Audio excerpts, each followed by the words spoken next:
Hello there, not doing Twitch too. Yeah, I'm on Twitch as well. What's up, Bosa? How you doing, buddy?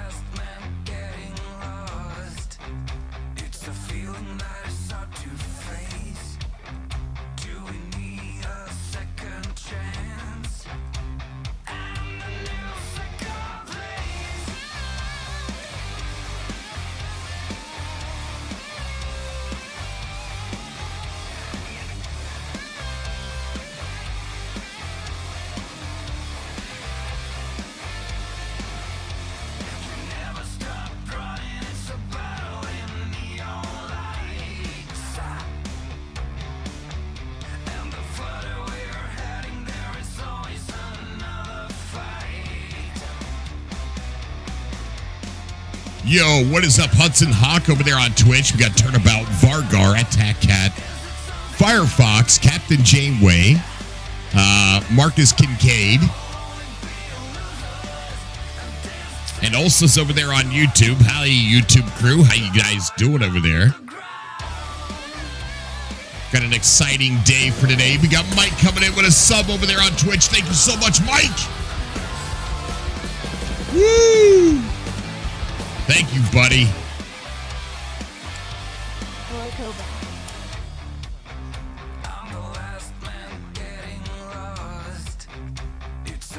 All right, let me get things situated here so that way we could do this watch party good. Let's see, maybe we can do that, this, and then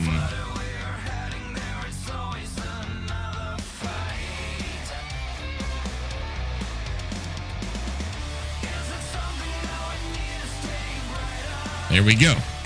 All right.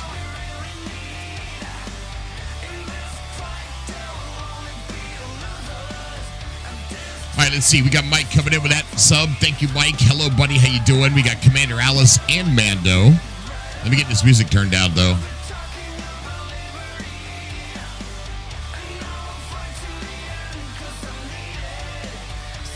Gonna turn down nice and low. There we go. All right, cool. Don't know what's playing in the background. I think it might be Star Citizen channel. Gato Kane, what's up, Gato? Spunky Chicken, Gato Kane, Shunter, Figgy G. Happy CitizenCon Day, ladies and gentlemen. I'm excited. Hope you guys are too. I'm waiting. I'm ready. We got a little over an hour, and then we'll be in CitizenCon heaven. What's up, Sean? How you doing, man?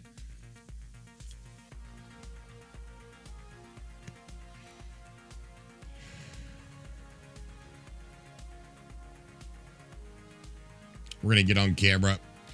I have relapsed today, so I am smoking. Vega! Sorry. It's a big house. Hi, Gunter. What's up, buddy? Firefox is here, plugging those links. Thank you so much, guys. I don't know. And then Firefox is plugging those links, guys. If you don't want to help, if you want to help support the show, please do so by gifting subs. And I think someone just did, but I didn't get a notification. I wonder why. Somebody just did. Somebody added a sub to the goal up there. But I did relapse. I am smoking tonight, so that was Deb Bolts coming in with a prime sub. Thank you so much, buddy.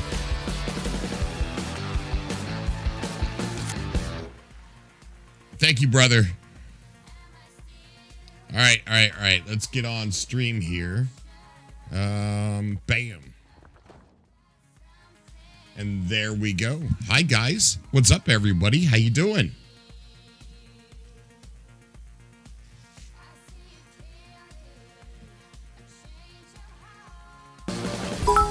Oh, my God. Detecto Gamer coming in with that prime sub. Thank you so much, buddy.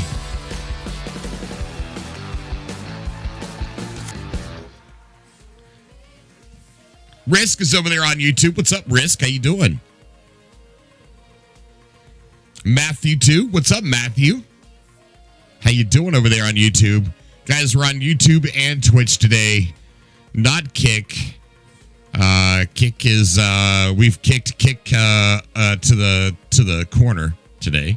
You're excited for CitizenCon? Dude, so am I. I am so excited. Detective Gamer, what's up, buddy? How you doing? Thank you for that prime sub, brother. I appreciate it.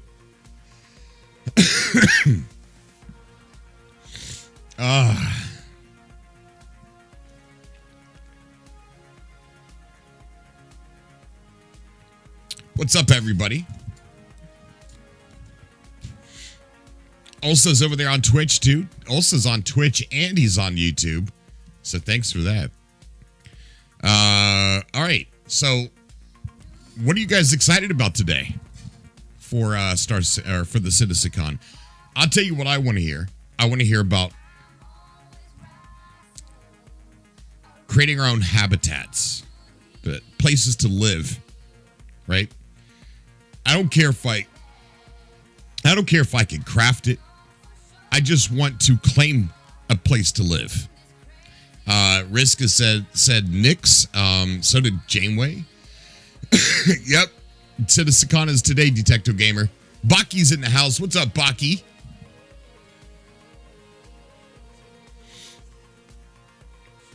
I'm excited. I want to claim my own home. I don't care if it's already there. I really don't care to build it. We got a Major Boomer coming in. Ulsa's coming in with a stream streak. Are things... Oh, wait, no. It's a stream streak. Are things done? Squadron 42 and other stuff. Kita 07, what's up, buddy? Squadron 42 release says Baki. Over there on YouTube, we got Atlas Galacticus, my dude. How you doing, buddy?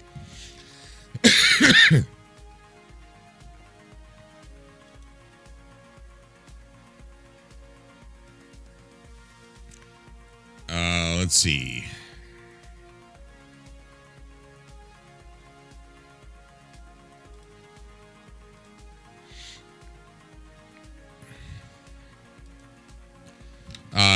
It would be nice. Hey, what's up, Gunter's on YouTube? It would be nice if it'd be able to set your home as one of the towns on a small moon. I agree, man, and I hope they make, like, how hard it would it be at CIG? Hey, what's up, Gus? To be like, hey, let's scatter a bunch of, like, habitats. Like with a center where you can land your ship and refuel and stuff like that. and just make it to where players can just log out there. Put a bed in it and log out there. You know what I mean? Just do it. I want to role play as living on one of these places.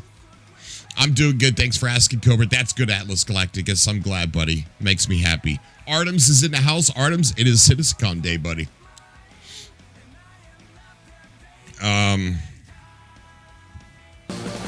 Oh my goodness, Professor Wright just gifted a sub to Spunky Chicken.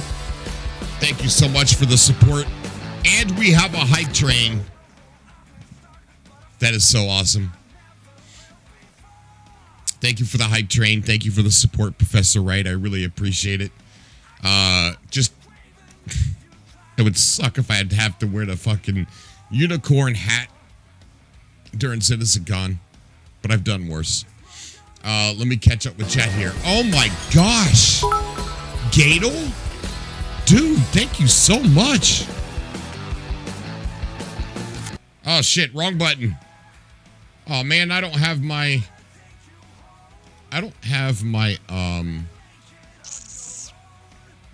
my He-Man over here.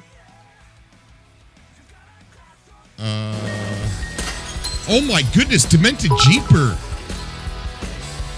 Guys, out of nowhere, thank you so much. Thank you so much, Demented Jeeper. Geek Hippie, oh my God, it's been a while since I've seen you, man. I'm so happy to see you in chat. How you doing, buddy? It's good to see you, brother. Wild Demented Jeeper, thank you so much, man. And Gato Kane as well. Thank you for the hype train. Thank you for the support, everybody over on Twitch. YouTube, if you're confused on who I'm talking to, I'm also streaming on Twitch as well. And oh my goodness, Aaliyah came in with 500 bits. King Hang. Can you grab my cough drops over there? Aaliyah said, can't hang today, but have a great day, everyone. CitizenCon, Aaliyah. It's CitizenCon. Geek Hippie says you're old, but okay. I'm old too, man. I feel you, brother. I'm old too. I am, yeah. Just one left? Holy shnikes. I don't know. Unless you can buy the hulls at the gas station. So I'm sure you can.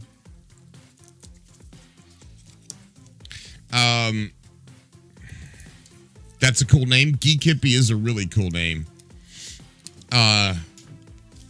I appreciate the support, everybody. I really do. Thank you, everyone. Oh, boy. Over half a century here, not old yet. Dude, that to me, that's old, and I'm not trying to, like, make you feel bad. But that's, I'm old, and you're older. Bjorn? Is that how you say your name? Did I say it right? Is it Bjorn?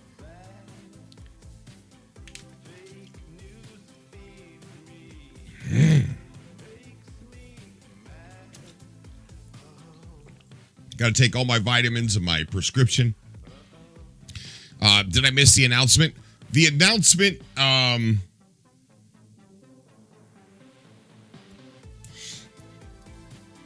could you stop it, Gunter?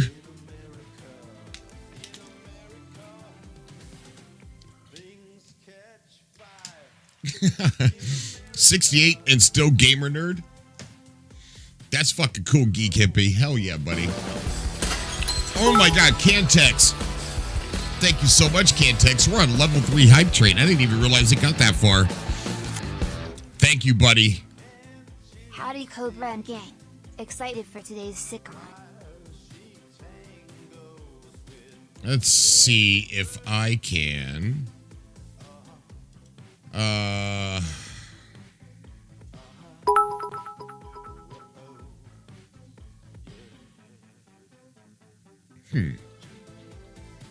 I don't even see it.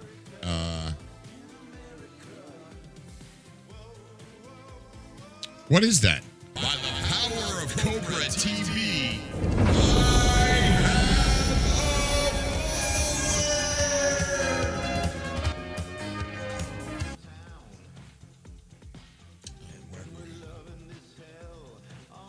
okay. What's up, Big D? How you doing, man? Thank you for the follow. I appreciate that. Thank you so much. I'm sorry about that, guys. I'm sorry. Mando! Holy shit, Mando! Out of nowhere, the support is just wild. I really appreciate it, man. I really do. That fucking helps this show so much. Thank you, guys. Let me catch up on YouTube chat. Bjorn says he's older. Geek Hippie says, what can we expect today from the con? We were just talking about that. Let me talk about it a bit more. Thank you, Mando, buddy. Got 30 seconds left on the hype train. Can we get to level 4? I don't know.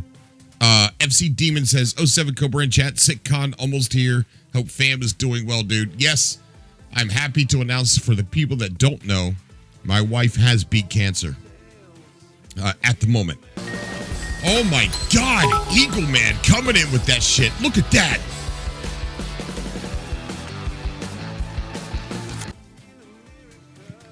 Oh my goodness, Ulsa. What the hell is happening? 25 tier 1 subs from Mike 7 Rand and then Ulsa. Holy shit. Wait a minute, what just happened? Eagle Man, 100 gifted subs from Ulsa.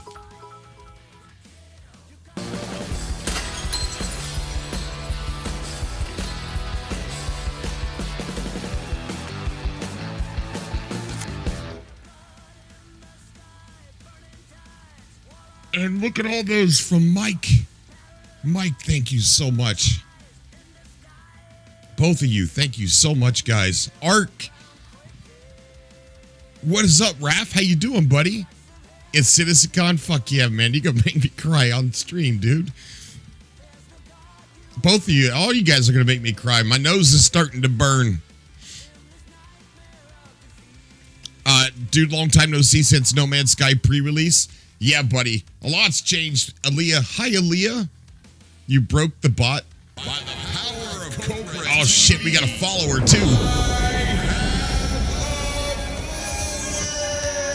Thank you for the follow. Thank you so much. Yeah, it's been a long time since the No Man's Sky pre-release. Unicorn hat. Oh, my God. Wait, we're on level 8? What the hell? I didn't even realize how far it got.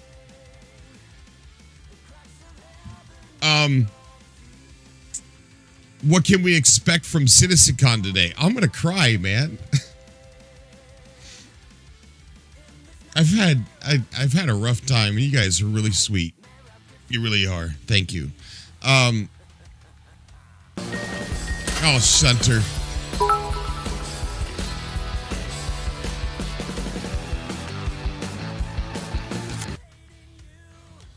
No, it says level 8. Shunter, thank you so much, my man. Ecto. What's up, Ecto? I'm fucking crying. This is so embarrassing. Mr. Chips, hello, good to see you. I still have my No Man's Sky citizen card with the numbers on it. We've missed you. I've missed you, Mr. Chips. How you doing, buddy? Oh, Commander Corso. What? Oh my God, Malika. You guys are so sweet. You guys are so sweet. Thank you. Stop! You're gonna make me freaking... Oh my God, Mike.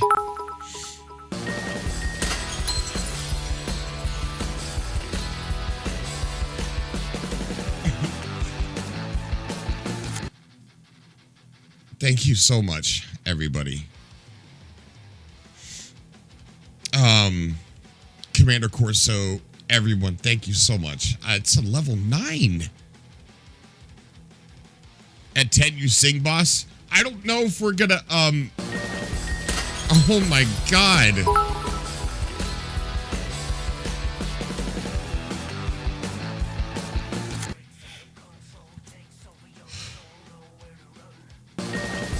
Oh,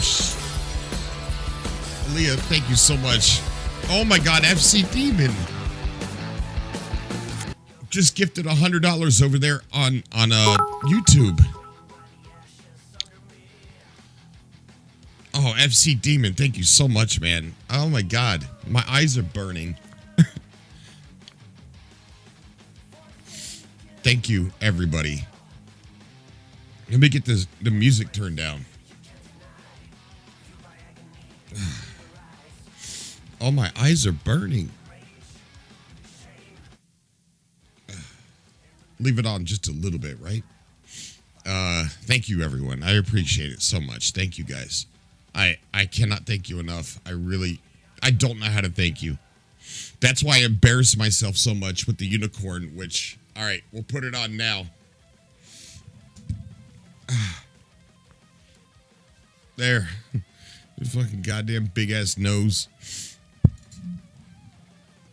Thank you so much, FC Demon.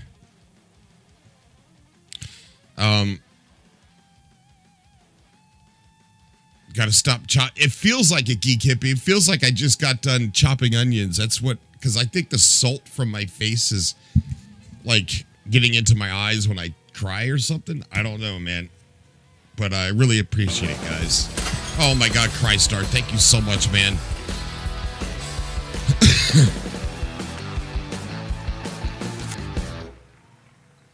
Dust? I don't know. Thank you. Thank you, Aaliyah. Thank you, everybody. I'm sorry if I didn't say anyone's name. I am, oh my goodness, Malika. I can't believe it. Mando. Oh, dude, thank you so much.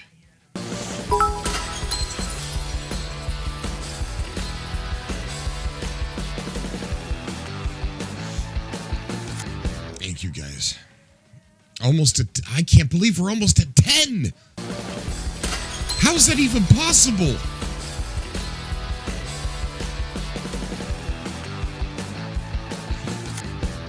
How is that possible?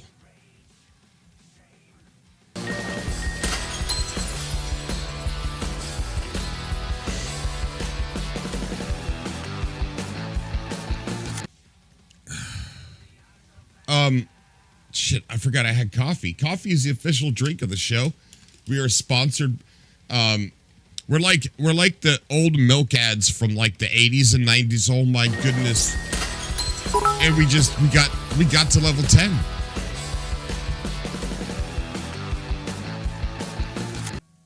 What does going up in levels do? Well, I do this full time.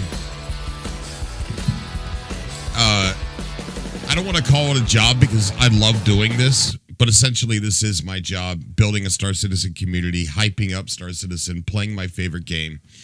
Shunter, thank you so much. There's like way so many people. So supporting the show like this is making it possible to be able to do this and continue to build this community. And I can't thank you enough, guys. So I guess you unlock different emotes the more a hype train goes up. I do these stupid little things to embarrass myself, like put on unicorn hat and just fun stuff. Back in the day, I used to do things like pie in the face, eggs, cracking eggs on my head. I tell you, man, those hype train goals. I went to bed. I didn't feel good about myself. I stunk. Even after the shower, I could still smell the eggs.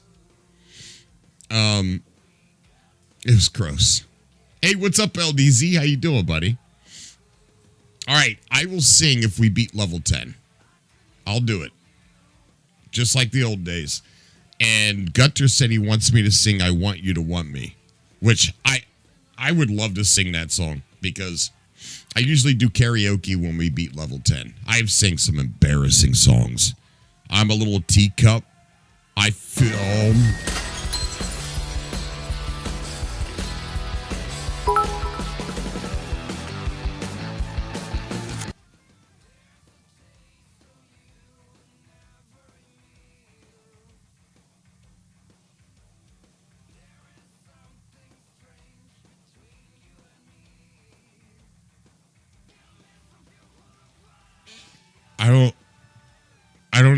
believe we're in level 12. How's that possible? What is the highest level we've got to? Does anybody in chat know? Oh my God, Ulsa, 200 gifted subs. Star Citizen prayers to the wife and you. Tell her never give up the good fight. Thank you, SFC Demon. CJ said our record high is level 17. Malika says 15. So our record, we're five levels away from our record. 20 since I have been here. No, we didn't go to 20, did we? Able to actually play those instruments. Oh yeah, I've been playing my whole life. Now I'm not a BB King or anything like that. I'm not a Carrie King. I'm more like a Kurt Cobain. I could play almost every 6 Feet Under song.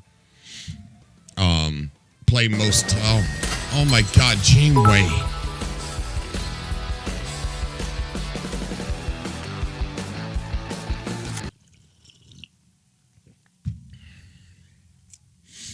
Thank you so much, Janeway. Level freaking 12. I cannot believe it. FC Demon, thank you so much, man. I appreciate that support over there.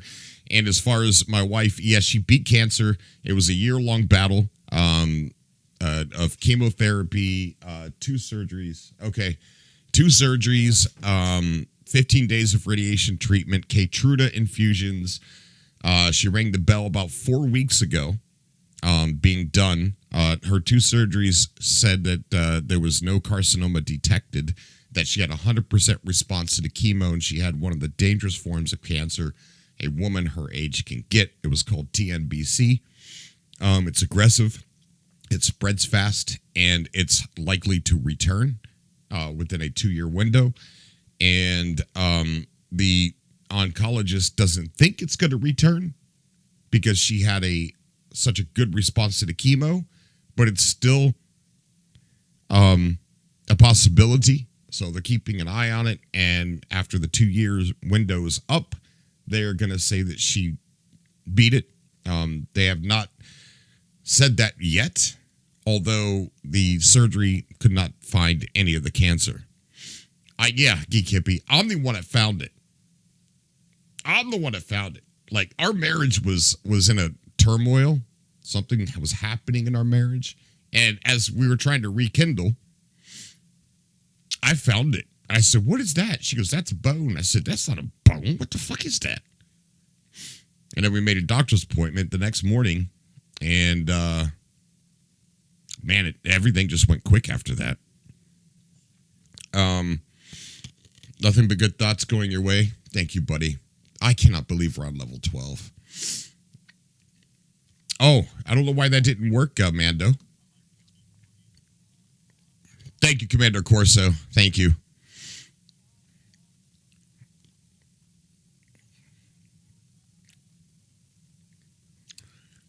Yeah, and in a way, the cancer saved my life too. And for those of you that know what that means. But the cancer literally saved our marriage, and I know that's weird, but it's true. Thank you so much, everybody. Ulsa, I cannot believe the amount of support. Mike 7, Aaliyah, Malika, Corso, I got to stop naming names because I'm going to leave somebody out. And Captain Janeway, stop. Thank you, guys. Thank you so much, everybody, for the support. We might not beat the record today, but we came awfully freaking close. And that makes me happy. Thank you, guys. We are about 46 minutes away from CitizenCon starting. Let's get into the conversation about CitizenCon. Afternoon Cobra from RFC. What's up, RFC? How you doing? Let's open up the chest and see what kind of rewards we got. I don't know what we got. What did we get? Let's see. Oh, it's a cool heart thing that's melting or something, dripping. So can we hear the things to shift is going to be announced during the show? I think I know what you mean. Yeah, look at that cool heart. That's a cool heart looking thing. Mr. Chips, I was watching during those times. I'm happy to see you and hear that you guys are solidified. You rock, keep going. Thank you, Mr. Chips. I appreciate it, brother. I'm still the same guy as I was back in No Man's Sky days. I just, I stepped away from No Man's Sky because I like to cover ambitious games that are in development. And I mean, No Man's Sky kind of got to a point where it was done. Boy, was I wrong, right? And the channel on YouTube was rather dry, and people really weren't turning up to the shows that much anymore. You and Vega are very lucky to have each other, and I'm lucky. We're lucky to have you too, RFC, buddy. We are lucky to have you.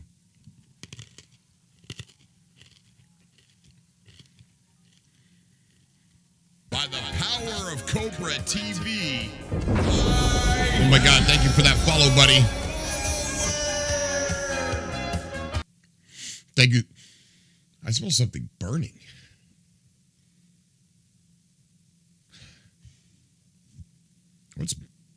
What's burning?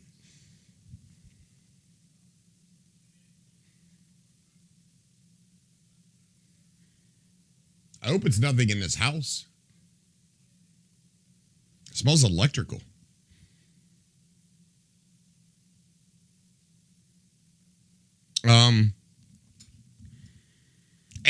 I had to step away from No Man's Sky for a bit because I was working at the time and I was putting a lot of work into the YouTube channel, and it just wasn't the trade-off wasn't worth it. I'll be right back. I smell something burning. I got to figure out what it is, guys. Hang on. Don't touch that dial.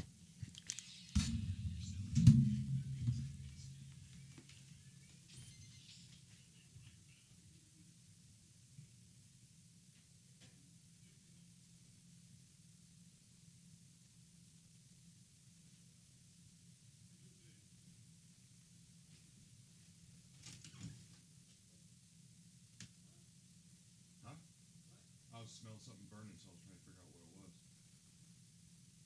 It's not coming from out here. I don't smell it out here. Well, you can always smell it near my desk. So, it just smells like plastic. Smell anything in here? No? Okay.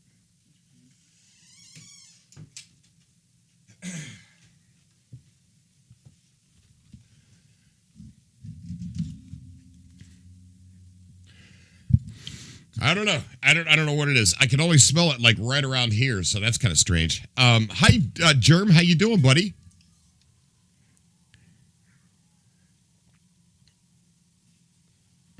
Eating a pickle ASMR? What's next? Never mind. No.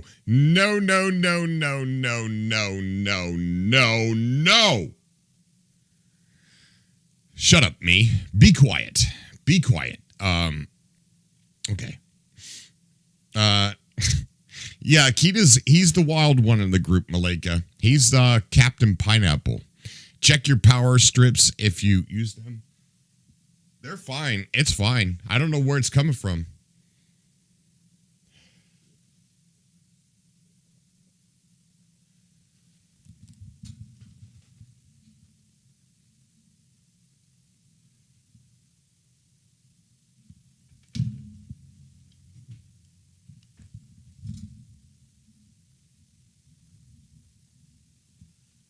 It might be coming from outside. I think I live out in sort of the country.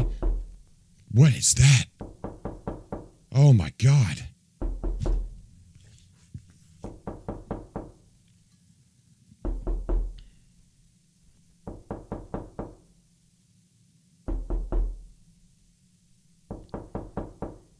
Jarsky_S60R played realistic knocking for 500 bits.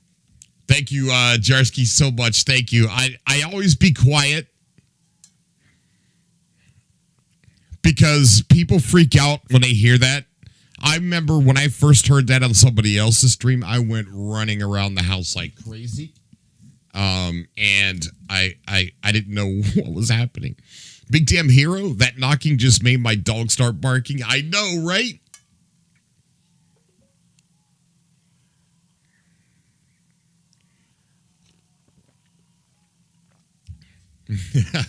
I love that knocking thing, man. I was in the basement and I thought someone was knocking on the wall of the basement, which is concrete. That's how much it fooled me, right? Like, I like how headphones cause you to hear it in each ear. I know, it's like, it's really cool, man. And I know that stereo from left and right, that's been a thing for a long time. But there's something about the sound that truly makes it feel 3D. Thank you, Jarsky. Thank you so much, buddy. It really makes it... I know panning's been around forever, but there's something about that sound that makes it... It makes it sound like it's real instead of just panning, right? Like, I don't know what it is, how they did it, but it's amazing. You're procrastinating, boss. About what? Yeah. Anyways, let's talk about CitizenCon. I had to mute the sound. Oh, man.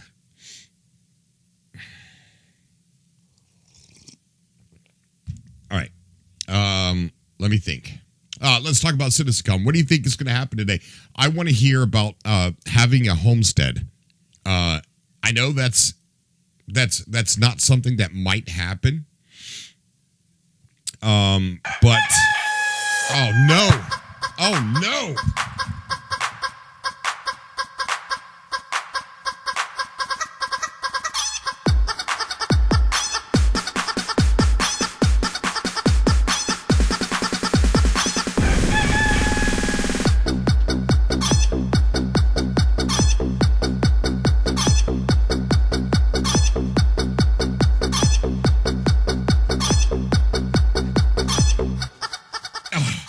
Sean 9207 That's played Sean? Chicken Dance remix for 1000 Holy bits. crap, I thought that was Jarsky. That was Sean. Thank you, Sean.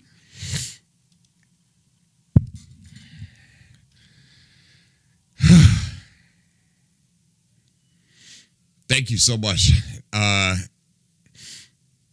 Revenge for the knocking. Thank you, buddy. I heard base building might come into PTU at the end of this year. I'm not even concerned about base building. I was even saying this earlier. I just want to claim a homestead, right? Like, one thing I don't want to see Star Citizen turn into is people making Mario giant shaped bases. I don't want to see people making Leaning Tower Pisa bases or a base that looks like Voltron. Oh, Jerem, thank you so much.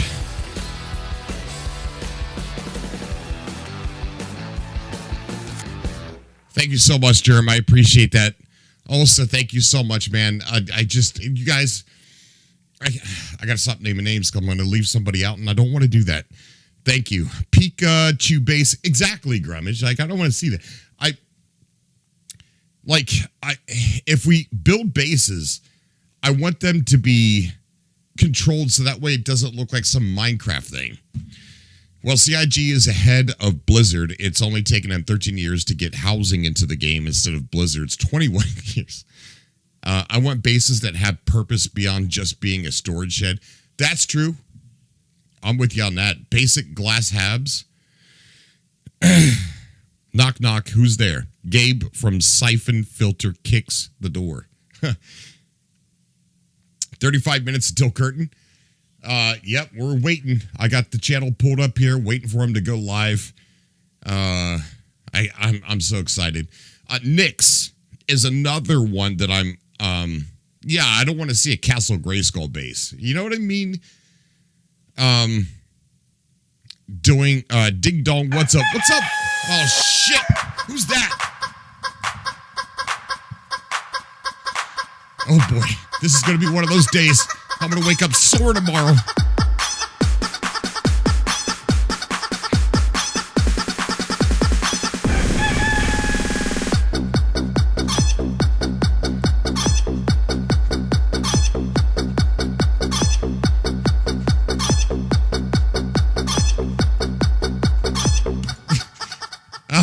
Eagleman_SC played Eagle Chicken Man. Dance remix for 1,000 bits. Thank you, Eagle Man, buddy.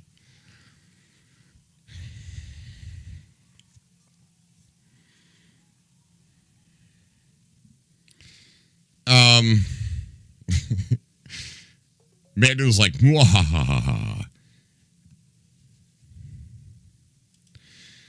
They can make them like the bases in Eve. They had 3 primary kinds when I last played. Oh, you see, that's a good idea. I'm excited about Nyx.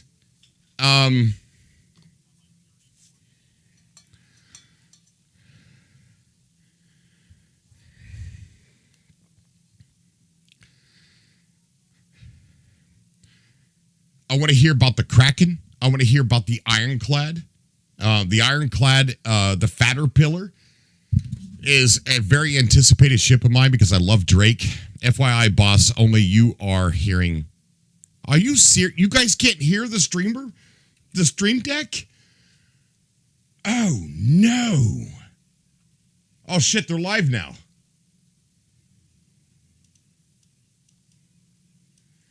Okay, it's live. So you can't hear the stream deck. No.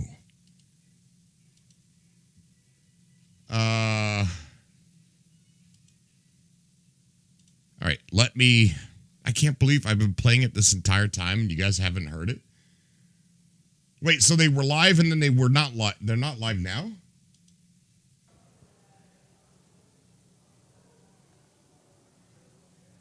Are they live? Is there supposed to be something seen?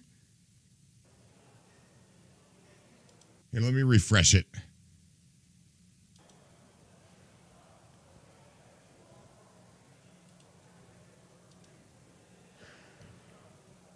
Is it supposed to be black? This is an audio test. Oh. If you can hear the sound of my voice, please type Disco is a real cool guy in chat. I like how Starfield did bases. You could decorate. That's it. That sounds like a good idea, too. Cobra, I don't want to see Castle Grayskull bases. Twitch, Gets base but building, YouTube. Immediately builds Grayskull. Look at that. You know what, Disco Grummage, is you're a probably real cool right. guy, YouTube. If they There you gave go. me the option, I would do it. But I don't want the option. You know what I mean? Does that make sense? Mulix typed it in our chat. All right.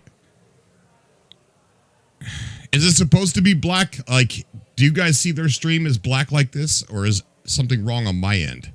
Kenzo says Disco is not a cool guy.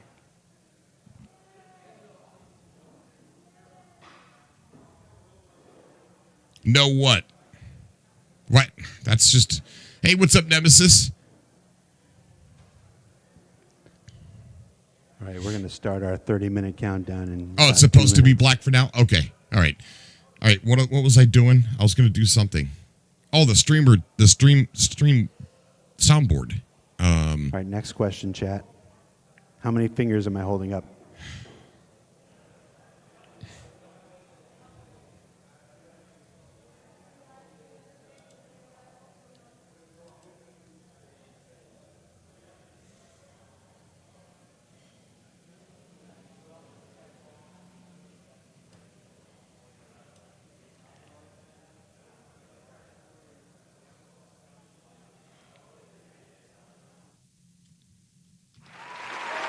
There you go. Now you can hear it. I'm pretty sure you can hear it now.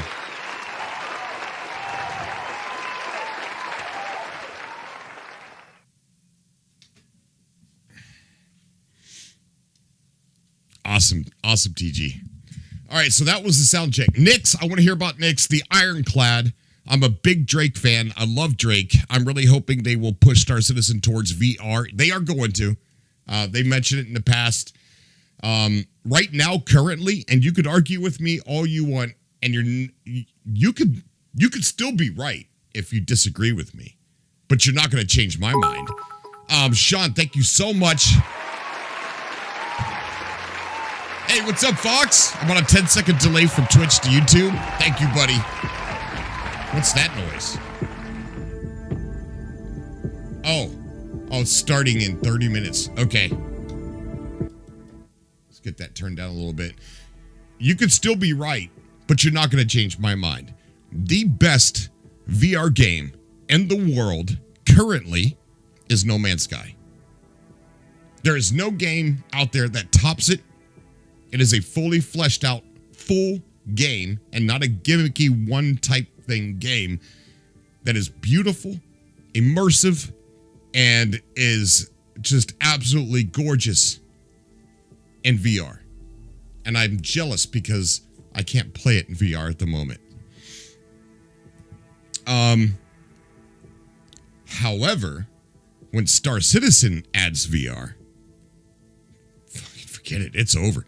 That Star Citizen will be the absolute ultimate game. It's Legos Online. What's Legos Online? Minecraft? Because you're not talking about No Man's Sky. You're just a edgelord in chat. Why? Because for me, I love games that are realistic. I love the style of No Man's Sky. Don't get me wrong.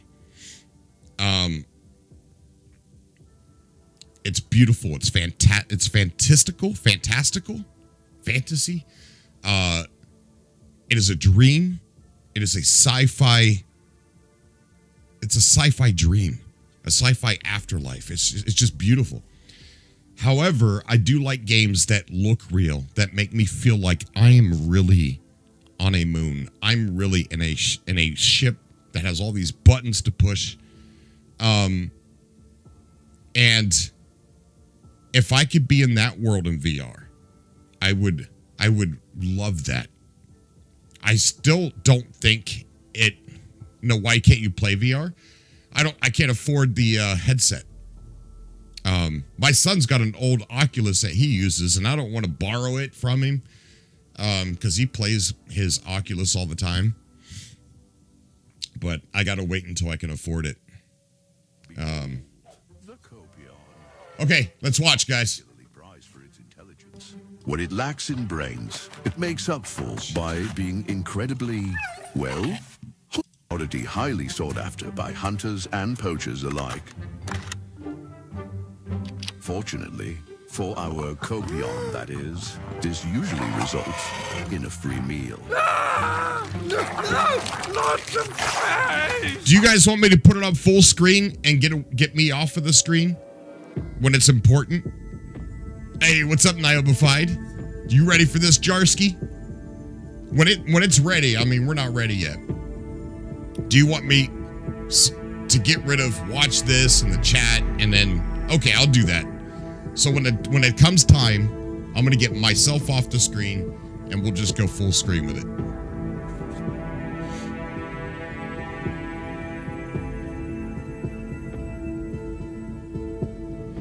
Okay, let's turn it back down. Turn it back down. There we go. Just audio for your show. Wait, what? Yeah, I'll still be talking or whatever. I won't talk over the important bits. But,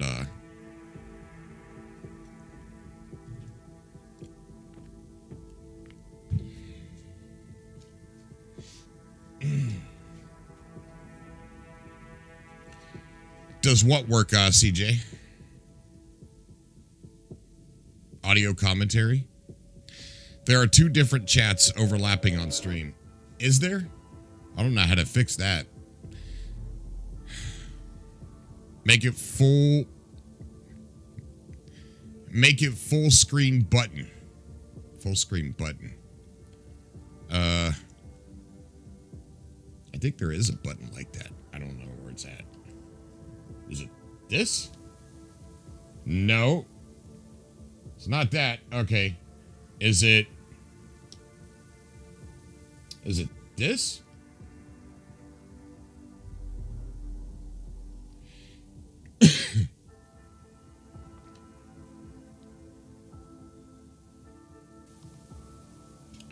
And then, so that way we can see all the goodness will fade away. Will fade away. There we go. We got rid of the 2 chats. I think it was YouTube and Twitch, or maybe Twitch twice. I don't know. Technology, you know what I mean? Okay, let's get back to talking about CitizenCon. I want to hear about Nyx, the ironclad, very hyped up ship for me. I love Drake. I want to hear about how... Shh, let's watch. Why'd you bring this rookie? Foundation Festival, tradition. How do I go prone? Which button? Shh, press Z. No control. I pressed everything, it's not working. Get down! Guys, which button do I press to get up? Which button do I press to get up? Alt F4. Hold F. Malika said, that's me. I want to see the Kraken. I want to hear about it. I want to hear about... I don't know, man. Look, 2 hours. 2 hours. This stream is going to be about 2 hours, I think. Well, not my stream. My stream is going to be all day. But I think the CitizenCon is going to be 2 hours. Plus, we're having Under the Stars tonight. Can you turn up the volume in YouTube harder to hear? Yeah, I will. It's still a countdown. I just left it low because those are like... I'll turn it up next time they play something.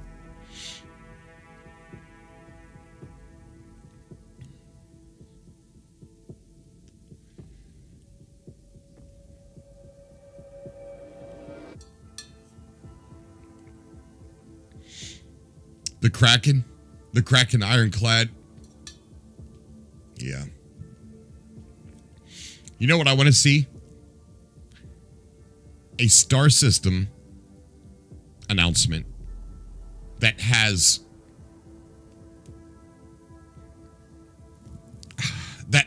a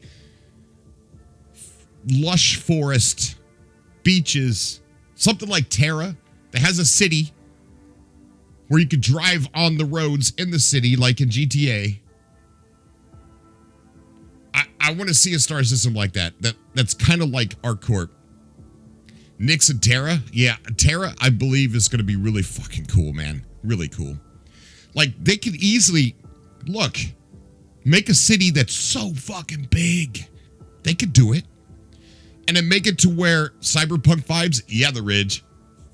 Make it to where you're not allowed to fly over it. If you fly over it, you just get impounded.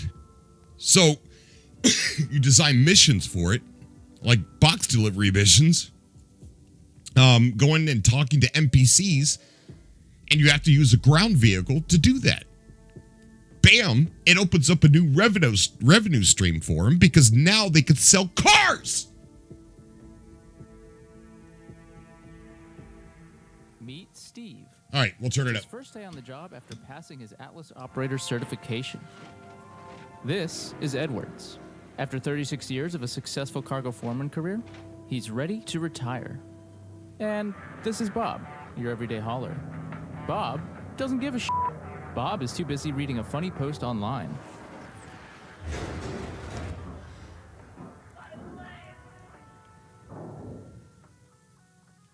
That's awesome.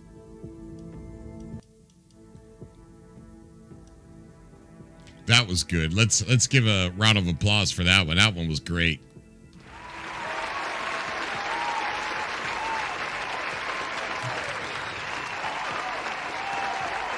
Plant City, says Mike. Hey, Silver, what's going on, bud?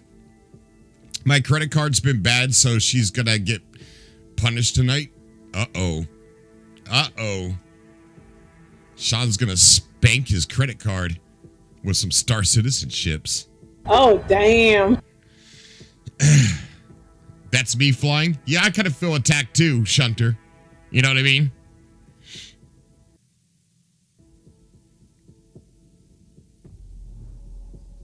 Yeah, they are really good Risk.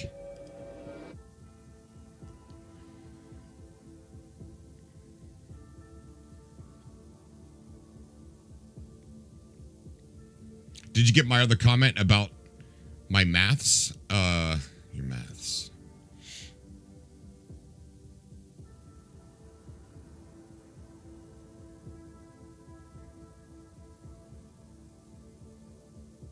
Engineering with the blue lines?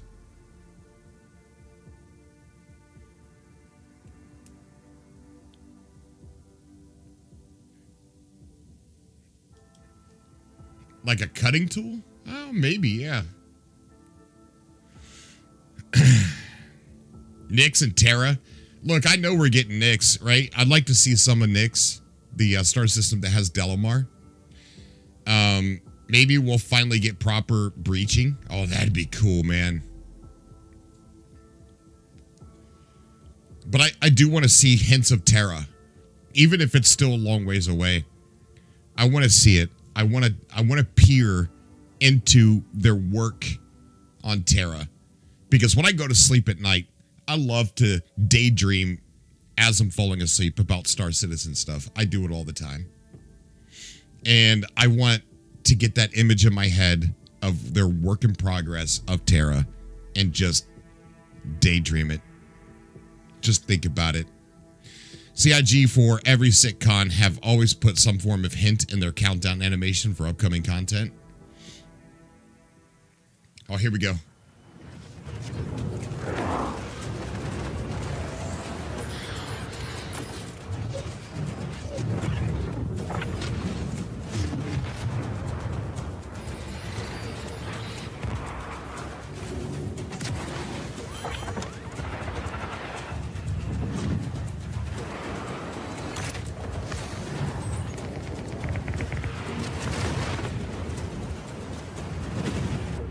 That's fucking cool. Great editing on that one. Holy shit, that was great.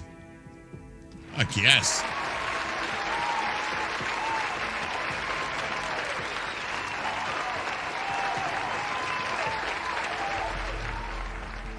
Sometimes you have vivid dreams about Star Citizen Shunter.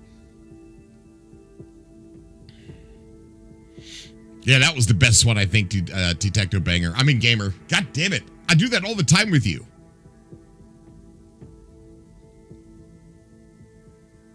Banshee, what's up, buddy? I'm off camera, guys, so we can enjoy Star Citizen in its full light. Maybe I'll come back on here in a second, because I got off because they started showing, like, these little videos.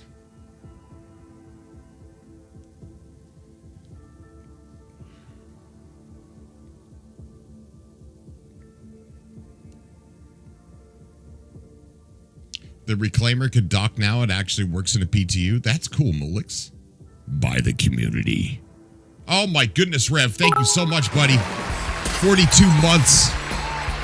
42.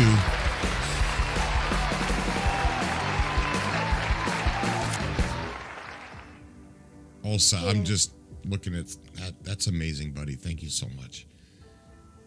Mike, you too.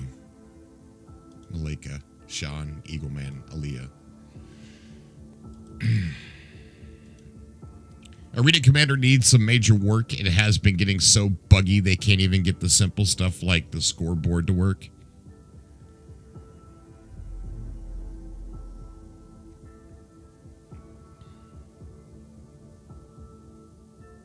Michael Montgomery, what is up, buddy?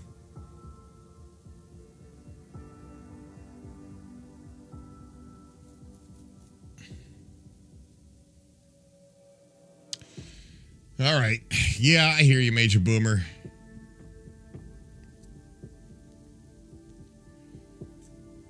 I wonder if we're going to get another look at Squadron 42. Since it releases next year, I wonder when the ad campaign's going to start. That's going to be exciting to see. That's good, Montgomery.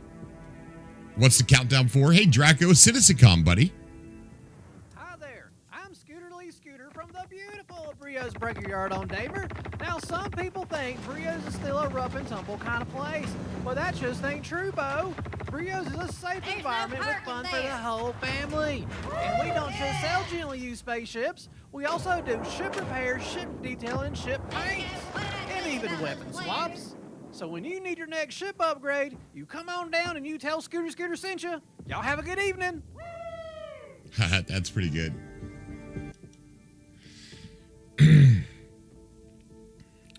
I love that Wicked Wookie. Oh no, not this guy again. No, they said no Star Citizen presence. Oh, I mean Squadron 42 presence. Ads for Squadron 42 have to start in spring next year, but really ramp up from October. I think they will aim for a fall release. They should go spring, man. Spring/summer.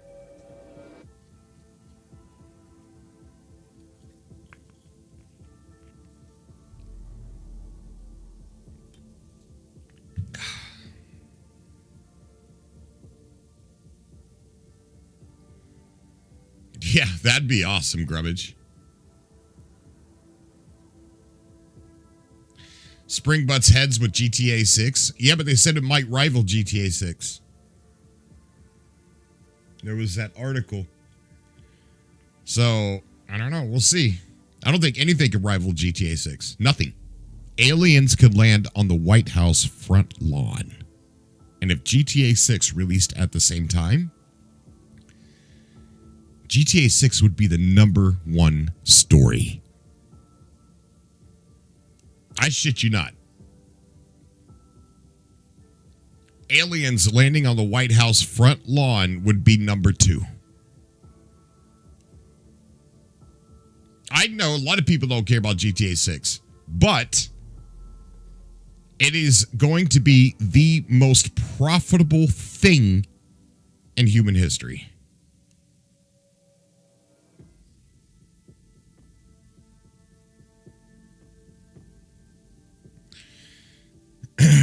You'll see. I know it's laughable. It is going to be the most bought thing in human history.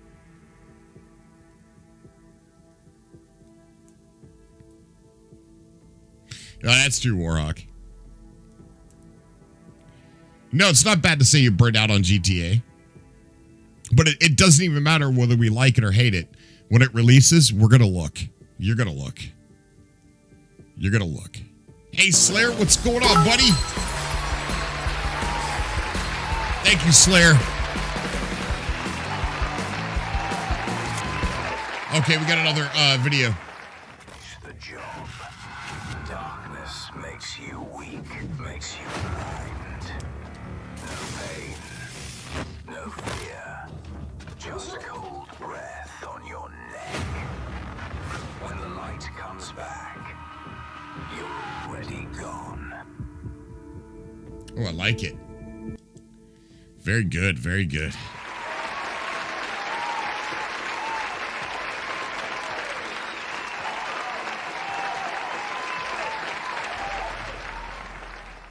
Yeah, we want Knicks, we want Knicks. That's damn right, Slayer. I want to see some Terra preview, man. It'll be out 1 year after launch. Yeah, dude, the fact that GTA is going to have to wait a year to be on PC fucking pisses me off. Like, it really does.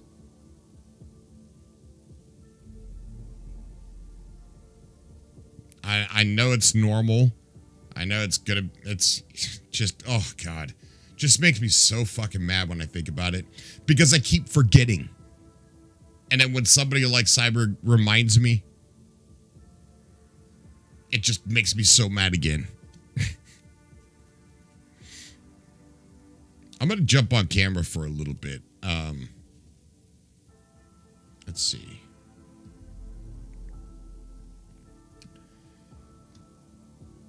What button was that? We'll jump on camera for a little bit. We still got about 10 minutes. I'll take myself off when the show starts.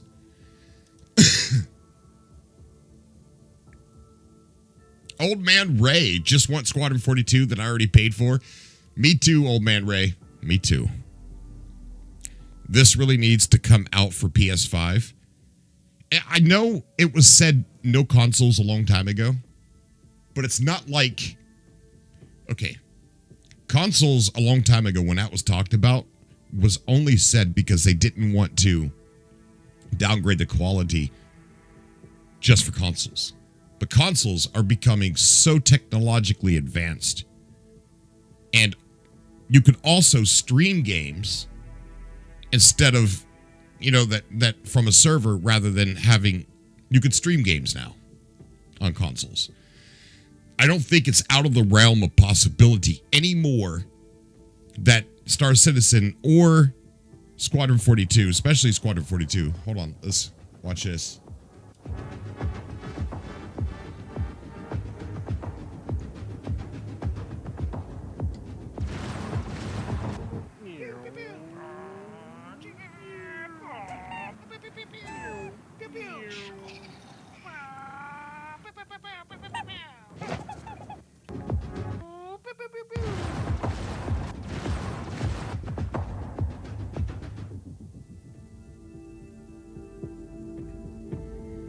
That was cool. So it's not out of the realm of possibility that Star Citizen could be on consoles when it releases, especially if we're talking PS6. So I don't think Star Citizen will be on console. It is, unless they get the bugs and make it more fleshed out, maybe. But Squadron 42 is definitely a possibility to be on consoles. I was wondering what those plushies were used for. I've been watching you play for about 2 years. I don't speak much here, but I hope it does come to PS5. Hey, it's Mighty Max. I think Squadron 42 might, like, keep your fingers crossed.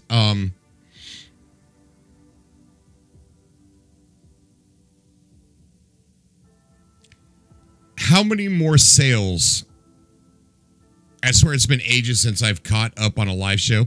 Hey, Ghost Fixter, how you doing? I haven't done live on YouTube. I live on Twitch now, but I decided to go live on YouTube today to say hi to you guys and let you know I'm still alive, and I'm on Twitch. So if you guys want to follow me on Twitch, I stream there almost every day. Yeah, Star Citizen will sell a lot on consoles. You're going to think Squadron 42 rather, will not be on PS5, but it will be on PS6 100%. 100%, yeah, it could be on PS6. I don't know when they're going to be releasing the PlayStation 6.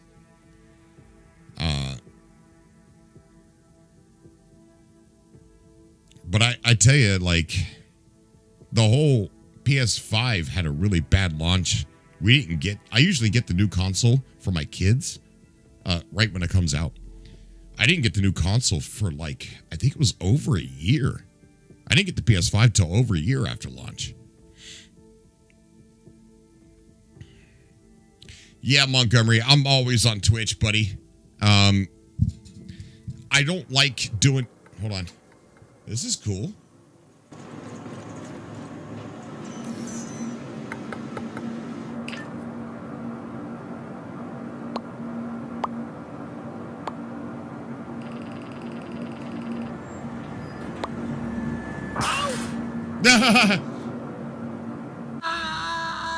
Accurate. It's accurate. That was good. What's your Twitch channel called? Cobra TV _SC. That looks like a Cobra. It does look like a Cobra.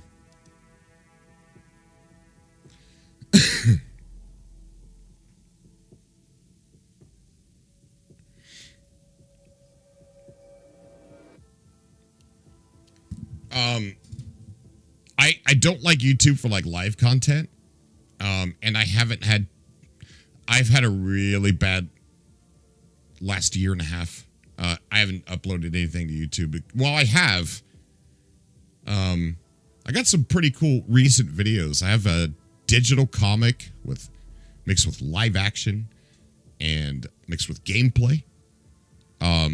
About the worm that we went and fought. That's pretty cool if you ask me. I think I like it. Sounded like one too. Yeah, it did, right? Fan art. I also don't think they will get as much adoption from console with the consoles coming in at 800-ish for elite consoles. No, I didn't fight the snake yet, Cyberg. No. I got out the stream a little early yesterday because I just wasn't feeling it.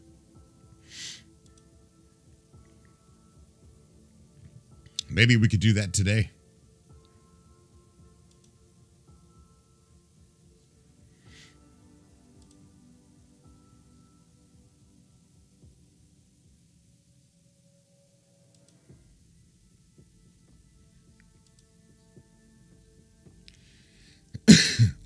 To me personally, I know people disagree with me, Max. I think it will, but we'll see. You got to think, how many more copies of Squadron 42 is CIG really going to sell to really have a good launch? A lot of their fan base, a lot of us already have it. Some of us don't. They might get a few extra sales, but they're not going to have a launch like GTA. Too many people already own it to have a big launch like GTA. So rival GTA? I don't think so.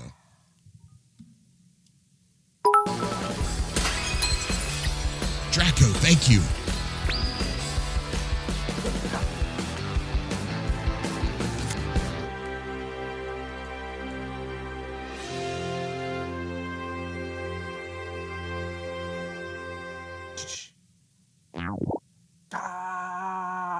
One day.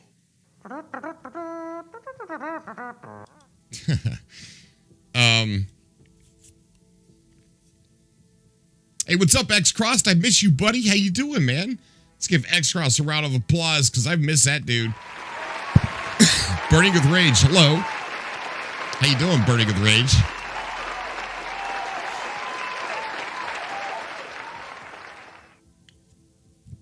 Oh, thank you, Gutter, for posting that link, buddy.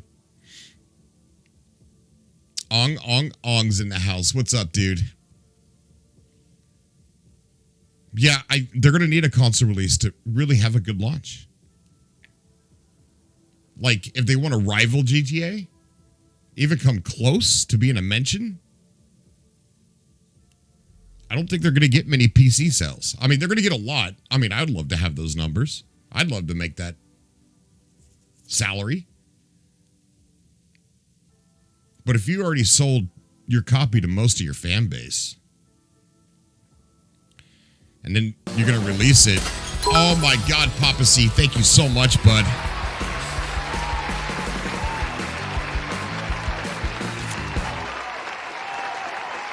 Hey, Silver. Mongoose is in the house. Hey, Mongoose. Our local TV posted an interview they had with me in character. Oh my God, really? That's cool, buddy. Yeah, we're live today on YouTube, and we're also live on Twitch. We had oh my goodness, now Deary, a tier 3 sub. Thank you, brother! I miss you so much!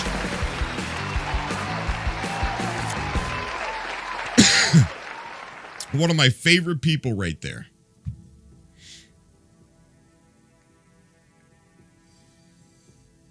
How you doing, buddy? I hope everything is beautiful in your life. Brace for impact. Oh my God, it's 48 seconds. All right, you guys ready? All right, hang on. I have to use the restroom real quick. I'm going to run. I'm going to get myself off camera. And then... Detecto, hey, buddy. I'll be right back.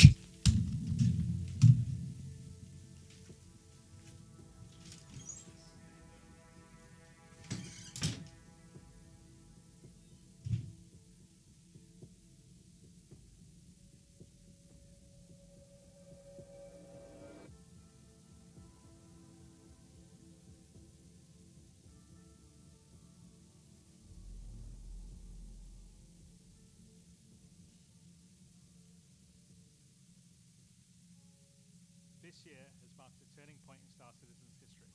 We have finally moved past the question of whether we can build an architecture to deliver a universe with incredible detail at massive scale, seamlessly, and where thousands of people can all play together. Server meshing has been working pretty much flawlessly at scale for the past 9 months. It has brought a more populated and active verse with up to 700 players online and in the same space at once. It's greatly increased server performance and delivered a much more responsive player experience. I couldn't be prouder of the team. They delivered something no other online game does presently. There may be other games out there that claim large player counts or even the ability to mesh, but none do it at our detail, scale. Shit, sorry guys. Of course, there will be continued improvements to server meshing and to Star Engine, but having moved past this last big technological hurdle has allowed us to finally focus on quality of life and stability improvements, something that has long been overdue. We're about to deliver our 9th patch in 10 months, with content that's brought Star Citizen storytelling into new and exciting directions. We pushed more than 24 features and more than 2,000 bug fixes. And while there is still a long way to go, the game has gotten more stable, performant, and fun as a result. We see this in player metrics. More of you play every day. The daily average users is up 45% from last year, and your play time is up 15%. So more people venture out into the verse and stay there longer than ever before. And through all that, we've told the dual stories of the Frontier Fighters Assault on Pyro and the moral compromises being made to combat the regen crisis. Now, as those stories come to a rest for the time being, it's time to look forward to the next chapter of Star Citizen, where the instability in Pyro and the callous actions of some pave the way to new adventures, new locations, and new threats. Last year, we announced our next Star System would be Nyx, home to the People's Alliance of Levski and bordering the Vandal threat. Today, we're proud to share that your adventures in Nyx begin not next year, but next month. Star Citizen's third system comes online in Alpha 4.4. 2 new systems in 1 year. That's only possible because of the tireless work of our development teams, server meshing accelerating what's possible, the support teams behind the scenes, and most importantly, all of you. Now, I do miss that we're not all together under one roof this year, but in many ways, we're more connected than ever. Across the globe, many of you are gathering at watch parties, 9 of them with our developers in attendance, and countless others springing up in communities everywhere, and all happening simultaneously today. So even if we're separated by oceans and continents, we're bound together by the same passion for space, for discovery, and for this incredible universe we're building together. We're all Whether you're diverse at home together. or alongside your crew at a watch party, grab a drink, sit back, and let us take you inside our up-and-coming plans for the next year of Star Citizen. I want to cry again. Okay.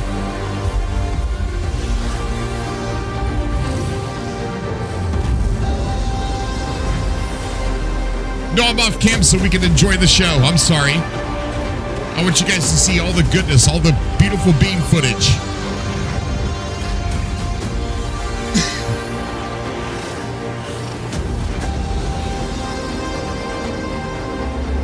You ready for this now, dearie?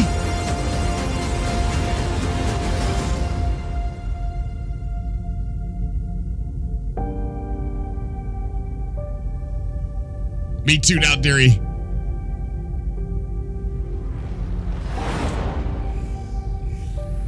Next, baby. Oh, God, we get it back. Or we get Delamar back. With the foundational technology now in place, the content development of the game is no longer restricted, allowing us to forge ahead with building out our first 5 star systems. Nyx will see the much-loved Levski landing zone added back to the verse, while also bringing you one of its most iconic landmarks, the Glacian Belt. Here, you'll experience a new combined arms operation that will introduce new factions and new adventures for you to discover. With this edition of our 3rd star system, we're also going to do something that's at the heart of the entire Star Citizen experience, and that is to build it right in front of you. As we have done this year, with the addition of several major locations, such as the Hathor facility or the Lazarus complex, we will continue to unveil new Nyx content throughout the year. It's a slightly different approach to how we deliver Pyro, but we feel this gets the content into your hands sooner and shows our intent as we continue our march towards 1.0. I'm so incredibly proud of the work our teams have done, and are continuing to do, and we're excited to have you on this next step of our journey. And as with any journey in Star Citizen, that begins with a little story.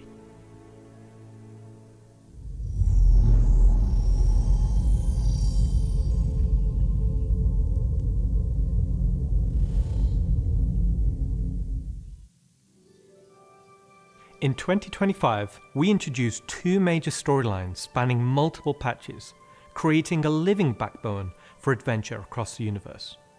The first was Pyro Must Burn. It connected Stanton to Pyro and introduced the Frontier Fighters, who are relentless, brutal, and determined to wipe out any threats that cross them. And with this month's release, you'll now take part in the conclusion to that storyline. The second was Science Run Amok, with the regen crisis throwing the Empire into chaos, and you all jumping in to help the various corporations respond. Through that journey, we pulled back the curtain on ASD and its shady practices, uncovering long-forgotten Onyx facilities, and met new characters like Dr. Logan Yorit and Detective Arkham Meller of the Hokro Agency. And just like the Pyro Must Burn storyline carried us into a new system, Science Run Amok is now setting the stage for Nyx, the next step in the larger story we're telling on the road to 1.0. As this new chapter of Star Citizen begins, let's hear from just a few of the team members working to bring this next era of our universe to life.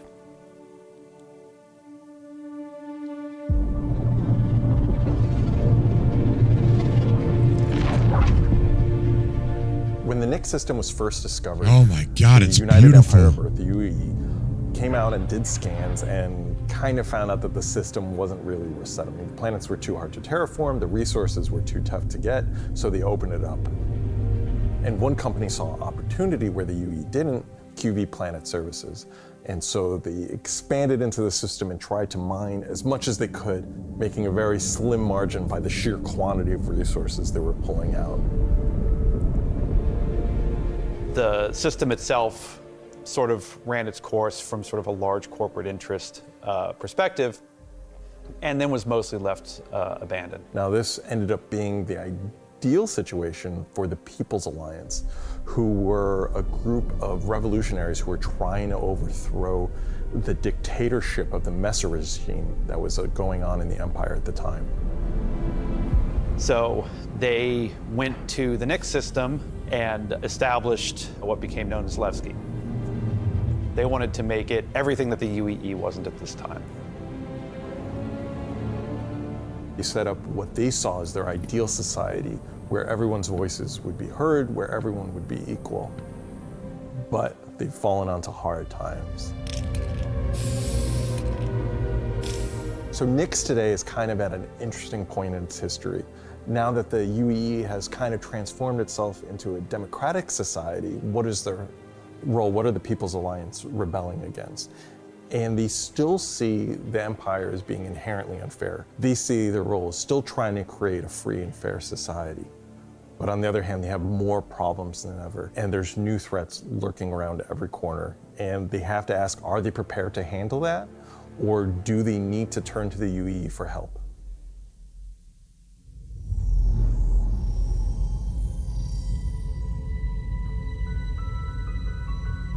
Making a star system is, you approach it from kind of two angles in a weird way. What is this system bringing to the gallery? How does this new system plug into it, and what does it bring to the table from a sort of a flavor experience? We want to make sure that whatever it's bringing to the company is unique and has some flair to it.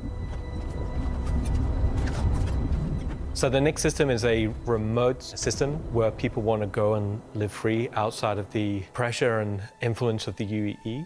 It's a remote and rugged system with a lot of hostility coming from the ever-present threat of Vandal. It's kind of like a frontier-esque thing. It's not lawless like Pyro, it's just kind of out there. Pyro's more like a Mad Max wasteland, and Nyx is more like Silverado or like Deadwood, right? It's kind of like a smaller scope. The emptiness and the loneliness is the defining factor. You're still going to find gangs, you're still going to find hostile presences, but it's where people go if they want to live off the grid. The People's Alliance is the main peacekeeping force in Nyx. They were unhappy with the direction that the Empire was going under the Messers. They got out. They said, we're just going to start from scratch, build our own society, but build it the way that we think it needs to be built. They're not perfect. They're just people, but they're doing their best. They want to help keep Nyx safe and make it prosper. They are trying to do the best that they can, but are faced with the realities of dealing with people, which is tricky. Oh my God. The Pyro Star is quite a warm star. Stanton Star is quite neutral. And the Nyx is a little bit cooler. The system has its star, and it has this dark, really, really dense gas, sort of nebulous cloud. And it has points of light scattered around it, and those points of light in this gas cloud is really, really hazy. So because Nyx is bordering Vandal space, it was important that we have a gap in the Nyx gas cloud where you could sort of just, in between the clouds, see a piece of the Vandal space. Wow. It feels so close that it's even like protruding some red light. The level designers are using it as an actual visual indicator of where to place more dangerous POIs. So if you point your ship in the direction of it, you should find, as we build it out, that you will be in more and more danger. And I think that's really cool. To give more atmosphere, I was testing out adding some sort of space snowflakes, essentially. So when you look towards the sun, you can sort of see that sort of like sparkle. But then when you look away from the sun, you'll see the reflections and sort of like little glints of light. For the jump points in Nyx, we'll have 2 on this release. We'll have one from Pyro to Nyx and one from Stanton to Nyx. It should be going from Nyx to Castra, but we're essentially bypassing Castra temporarily. Hey, we want to make sure you can get there any way you want. Glacian that's Belt the Levski is music. A huge asteroid belt that is in sort of the middle of the system. Glacian Belt is a combination of a bunch of technologies that we already had. The asteroid fields we use for planetary rings and the gas clouds, and it's combining them to make something completely new that we've just not seen before. It's full of resources that are still left unharvested because it's kind of a tricky spot for mining. It's not the easiest place to go, but that means that there's still a lot of opportunity for independent miners to go out there. So the rocks in Nyx are a bit more sharp, like sorts of like icy look, rocky, cliff-like, very different from those in the Pyro and the Stanton. One of the big differences too is all of that extra added movement that just adds a little bit of extra flair. It's also a good hiding spot for people who are trying to elude capture, maybe set up ambushes, that type of stuff. Always feel way more interesting flying in those spaces than just, through empty void.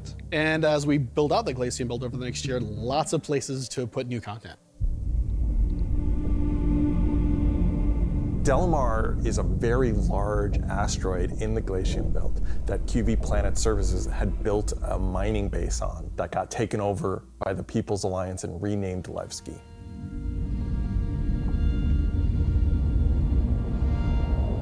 Levski is our first and biggest social outpost for Nyx. It's kind of like the place where you stop before you do your panning. So it's kind of a San Francisco before you go out to the gold rush. It's going to be the central hub for trade and hauling and all of the commerce within Nyx and also from Nyx to other systems. But it does have a CD underlayer to it. Over the years, you're sort of improving the generation method of those asteroids to culminate towards this specific point to make large, explorable location. When you fly towards the Levski, you see this huge gas ring around it. It's scattered small, mid-sized pieces of the asteroids. Well, Levski's immediately apparently unique by the fact that it's a facility clamped onto the side of an asteroid. The breathtaking views of looking into the belt instantly gives it a unique charm and flavor. As you approach, you'll initially see a very dramatic borehole that goes all the way through the asteroid. You'll also see, growing out from there and alongside Levski, there will be landing pads along what I'd call the spine. My God, Lots that's beautiful. of industrial pipes and transport systems to bring out the refined mining materials when it was a mining station. Before, we were using an actual planet, so we had all of the space available to place all of these structures. But now it kind of meant that we had to create an asteroid which has the appropriate size to. If we took the whole shot of the asteroid, you will see that there is an area to fly underneath. We plan on bringing in Hull C gameplay, so this is exterior cargo elevators. So as a team, you will be able to load and unload cargo. Oh my God, I cannot wait for this. There's a lot more movement on the exterior, such as the cargo trains going around tracks. It's now going to be fully EVA-able. There will be walkways around the main landing zone to walk on using gravity plates, but you can drift off and kind of go wherever you want. Oh you my can explore gosh. fully the whole place, which is great.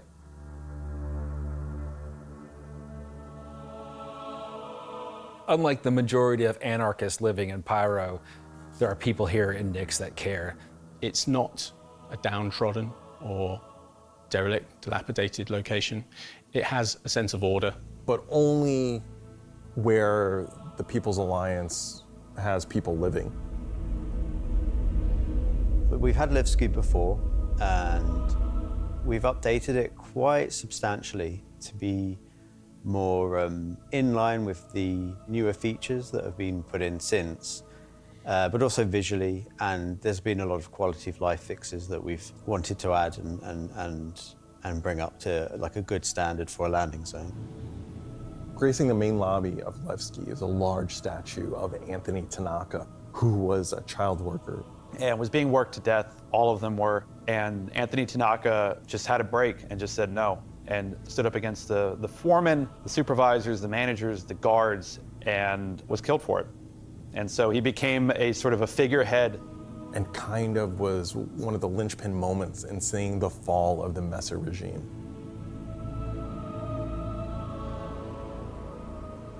So if you take the elevator up to the top deck, you'll see the top view and the cargo area as well. So you can go through the cargo shop.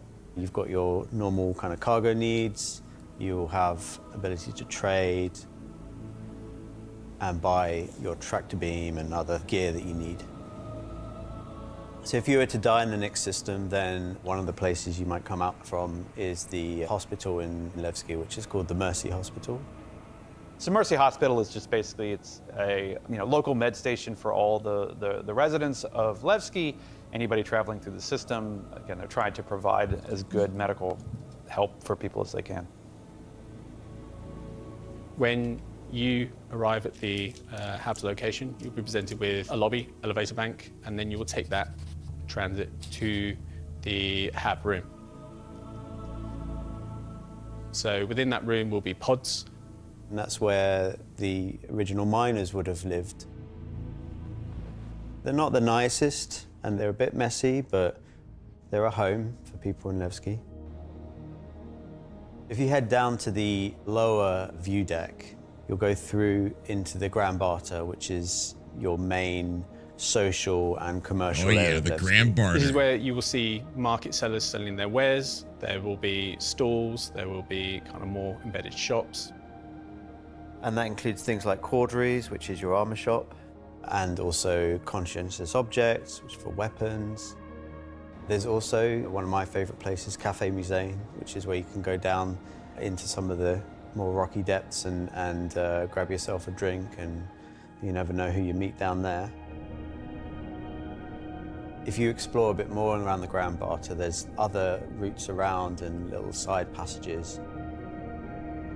There's another shop that's away from that area called Teachers. Teach's Ship Shop is basically where you would go if you were looking to pick up a used ship, buy some ship parts, fix up your old ship, find some new stuff, sell some scrap. We've closed up Dumpers Depot for Levski, and everything that used to be sold there will now be sold at Teachers. Another new area, as well as the cargo shop that we've added, is the refinery deck for Levski. That's where you can take your processed goods, not just from Levski, but from the rest of the Nix system, and refine and sell those goods there. As a lot of the content in the next coming releases for Nix is going to be mining related. So it's super important that Levski is a really nice hub for mining type of gameplay. So we're really happy to bring Levski back into the game. It's been gone for quite a few years now. I think it really provided a unique environment of it's run down, but the people who live there love it and are working their hardest to make it a great place to live. This is a location that has a lot of nostalgia for you guys, and we don't want this just to be a re-release. We do want you to go, wow. It's not going to be as complete as Pyro was when it first came out, but it's going to be our first iteration, and you're going to be able to see it grow as we work on it. Like with everything, we're always learning and improving and finding new ways. I mean, is there anything more Star Citizen than just building the system while the players watch us build it around them? It's going to add a nice dynamic to Stanton and be a much more calming of, style system than Pyro. The people that would have played it before are going to love to see this come back, and the people that haven't seen it before, it's going to be a great new location. This is the first time that I'm going to be able to touch stuff and kind of bring my own content to the game, and that's really exciting to me. Levski coming back into the game is a huge milestone personally for me. So I worked on the original quite some time ago, so seeing it come back and updated and improved and better is fantastic. Oh my gosh, I'm so excited, chat. I am so excited! Uh-oh, what's something wicked this way comes? I like that movie. So we've talked about Levski, we've talked about the Glacian Belt, but you're probably asking yourself, what's the new gameplay activity we're going to be doing? So let's find out.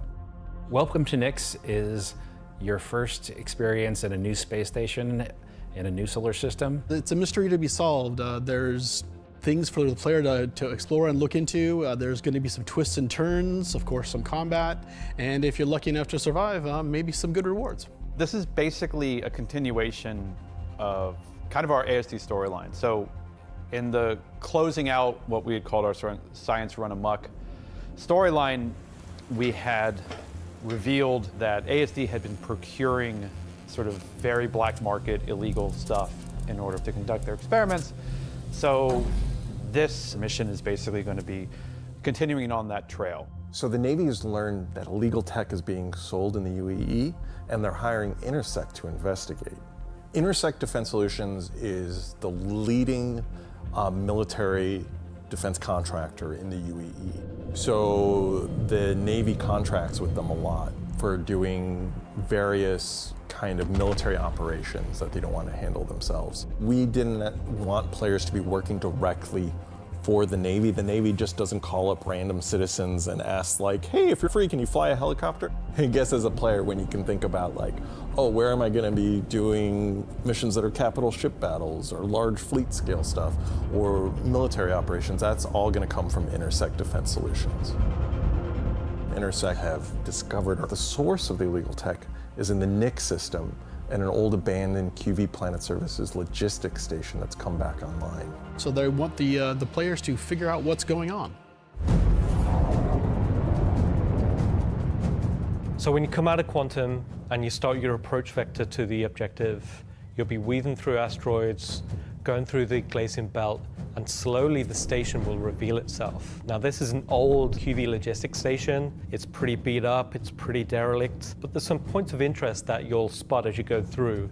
So the station itself shares design cues from old Pan Am stations found in Pyro.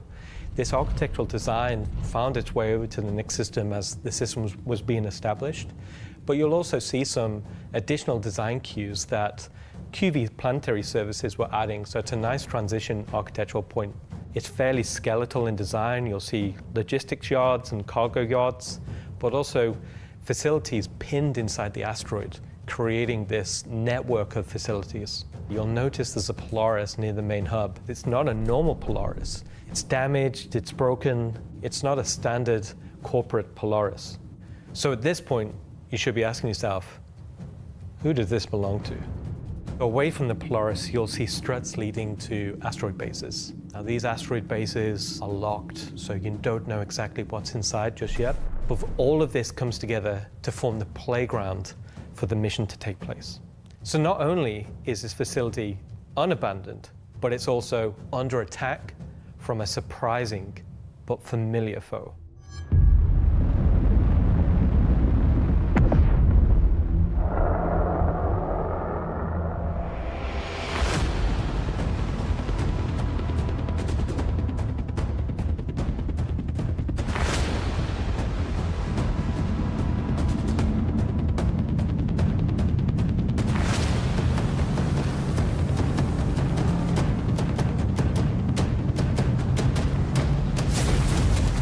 First time in the PU, the Vandal.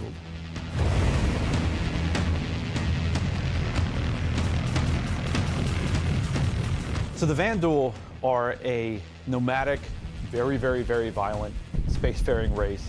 They've been striking out against outposts and such in the Nix system. They don't really know what they want, don't know why they're doing it, but it seems like whoever's running the station is really pissed them off. Vandal raiding parties have been arriving in the system, and they're unaffiliated to any clan. There's small groups coming in and picking at them. But as time goes on, those raids are getting bigger and more frequent. There'll be the scythes that you're familiar with, glaives and blades that we all know and hate, and a new craft for the PU, the Vandal Stinger.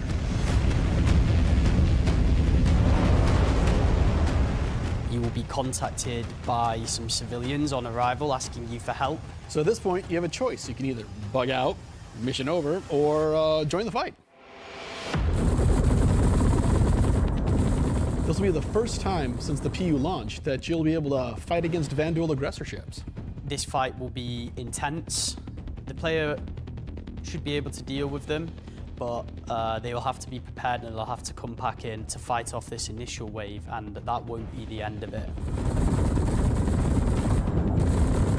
After you fight off the Vandal ships, the mysterious inhabitants of the station invite you to come on board. Which Intersect sort of will encourage you to do because it'll help further their investigation against what's happening here, why these QV stations have come back online. You dock your ship, you board the station, and it turns out the inhabitants here have a real surprise for you. The player will be immediately ambushed. These guys are not your friends.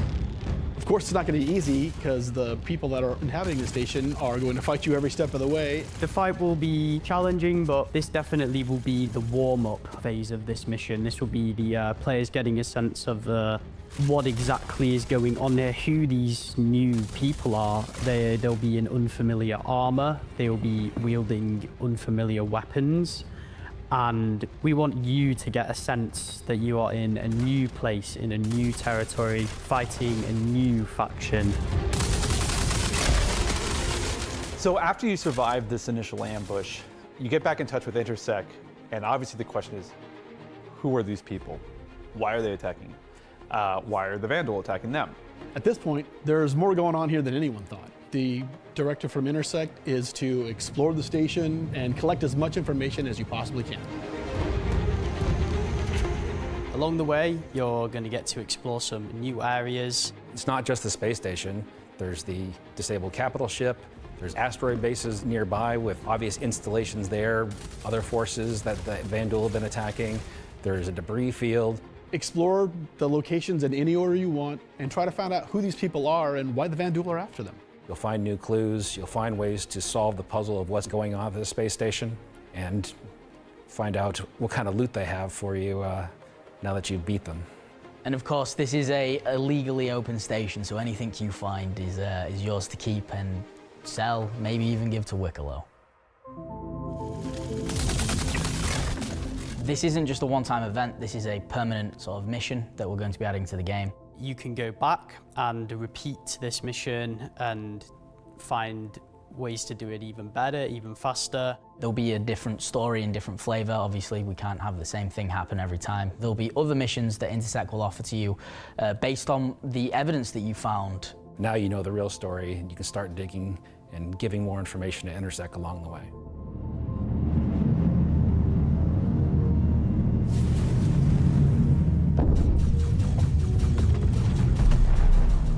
I'm super excited to finally see the Vanduul in the PU. I'm excited to bring cool Vanduul ship combat to SC. Players in the PU will now get to face down these awesome ships and get a taste of like we already have it in Arena Commander, where you get to fight the Vanduul swarm, and being able to do that in the PU is going to be, I think, a heck of a lot of fun. So this marks a great milestone for us for not only pushing hard and adding great content this year, we're also being able to introduce the next star system and introducing the next landscape to tell new stories and add new gameplay beats into the ever-expanding universe. So we'll leave 4.4 there. If you're at one of the watch parties, please raise a toast to the great work that all the teams have been doing this year. And I'll be right back in just a few minutes to look ahead at some of the things. I'm raising a toast. Thank you, ladies and gentlemen there at CIG. Thank you so much. Hello, everyone, and welcome to the Voyager Bar in beautiful scenic Orizon, where the staff of Cloud Imperium Games Manchester is gathered for their very own CitizenCon Direct watch party. As the dozens of such events happening at locations around the world, we've gathered today to watch this sneak peek at just a little of what the next year of Star Citizen has in store for everyone.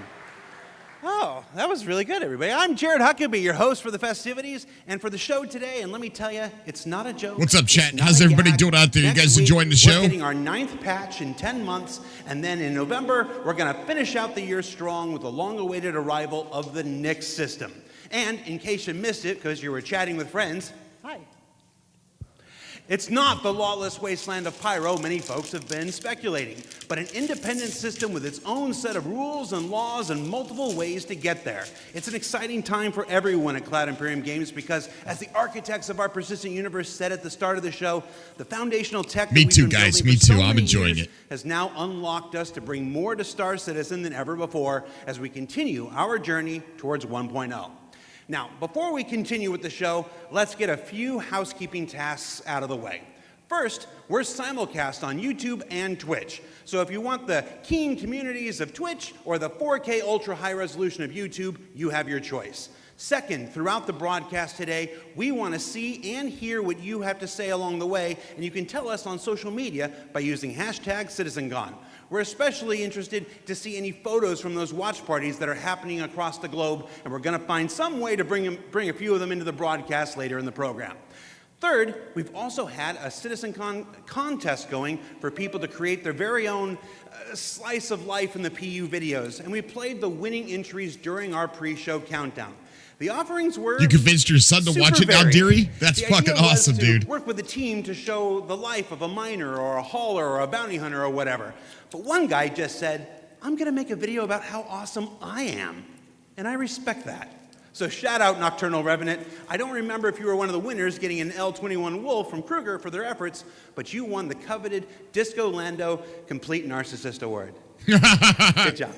And to all the winners, I'm sure someone will either be in touch with you about your wolves or they'll just show up on your accounts. I really don't know how that process works. Probably would have been good to find out before the show, huh? You can do it with us, Malika. Either way, if you missed the pre-show and are curious if you won, you can check the replay after we're done here today. Raising Enzo to join the Cobra Force one day? I just Hell realized yes, that my dude. bosses, Chris and Sandy, are sitting in a movie theater watch party in Switzerland right now. A completely captive audience. So real behind the scenes here. This is especially torturous for Chris right now because he's super excited about the next segment we've got coming up. Aren't you, Chris? Terra. And you Banu just sat Merchant there Man. right now, Kraken. forced to watch and listen to anything I say. Do either of you regret that decision so long ago? All right, so I've probably pushed my luck enough. Let's get to the next thing. When Nyx arrives next month, it'll have Levski, the Glacium Belt, and the new Welcome to Nyx operation we just discussed. But throughout 2026, we'll also continue to build the star system out with new features and new technologies that will not only set Nyx apart and give it a unique identity from its sibling star systems, but continue to set Star Citizen apart from other video games altogether. Now, at this point, if you're running one of the watch parties, you're going to want to crank your speakers up for some brand new music from the Maestro Pedro himself. And let's take a look at some of what the next year has to offer for the Nyx system. Okay.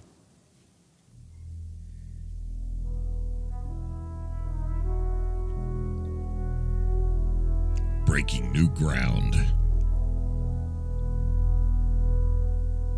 At Cloud Imperium Games, we believe art inspires the best technology. And through the development of that technology, it pushes us to create even better art. When Genesis comes to the persistent universe starting next year, it will change how you experience every world. And not just in the building of the new planets for the Nyx system. We will also go back through Stanton and Pyro and reimagine them through the lens of our technology. Oh my God, I'm getting goosebumps. And more traditionally, we'd create slices of biomes, like deserts or forests. This approach moved us forwards and got us this far, but solving the scale was always tricky. And for Star Citizen, we like to do scale on another level. Issues like seeing tiling from our height maps from high altitude, or the unpredictable blending when two biomes connected, were common. But ultimately, things just never felt right. Our worlds were gorgeous, but to us, they still sometimes felt like interpretations. Now, this was a super hard problem, which we needed to solve at the scale for Star Citizen requires. We challenged ourselves. Thank you, Baby Dragos. In the most believable way, and not just on a planetary scale, but to our level of detail. Thank you, PB Dragos. Oh my God! Oh my God! With Genesis, we've made a complete paradigm shift to how we do things. What? No! No! Oh! Oh my God! No! With the assets what the fuck? Whenever and wherever what the correct criteria is found. What? So when you see a forest or a meadow, it's no longer. I'm sorry, Chad. I'm so sorry. I'm sorry. It there. It's now because it simply wants to be there. It fits inside our rules. Oh my Genesis gosh! Into our other gameplay systems. Our new planets are built from the information we create for our different datasets. Like height maps, humidity, temperature, soil types, soil amounts, geology erosion data, to name but a few. This means you can now tell where to find valuable minerals as the geology looks like it would be suitable for it. Where scree piles exist below sheer cliff faces, and where rocks have broken off over time due to erosion. Of course, these new tools still give us the ability to direct the look and feel we want. The attention to detail from the tallest mountain to the smallest flower is still our core DNA. Where is that? With Genesis, we can now keep that detail-orientated mindset as we focus on the quality, and it provides the quantity. Genesis provides our planets with the ultimate sense of exploration and adventure, discovery in the purest emotional form. We want you to find that perfect place, with the planets providing an abundant resource to harvest. This is a major part of what exploration is for us. You guys are kings! We want that feeling of finding a corner of the universe that you'll fall in love with, and where you want to settle down and build your home. Oh my gosh! Now I'm going to hand you over to Will to go deeper into what we have built that allows Genesis to realize our vision. As a reminder, some of the visuals you'll see will evolve and change as we continue our technological development and hone in on the final look for Nyx. Oh my God, I don't know what I'm Thanks, looking Ian. at. So, in case it's not already clear, Genesis is our name for a group of technologies that are improving our ability to build worlds, refining those that we've already created, and ultimately expanding our persistent universe to the scale and quality that we all expect. I work on planet tech, so let's talk about how that's continued to evolve since our presentation last year. And instead of just highlighting some really cool biomes that we can create, let's go ahead and show how all this work applies to the upcoming planets of Nyx. So there are 3 planets in Nyx. Nyx 3 is a gas giant, and I think it's blue. It's not going to surface. I don't really know. Nyx 2 is a yellow, toxic. It's got like this high pressure atmosphere, and it's like a very volatile planet with high risk reward gameplay. It's going to have some really interesting biomes for you to discover, but for now, just know it's going to be dangerous, because today we're going to focus on what we consider to be the hero planet of this system. Oh my gosh. Nyx 1 has got a rugged, remote beauty. It's got a diverse set of biomes, from weathered rocky mountain ranges to vast sweeping forests and grasslands, and from damp, expansive wetlands to claustrophobic, festering swamps. Wow! These core biome concepts give us a fantastic platform to hone our technology, in some cases because the current tech couldn't do them at all, or because we want to completely step up our game for them. So, let's approach this planet in much the same way that you, the player, will, from orbit. Okay. The orbit appearance of the planets going forward is far more tied to what is present on the surface. Previously, we had different data that drove the orbital and ground coloring. That's because the orbit was designed to look like vegetation that we'd place on the surface, and the ground coloring was trying to be a mix of soil, rock, and the organic compound coloring that forms the kind of colors there. Now we author much more of the data in a unified way. When you look at Earth, you see blues and greens for ocean and vegetation, and brown or yellowy tones for sand and soil. We wanted to keep it as simple as that. The same set of textures and data that define the color of the soil, sand, and rock on the ground are used to create the orbital look. We then assess the presence of vegetation and competition between different species on each part of the planet, and use that to blend in tones of green, including variations due to species health and the current season. This creates a far more complete image and allows you to identify features, geologies, and potential points of interest all the way from space. Let's go down to the surface and start with something closer to what you're used to, but in a whole new light.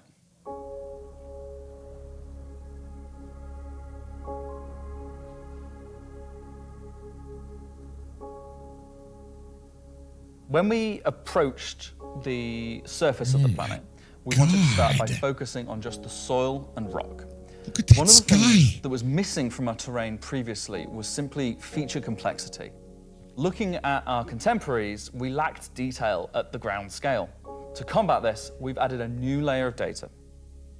That layer is called the medium tiles. These are intelligently placed on top of the existing 4-kilometer terrain tiles based on slope, soil type, and other erosion data. And these medium tiles don't just create height changes, they also bring in local erosion data both for soil and bedrock size values. And this gives us a whole new level of terrain detail, of scale, and allows us to create far more unique locations across the planet. God. So now that we've nailed the surface, let's have a look at adding some rocks. We've now got 2 major contributors to the rock content of our planets. Firstly, long desired feature, cliffs. We are adding large scale, very detailed to all our cliffs based on the geology at a given location.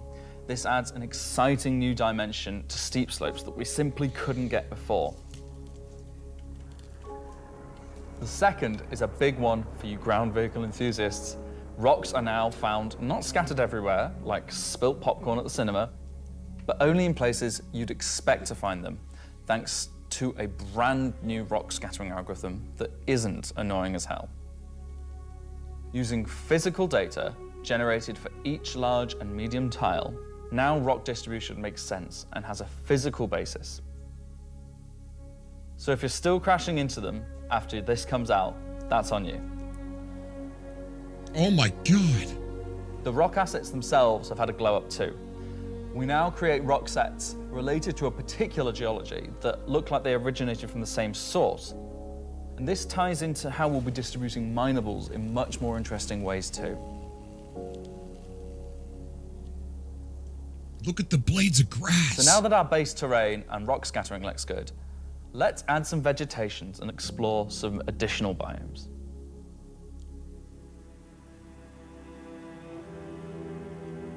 Nyx 1's forests and grasslands are full of trees, various grass species, rock formations, and they're found in all sorts of elevations like mountain valleys, open plains, and dense meadows. And when we start to add a bit of fresh water, they begin transitioning into more wetland-type biomes. And while forests are super cool, let's focus on the grasslands and wetlands today. So, how are we making these look so great? Obviously, we've had grass before, but never meadows of it. Because until now, we haven't been able to spawn grass in large enough quantities or effectively represented at distance. So we're stepping up our game in terms of spawning, shaping, and shading grass. With Genesis, we now leverage GPU spawning to create vast quantities of assets across all biomes, whether it be dense meadows or more complex collections of ground cover like you can see in these wetlands. Wow. We are also able to fit our grass tiles to the ground by conforming them to the unique terrain underneath. Now we can finally cover complex terrain shapes with grass and ground cover assets, and as a result they are now gravity aligned, meaning each blade is oriented as you'd expect and not sticking out like before.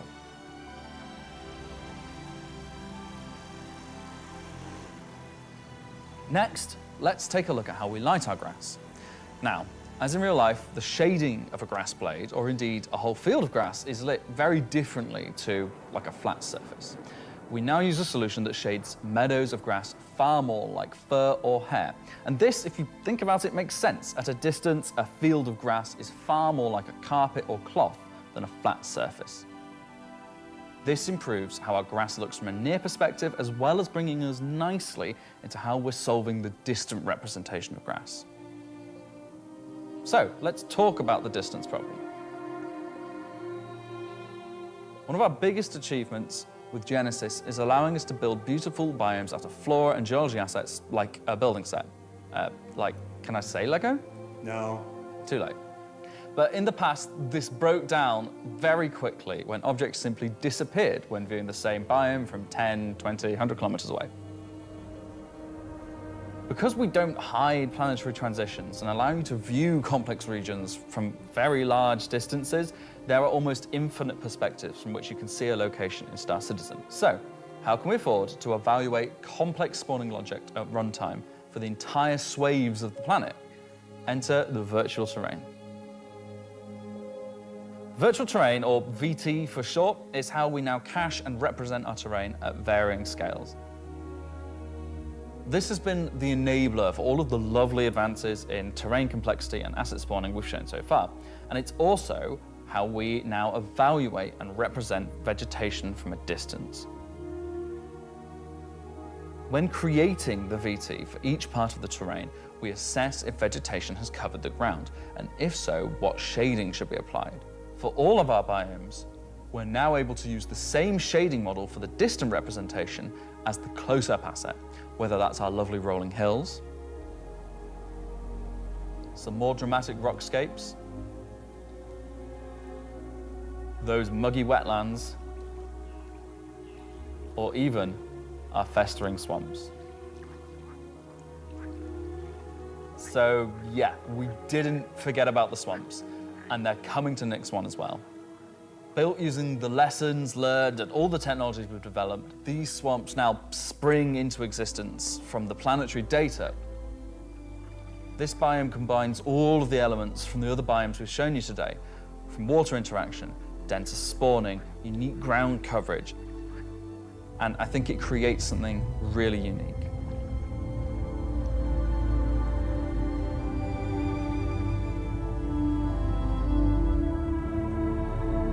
My God, I cannot believe what I'm seeing. Anyway, that's our update on the Planet Tech portion of Genesis and how we're using it right now to sculpt the identity of Nyx-1. And I hope you're as excited as we are to explore this and everything we haven't shared yet next year. I am. Wait, yeah, I am. As you can see, Genesis is now inspiring everyone here to create planets of the quality and believability we've always strived for. Look at that coastline. A meeting of technology and art that I truly believe will set our worlds apart from anything we've done before. And with that said, let's move on to a little travel between systems, literally.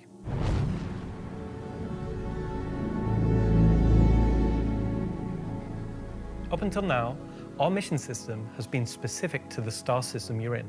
Oh, this Meaning is so a Stanton good. mission has to take place in the Stanton system, and a Pyro mission has to take place there. We've never been able to link these together, but with the introduction of our third star system, it's time for this to change. And that begins with the introduction of interstellar cargo. What are you talking about today? System-to-system hauling missions. Hauling is back. Jordan said Holly was gone. He doesn't even play the game? These are exactly what they say on the tin. Missions where you're going to start in, say, Stanton and end in Nyx, taking various volumes of cargo between the stations. So there'll be high volumes of cargo that kind of fulfill the purpose for the Hull C and the other series of Hull ships.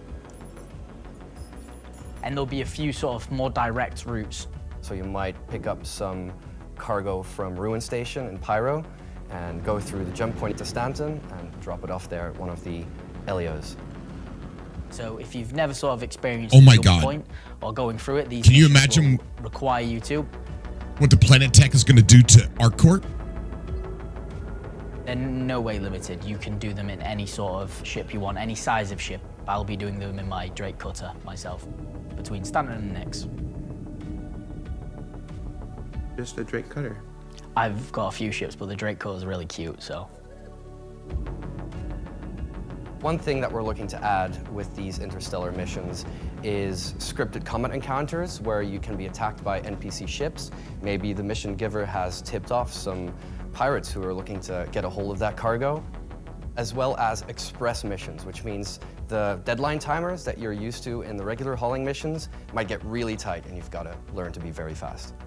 All of the love and care that has gone into hauling missions so far, with the logistical network and making sure they make sense within the themes of the systems, just as much love has gone into the interstellar missions we're making now.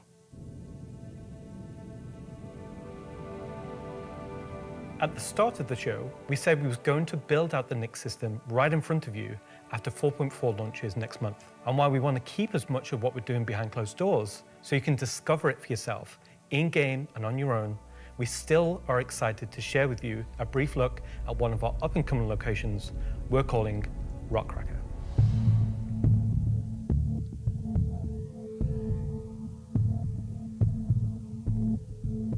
Okay, so Rockcracker, Jared, is our internal name. Rockcracker is where you have to crack a rock. It's a big rock. You want more? So way out into the Keegar Belt, you'll find these old QV breaker stations.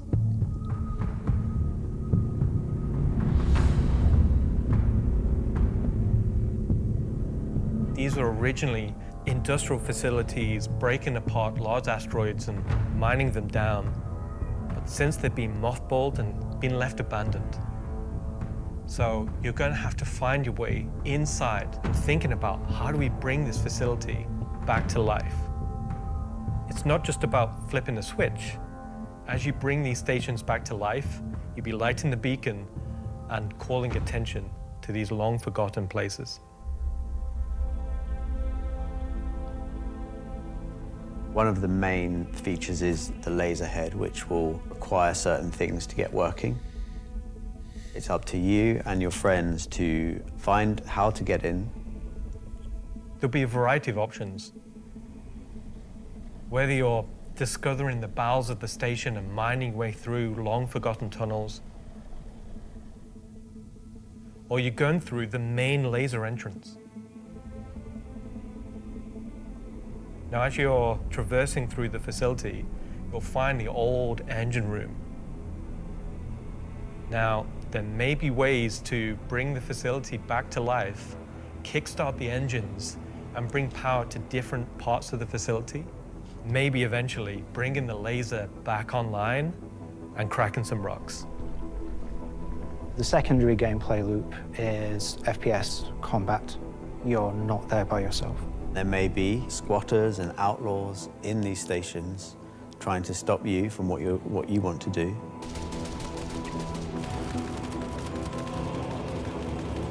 Sergeant Quiet Storm, thank you so much, buddy. Thank you, dude.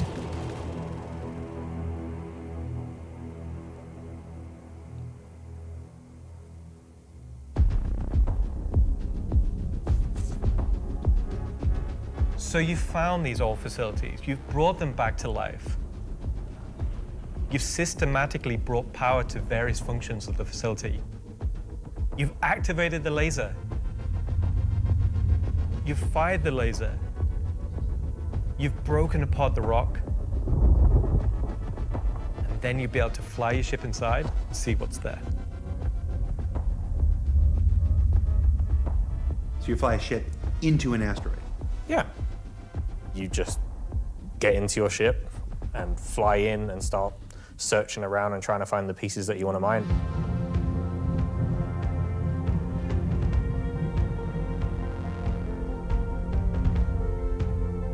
I'm really excited about Rockracker because it's a sandbox activity. You can kind of go to these. Boy, this is far away. It sort of looks like a slideshow. This content is for players who enjoy mining, who enjoy exploration, investigation, and don't mind a little bit of FPS content while they're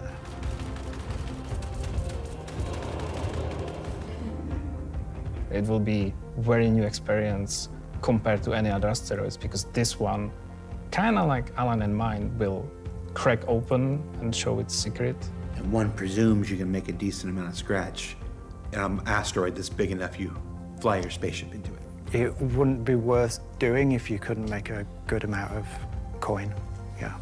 Making promises for the econ team. Yeah, they've got to balance it. It's for people who want a lot of minerals. When crafting comes in, when all the other mechanics and features that we want in the game for 1.0 come in, it will be a place where like an organization or a group of like 5-6 people could come and just get a monumental amount of minerals. So that's a look at some of what's coming over the next 12 months. In addition to what we've shown, there'll be new mission packs tailored to the People's Alliance and their struggles. There'll be events that invest you into the evolving storyline of all 3 systems we'll have in the game. And of course, when we begin populating these with new planets, there'll be a whole host of ground-based POIs, settlements and structures inhabited by those trying to make their way in the verse. And all of this in service of building star systems that complement the massive corporate yard of Stanton, the lawless ganking of Pyro, and now the new frontier of discovery for the Nyx system. Should I say ganking? You already did.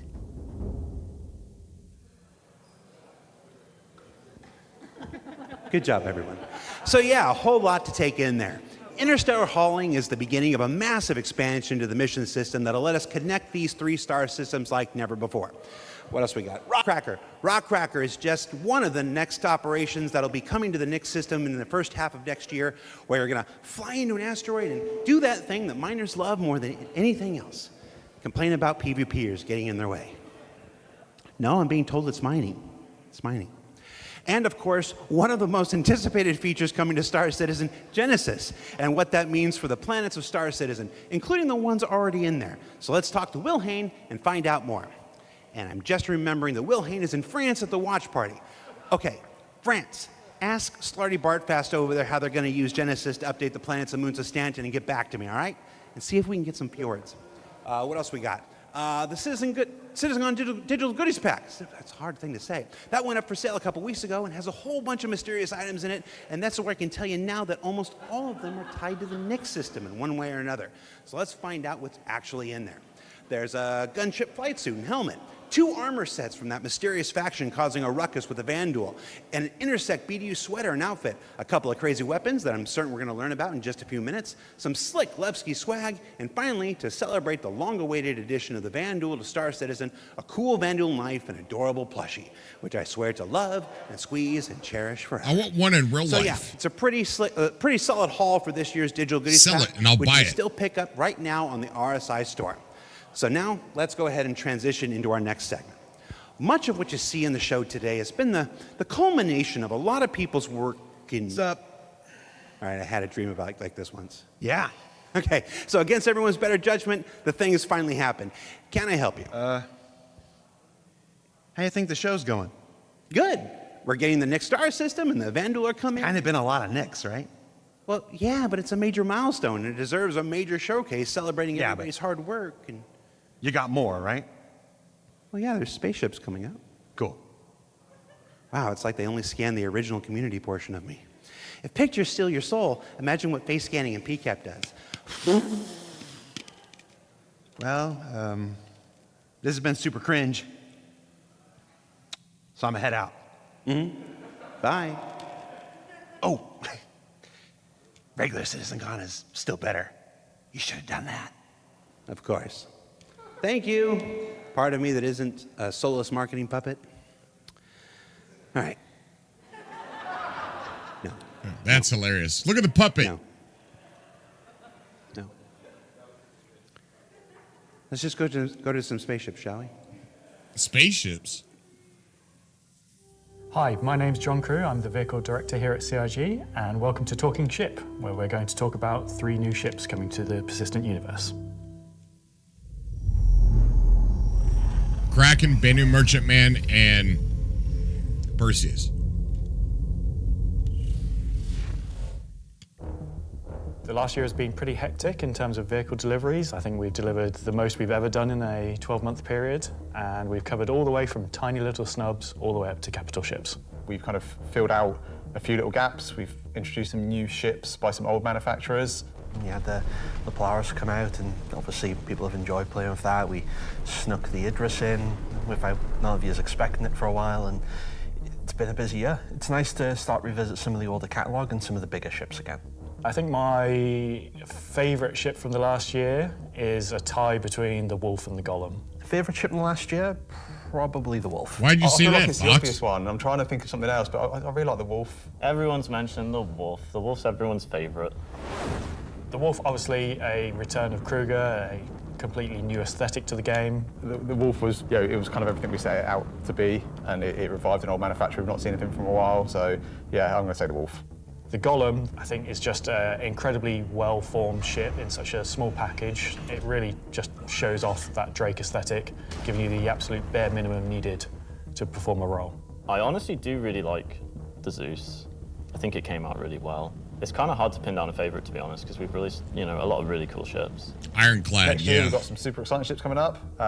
We're ticking off a few big ones, which is good. We're going to see, again, maybe some ships from some manufacturers that don't have that many in their lineup. There's a few big challenging ones starting, so they're good. A breadth of ships, should we say.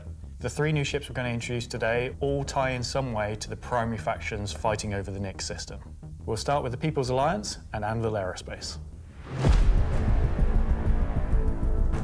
Anvil is a very military-based brand. It's been a brand that's in Star Citizen for a long time, fighting for lots of military contracts and lore, often up against Aegis, and to the point it actually beat Aegis in the past. You will be familiar with a lot of their ships' designs, such as the Hornet and Lightning. Earlier this year, we introduced the Anvil Asgard based on the Valkyrie chassis, which is an extremely popular offering. And this year, we're bringing the concept ship we introduced last year, the Anvil Paladin, to life. The Paladin is a gunship from Anvil Aerospace designed to support ground operations. The gunship is a ship that's designed to stay in a sustained firefight while dealing a lot of damage, also taking damage. We don't have a lot of gunships in the game. They're true dedicated gunships. They are quite a tricky archetype to control in game without being too powerful.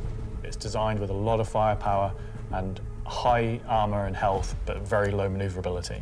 It's multi-crew, it's just built purely for battle. It's got lots of armor, lots of guns, big guns. It's got a very similar squat kind of form to the Valkyrie. It kind of reminds me of, I guess, like a pit bull, obviously a very menacing silhouette. It looks quite forward-weighted in its stance.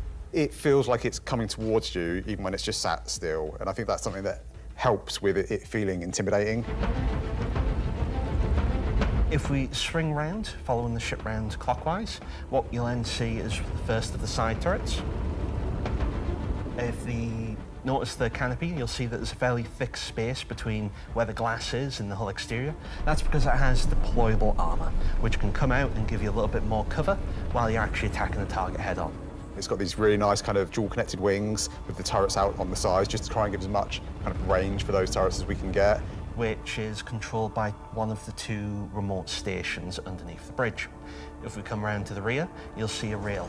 Now that rail mounts the main turret of the ship, which is controlled by the co-pilot. So you've got full 360 coverage underneath, full 360 coverage on top with it, and then the side turrets also have 360 coverage that way around and 180 out sideways. So really you have, between the turrets, pretty much 360 coverage in all directions. One of the unique things about the Paladin is all the turrets are remote and all the crew are located in this one central two-story room. A lot of our other gunships, the crew gets scattered across the ship, but with the Paladin, you're all sat together with a nice, cool experience, so you can really feel like you're playing as a group. And I think that helps with the intention of what the ship does, because you've got this really nice kind of like gunner viewpoint down, kind of giving this lower coverage. We added a glass floor just to keep the two connected. I think that really helps with the feeling that you're all working together and communicating. That said, if you don't have the ability to fully crew a Paladin, you can still fly it and engage in combat solo. Obviously not as good as if you have a full crew, but you can't always guarantee your friends are going to be online. As a solo ship, it's pretty capable of doing a variety of missions within Star Citizen. So if you want to run this ship solo, you can take on combat missions that, say, other heavy fighters like the Scorpius or other ships such as the Drake Cutlass could do. Ooh, that's nice. Coming aboard the Paladin, you enter into this sort of armory ready room area. You have a variety of suit lockers and weapon racks in this room. Everything's very militaristic, stripped back, simple. It's a very functional space, but you'll find everything you need in there. One of the improvements from the original concept is we've added a small dedicated cargo bay area, allowing you to store actual SCU crates. Forward of that is the route to the lower gunners, and then upstairs you have the bridge area, and then off that central area you have the dual living quarters, one on the left, one on the right, and then at the rear you have the main sort of engineering area where the majority of the components are. Also within the upper traversal area you also have a little breakout area with seating, food machine, toilets, etc. I think it's a very cool looking ship. I think we did a really nice job of taking what was there in the concept and adding an extra level of detail and trying to kind of push things forward. I think it hits the nail in terms of a really solid military ship. It's really complementary to some of the other ships in the Anvil lineup, so something like the Valkyrie, where you've got this big drop ship. You know, the Paladin's there just to make sure it's safe, make sure no one messes with you, and just basically scare people away. The thing I like most, I think, about the Paladin is that it's very clearly got a crew of 4, and they all kind of work and operate under the same conditions. You know, the pilot, co-pilot, and the 2 gunners, they're basically all equal on the ship. There's one toilet, everyone's got the same style of bunk. when they're at work, everyone's at the front of the ship together. It's really odd to me that you call that, you like that there's one toilet for 4 people. Well, you know, it's you all work together. You're all equal at work. The toilet seat never gets cold. Toilet seat never gets cold. Yeah. So that's the Anvil Paladin. Whilst originally a military-built craft, it's the perfect ship for folks on the frontier trying to defend against threats. And talking of threats, let's move to our next ship, a replica from Hesperia. Hesperia are a high-end manufacturer. They specialise in recreating exotic and particularly alien spacecraft. Effectively what they're doing is they're remanufacturing them, making them a little bit more suitable for kind of human flight. And the latest offering from Hesperia is the Vandal Stinger. The Vandal are big, scary space aliens. They're like 7-foot-tall, evil war race that sort of take over, steal technology, absorb it, fuse it all together into their own needs. They are the relatively nasty aliens that you sometimes hear about and haven't seen much of yet. They also make really cool spaceships. The Stinger as a Vandal heavy fighter was reserved for their higher tier sort of ace pilots or high-ranking members within their clans. Ooh. The Stinger is a competitor to something like the FA or, I guess, the Scorpius. It packs a lot of firepower in quite a large frame, so it's a very, very tanky spacecraft. The firepower is almost unrivaled in terms of just both the number and the size of them. So it's there for players who don't want agility. They don't want to be in and out quickly. They want to be there brawling with big guns and taking all the hits. One thing Hesperia have done differently with the Stinger is they have done away with the majority of the bespoke weapons. They heard everyone's complaints about the glaive and blade and have stripped off the original Vandal weapons to allow customization for standard human weapons. With the exception of the single size 5 gun. Because it was too well integrated into the hull, even for Hesperia to remove. All the additional weapons are generic mounts, so they can be swapped with any of the existing lineup that we have in the game.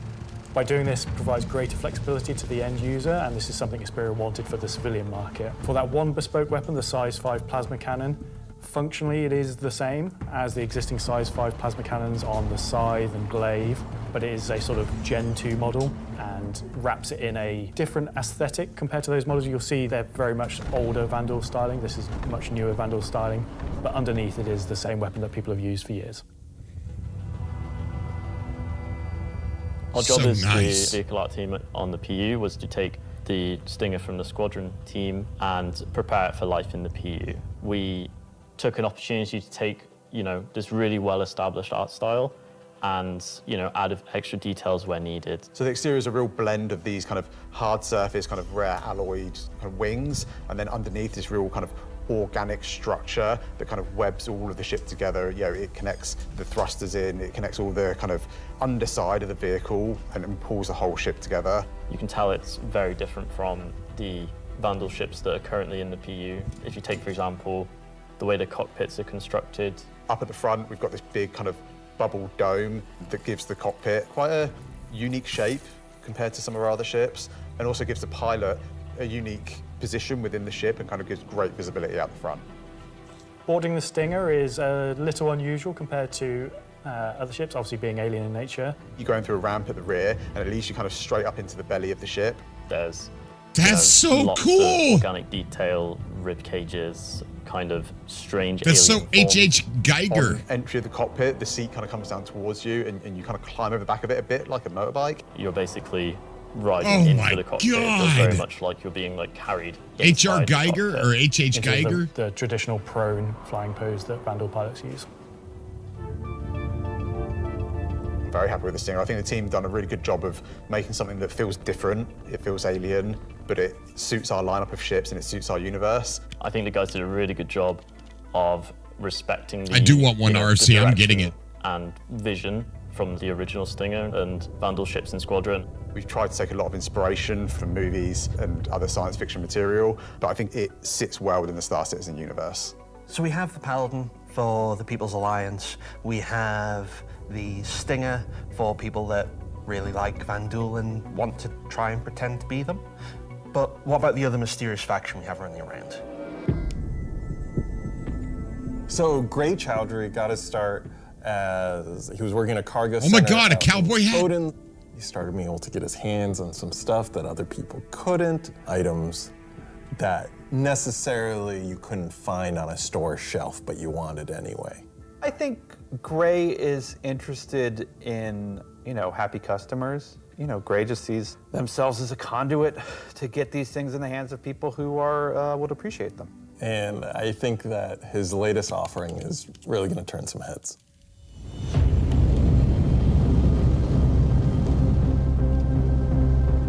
So the Shiv, well, we don't really know what it is, to be fair. It's what happens when someone who is a genius at aeronautics and ship assembly is given free rein to do whatever they want. It's the best of whatever they can find lying around, put together to make something truly unique, wonderful, okay, that's fucking cool. Beautiful, and just released out into the universe to see what happens. At first glance at the exterior of the Shiv, I think most people will probably recognize there is more than a fair proportion of a cutlass visible there, but it's had quite a few changes to it. As you look a little bit closer, you'll start to pick out elements from other ships. You've got, main thrusters that are from the Valkyrie. Even the bits that are obviously a cutlass have had panels welded on, panels removed. The top turret, which is now remote, is just this hodgepodge amalgamation with multiple other ships' turrets. And then the changes continue onto the inside where, again, it sort of feels cutlass-like, but then you'll find there's bits of Crusader ships just integrated into the wall instead of what was there originally. It has lost its side entrance, some of its cargo capacity, but what it's gained is it's gained visually more powerful thrusters. It's gained a really kind of nice set of belly thrusters. It's upped its firepower. As ever with the refined work from Gray's Market, you can see that great care was taken to the health and safety to ensure that there's no trip hazards anywhere. Okay, this is my favorite ship of the show. Panels are exposed. This is it. If you look carefully, you'll notice there are tools laying around in the cockpit. It's gained a toilet. Bucket. Bucket. Yeah, it's one for doing stuff, and then you need a second one to wash your hands. It's not an animal. It has very much taken that ethos of Drake and moved it down a level, which I think is quite an achievement. Just look at this thing. How do you even begin to describe the madness that created this? I don't know, but I want it. That's that's the ship. That's the ship of the show right there. This is something new and different for Star Citizen. Where did it come from? I'm not going to answer that. Just nothing. Just no comment. Gray goes to places and talks to people. I mean, there are just many ways to find these things that, I mean, are they legitimate, manufacturers? No. Are they operating on the right side of the law? Maybe not, but, money's money. Does Gray have a motto, an ethos to live by? It probably comes down to, don't ask where I got it. Don't ask how we got it. Don't worry about it. Just ask if you want it. I think the Shiv is for someone that is looking for something a bit different, a bit away from the norm, that just wants something that's unique. It's definitely for people who like a rustic aesthetic. It's a fun ship, but it's also really strong, to be honest, and it's absolutely a statement. It's exactly what would be in 2955. Offerings. They are obviously very combat heavy. There's something a hodgepodge put together all at once, junker. But honestly, all of them are a different statement, and they're all cool. As always, super excited to release these ships into the game and just see how players react and play with them. It's always fun to see the quirks and the shenanigans that people get up to with them. So that's Talking Ship for another year. So. Yeah, you got it. You can't do that thing with Lexi. Talking weapons.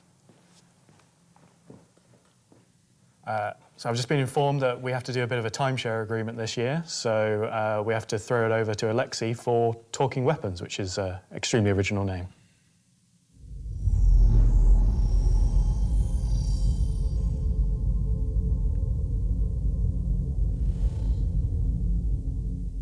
They said big ships. I'm talking about the new edition that came out in October.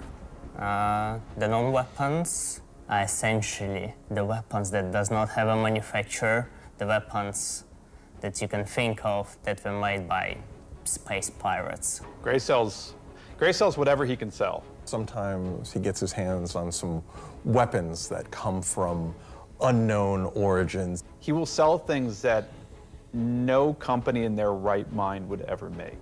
These are the most kind of like scrappy and taped together and the most kind of like pyro-ish weapons that you can think of. Right now we're releasing 3 new weapons. Rocket launcher, the LMG, and the long-awaited Space AK. I think this is the one that not only is the most in demand, but I've been politely badgered about the most. It's a fun rifle that basically fires energy and ballistic in sequence. So your first shot will be your ballistic, your second shot will be the energy. You'll see on the top of the art, there is a bolt that cycles the rounds, and that goes off with the ballistic shot, but it does not go off with the energy shot. And that is just like a really fun way of making a weapon work in kind of like a scrappy, glued together kind of aesthetic. The LMG, this thing is a really fun, slow-firing, hard-hitting beast. It will bring the 50 cal, and the only other weapons that have this right now in the verse are the Bearing sniper rifle and the Coda. Honestly, if you even get hit by one, you just instant tier 1 injury, back to medical. That is so cool. Are you even trying anymore? You know what? We made all these really complicated, fancy guns, and some people just I want a slow-firing rifle. Give me a scrap-together box that fires the biggest thing you can possibly find. That is we don't awesome. have a rocket launcher of this caliber. It will be 3 grenades straight together that you pull into the tube and fire towards your enemies. The cool part about it will have an arming distance, so you will not be able to just point it towards an enemy. It's also going to have a lot of spread. So essentially, you're going to have to get very close with your launcher to be able to blow up ships with a single payload in it. You can't actually aim with the apparatus, because if you've got the tube on your shoulder, and you try to aim it, you'd have to physically put the tube in your head. So we were like, And one other guy looks like he'd be in a foreign recreation of Breaking Bad. Like, it's in the spirit of being a tube that you can't use the aiming apparatus, and you just kind of like, all right, I think that's the middle of the screen, I'm going to hit it. It's in the spirit of being a tube.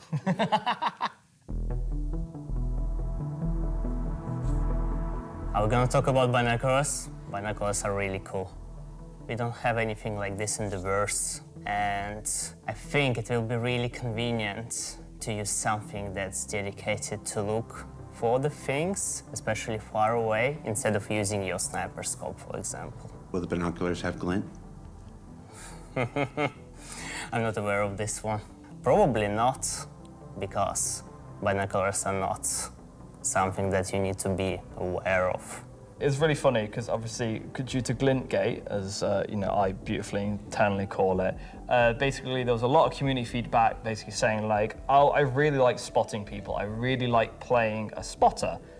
And essentially I was like, oh, this community wants to be able to spot people from distances. And what can we make gadget-wise that doesn't require new features? And it was like, binoculars. And I prototyped a thing which essentially was just a scope in a hand, and it worked. So we've got some really cool binoculars coming that allow you to spot people from distances. That's so cool. And how much damage do the binoculars do? Depends on how you throw them.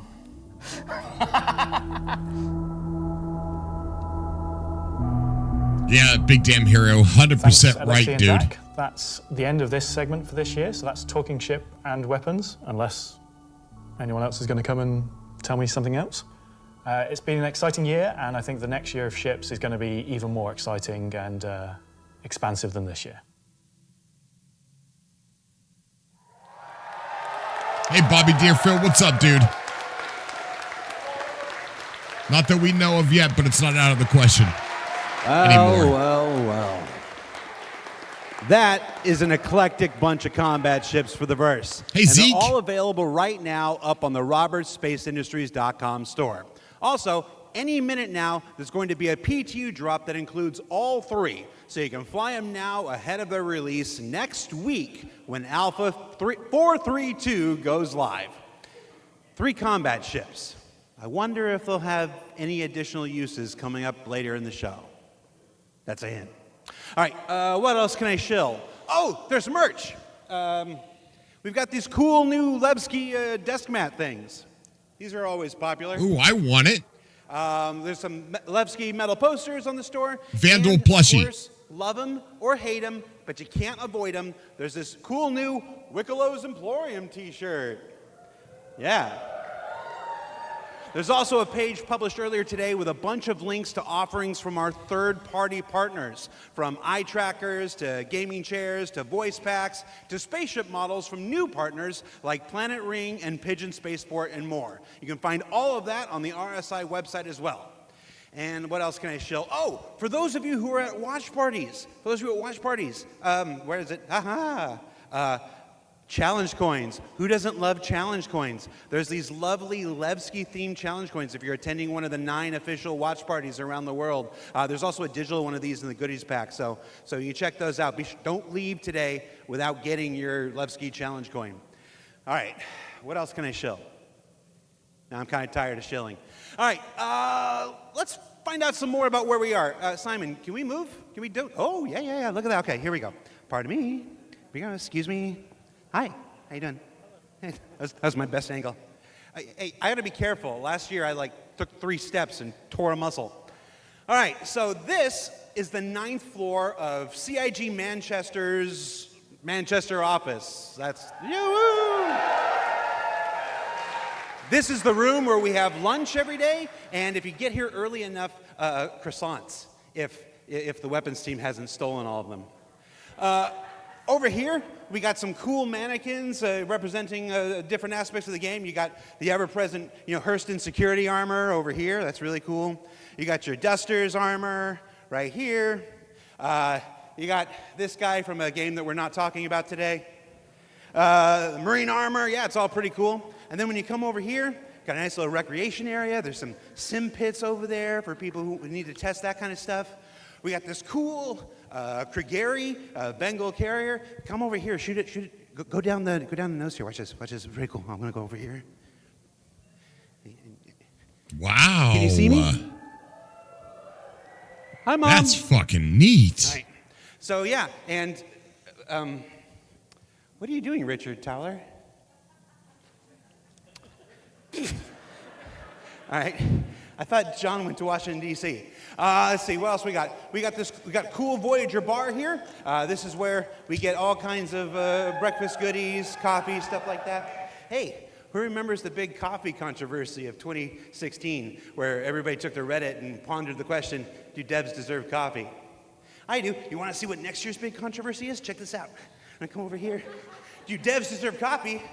Welcome to the Stargarita machine. Yeah. Do devs deserve frozen deliciousness?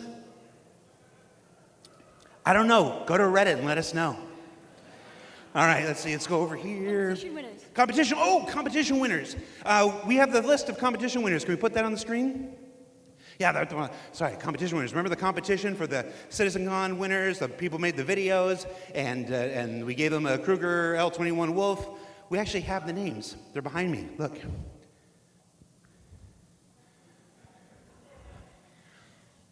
Oh. All right, that's cool. Also, everybody's got food. Do I have food here? Oh, somebody's supposed to save me pizza. All right, so we got. Oh, you guys saved me a lot of pizza. Let's see. There's like 3 different kinds of pizza here. Oh my God, that looks fucking great. Into like a challenger situation here.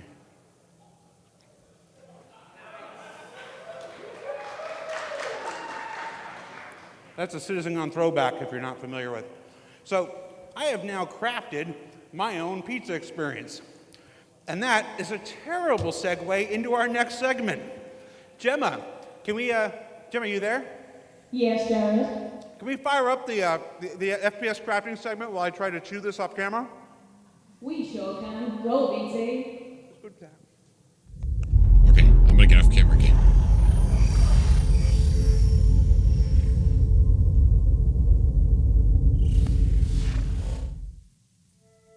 Star Citizen, at its heart, will always be an enormous sandbox experience, where you can set out to tackle the universe in whatever ways you want. But that doesn't mean we can't shape parts of the universe here and there to better suit our needs. That goes for both you and us. Let's start this part of the show with a look at how crafting is going to change everything from resource gathering, refining, and even combat when it comes online in the next few months. The first version of crafting is going to be quite small in scale. We're going to use it as a kind of a concentrated effort to allow the players to experience the initial UI, the flow of gathering materials that have different quality, and using those to craft items which are better than what they have currently in the game. The first version is going to be primarily FPS items that you can craft, weapons and armor. For Star Citizen, crafting is our primary progression mechanic. Star Citizen isn't your standard MMO. We don't have levels. We have ships, we have gear, we have things that you create in the world, you perfect, you research, you improve, and those items, those ships, those vehicles, the armor and weapons, that's how you progress in Star Citizen. Crafting isn't just a progression mechanic for creating new items, it's also a fundamental change to how we handle resources in the game. The materials that you collect, how you refine them, quality matters. Crafting the weapons, you'll be able to have some quality materials to influence the item stats on those weapons. It'll be somewhat random, potentially weighted on the location of the material. Some will have a higher chance of higher quality. And once you take those materials to your crafting bench, the fabricator, you can use them to craft, and the different attributes will be increased based on the quality of the materials you use.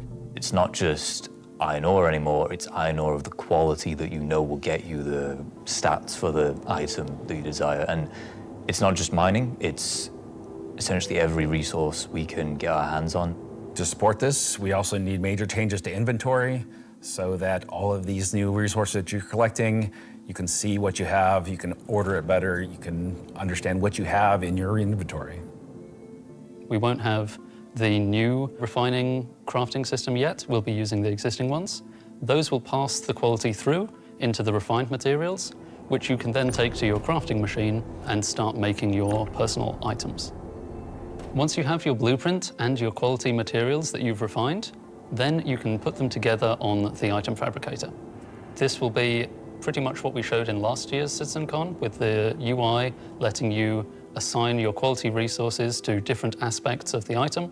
Once you're happy with what you see on the preview, you'll be able to click to craft, and it'll get queued up, and your result will be produced sometime later.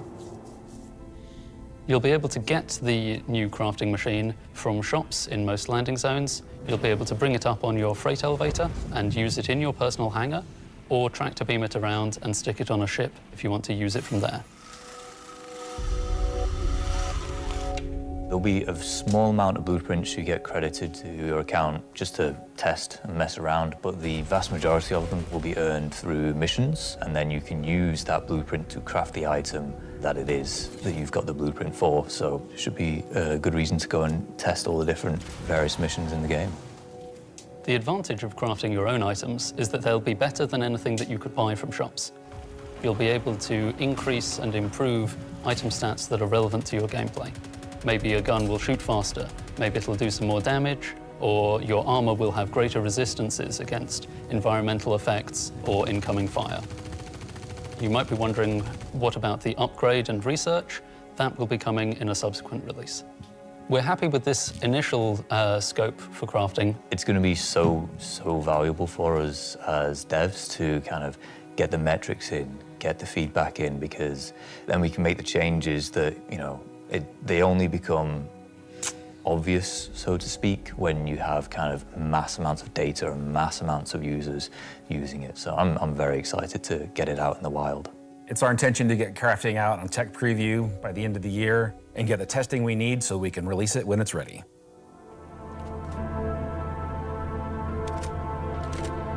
So that's one way you'll be crafting your own experiences in the Star Citizen universe. But what about us? Where do we get to hone in and craft a bespoke experience here and there, specifically tailored to individual or small group play? Well, that's where instancing comes in. And I'm going to let Benji tell you a little bit more. We're bringing instancing to Star Citizen in 2026. Why are we doing it, and how will it work? So if you've played any content in 2025 in Star Citizen, you know that most of these areas were in actual PvP zones where other players could interfere. Instancing is a means to create an environment where designers can create tailored content that's tuned to a specific group size, but it is also protected from outside interference. It's not to say that we don't love PvP. I'm a PvP guy. PvP me, bro. But like most MMOs, a good balance between a dangerous overworld and a protected instances is needed. Right now, we don't have this ability, and this is something we really need in order to give you a sense of progression that is tailored and balanced to a tunable amount of groups, so the difficulty matches the group size. There's a beginning and an end. It doesn't mean that that doesn't fit in our overworld strategy, meaning getting to the instance is dangerous, exiting the instance is dangerous, or can be interfered with others. But at least when you're playing the content, we can actually make something that's curated for one experience. I don't like that. So before anybody says this is only a PvE thing, this technology can also be applied to unlock curated PvP experiences that are as seamless as the PvE ones. So it's not about one thing or the other. It's really about unlocking developers' ability to create curated content. So that said, how will it work? Instancing is really an evolution over static to dynamic meshing. We want your instances to be as seamless as your instance hangars, meaning that when you take an elevator, you exit the elevator, you're inside the instance. A gateway opens, you cross that gateway, you're now into your instances. Could be also a quantum jump into an instance that you don't even see. The transition is just like a dynamic mesh transition. And so throughout the universe, we will be able to add these areas that are open or closed instances that allow you to join in either with a party and have a reserved instance for your party, or join an open instances that has a number of slots. And so some of those areas will be completely instanced. I want it to be all one world, all one place that everybody lives in. The closed all ones one world, really all to one drive place, one no piece of private content. this, no private You that. enter I don't and like exit it. seamlessly, just like we do with your instance hangars currently. Let's go and find out what one of our first instances will be. Siege of Arzen was an event we did previously, which created a gameplay scenario where the player had to run through and progress through contested islands of Arzen. This was a high-paced, high-intensity event, but it struggled a little bit from its technical execution. But now with the introduction of instancing, it gives us an opportunity to evolve it and modify it and make it better for you in a small group to work through that activity. It is an event that I had the honor of pretty much solely designing and building all of the logic and having the stress of trying to get it working. Agent Dooley from the CDF puts the call out for volunteers because basically the Nine Tails have taken over sort of a cluster hangars is of fine, floating apartments is platforms fine. in Orison. And you are there But the to overall kill the explorable sort of lieutenants of this terrorist organization. world that take you back travel in control. and live in should not be instanced. So in our current thinking, Siege of Arison is designed for about a 15 to 20 people fire team. So you, your friends, or your org will go in, you'll all have sort of dedicated roles. Some of you might be the tank who brings in the heavy weapons and sort of pulls the fire. Some of you might sit at the back and be the sniper and pick people off who are a bit further to make the advance easier. Some of you will be the medic who sole job is going to be revive and look after the rest of your team. Me too, Malika. And some of you will be the people who push for the objectives to try and get sort of most of the mission done. Exactly, Lobster Toast. It's like they're trying to make a single player But aspect when we to this. released it, we fixed the problem with 2 DGSs on one server that was fighting for resources. And with that, we also upped the player count to 100. So when it first debuted, it was already too full for what it was designed for. It was a massive operation at the time. It's like they're taking consequence away. Bringing it back and giving it a refresher will be a fantastic addition Probably right, back into Nemesis. the PU. So imagine if Siege. It'll was attract a more players I won't instance see because that they're you going to could be go in and stuck play in an solo, instance. Or if it I was won't a be able to public accidentally event run across that them you having could a go with your battle in the friends, Siege of you Orison. could join up with random players on the Yeah, server. no, thank There's you. lots of ways that we want to take a look at Siege, how we can make it a more approachable piece of content. I'm excited, to say the least, to bring back Siege of Orison to Star Citizen and to sort of have it be one of the first tests that we have for instancing and really get it back to sort of a core experience point where it I should agree with be. hangars and So apartments while and easy habs. the next season is quite heavily focused on Nyx, I'm also very happy that we're not really ignoring our other two systems of Standard and Pyro, and we're going back there and we're sort of improving and expanding on the player's life in those two systems as well. I know not everything's going to be instanced, but now you're going to be on Yes. Orison. While things like Genesis, And instead of Interstellar knowing Hall, that there's Crafting, something happening Siege of over Orison, there, and more will reveal when you go over next there, year, nothing will is, but continue to bring life into the it is on somebody else's outside of instance. Nyx. And it There's just doesn't, still it takes you out of the one more immersion. exciting It's use stupid. for instancing we're building right now.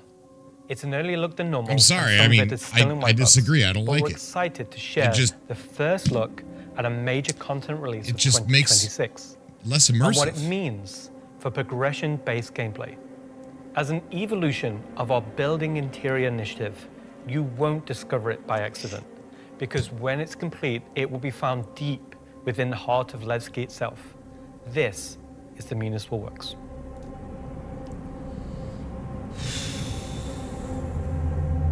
So inside the facility, you'll find huge vaporization chambers, old processing plants, industrial tunnels.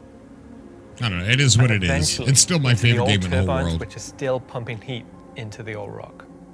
So this I just want to know that everything's happening on the server and I can run into you won't it. see in Lorville, you That won't there's see nothing Night hidden. or the other landing zone. It's the pure basis of Levski. You will have, of course, metal and tunnels and more structural plays, but you will also see a lot of rock and cave. So it's not a place you go to take vacation. It's really a place you go to fix stuff.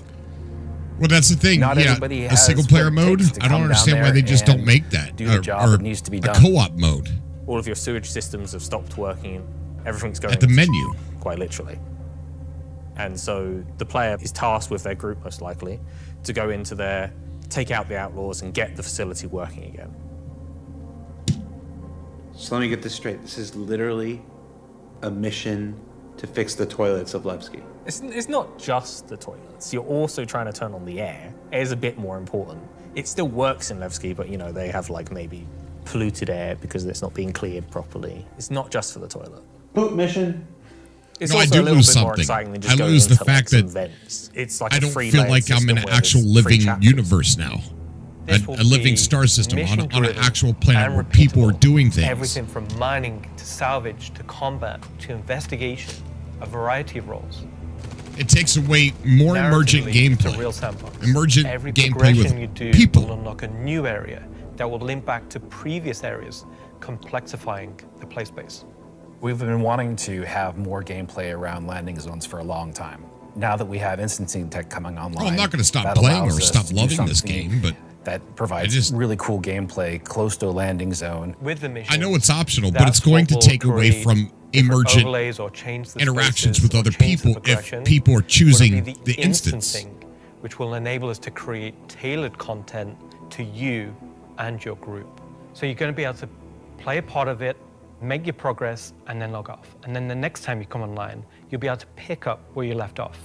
It's going to allow players to return back to it at different states, depending on how much you've progressed, and be able to keep it going until you've reached sort of the end of the whole free chapters. griefers where too. You're not going to have other people getting in your way. It's you, your team, your party. It's a way of giving players content where they know exactly where they're at and they can keep going back to it and improving sort of their own progress and ability to jump through them in faster and faster times as well. So that's a look at how we'll be allowing players and developers alike to create more crafted experiences within the greater sandbox of the persistent universe. I know. Okay? Trust Is that me. it for me at this point, Jared? Almost. Throw it back to me, and I've got one more for you after this. Back to you, Jared. I don't know. Bad take on my part, I guess, but I don't like it.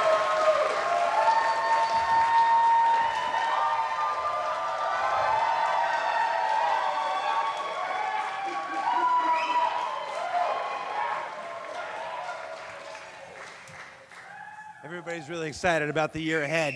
So that's a brief look at some of the ways in which we're allowing you and our developers to craft a more curated Star Citizen experience.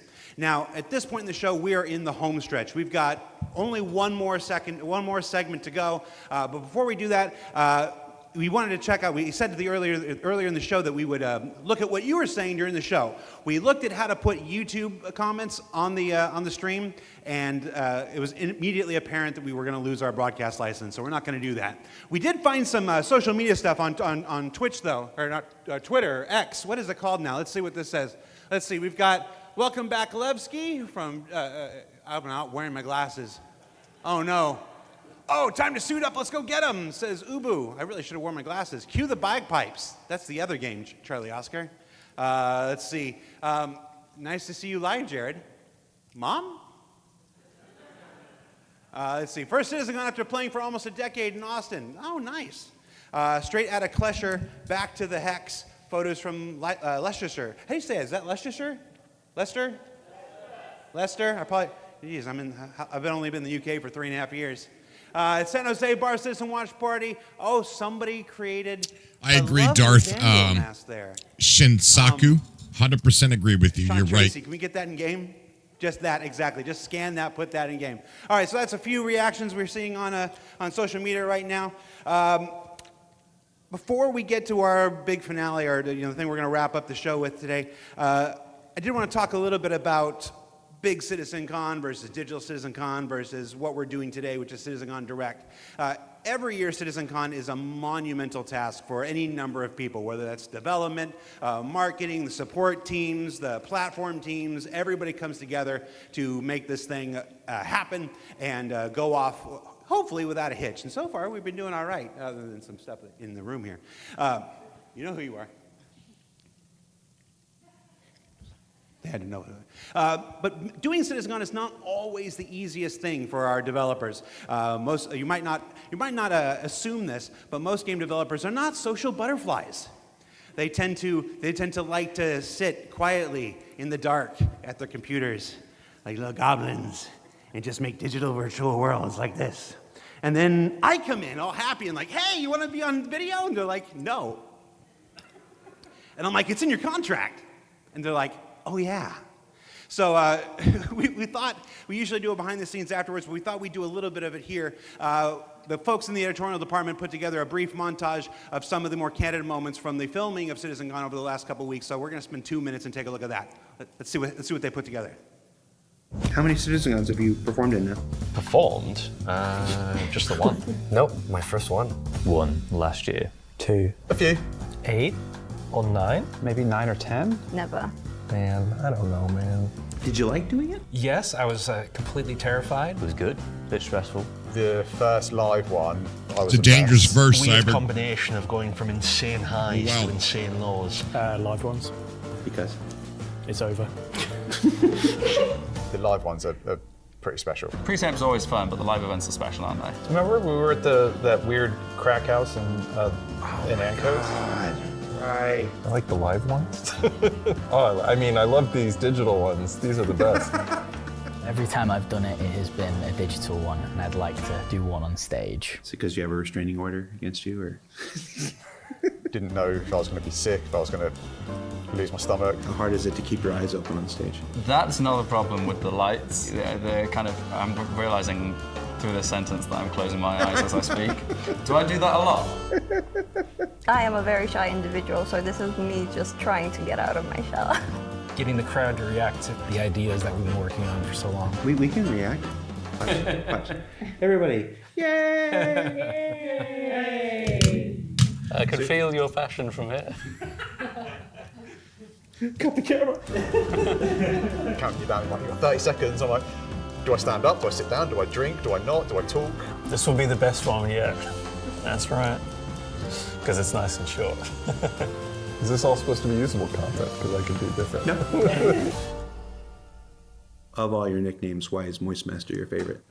I think you mean least favorite, and because it has the word moist in it. I mean, come on. We'll give you a new nickname by the end of this. Sounds good. Could do All with right, one. Let's get started.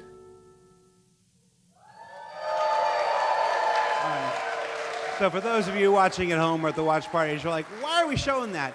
I put that in there because I'm eternally grateful for all of the CIG staff and developers who take the time to appear on these things, whether it's ISE, SCL, CitizenCon, walk on stage, be pre-recorded. It's not the easiest thing for everybody. And on behalf of the community, if I can speak for them in this regard, I want to say thank you for participating in these things each and every year that we have them. Now, let's wrap things up here. So, let's see, how do I want to do this? At this point, we've only got one major story left to tell. But before we do that, we wanted to do one more check-in on something we started last year. Last year, Rich Tyler took the stage and presented his roadmap to 1.0. And we didn't want to go an entire year without talking to the senior game director my chat's himself, starting to turn into like one of those update on that 1 year Spectrum later. posts. So we're going to throw it to him, and we're going to go to our last segment, and when we come back, we'll say our goodbyes. And if you're at a watch party, it's time to get. I was going to say that's not a word I can say on the camera. Let's just go. Let's just throw it back to me. Go to me from 1 week ago.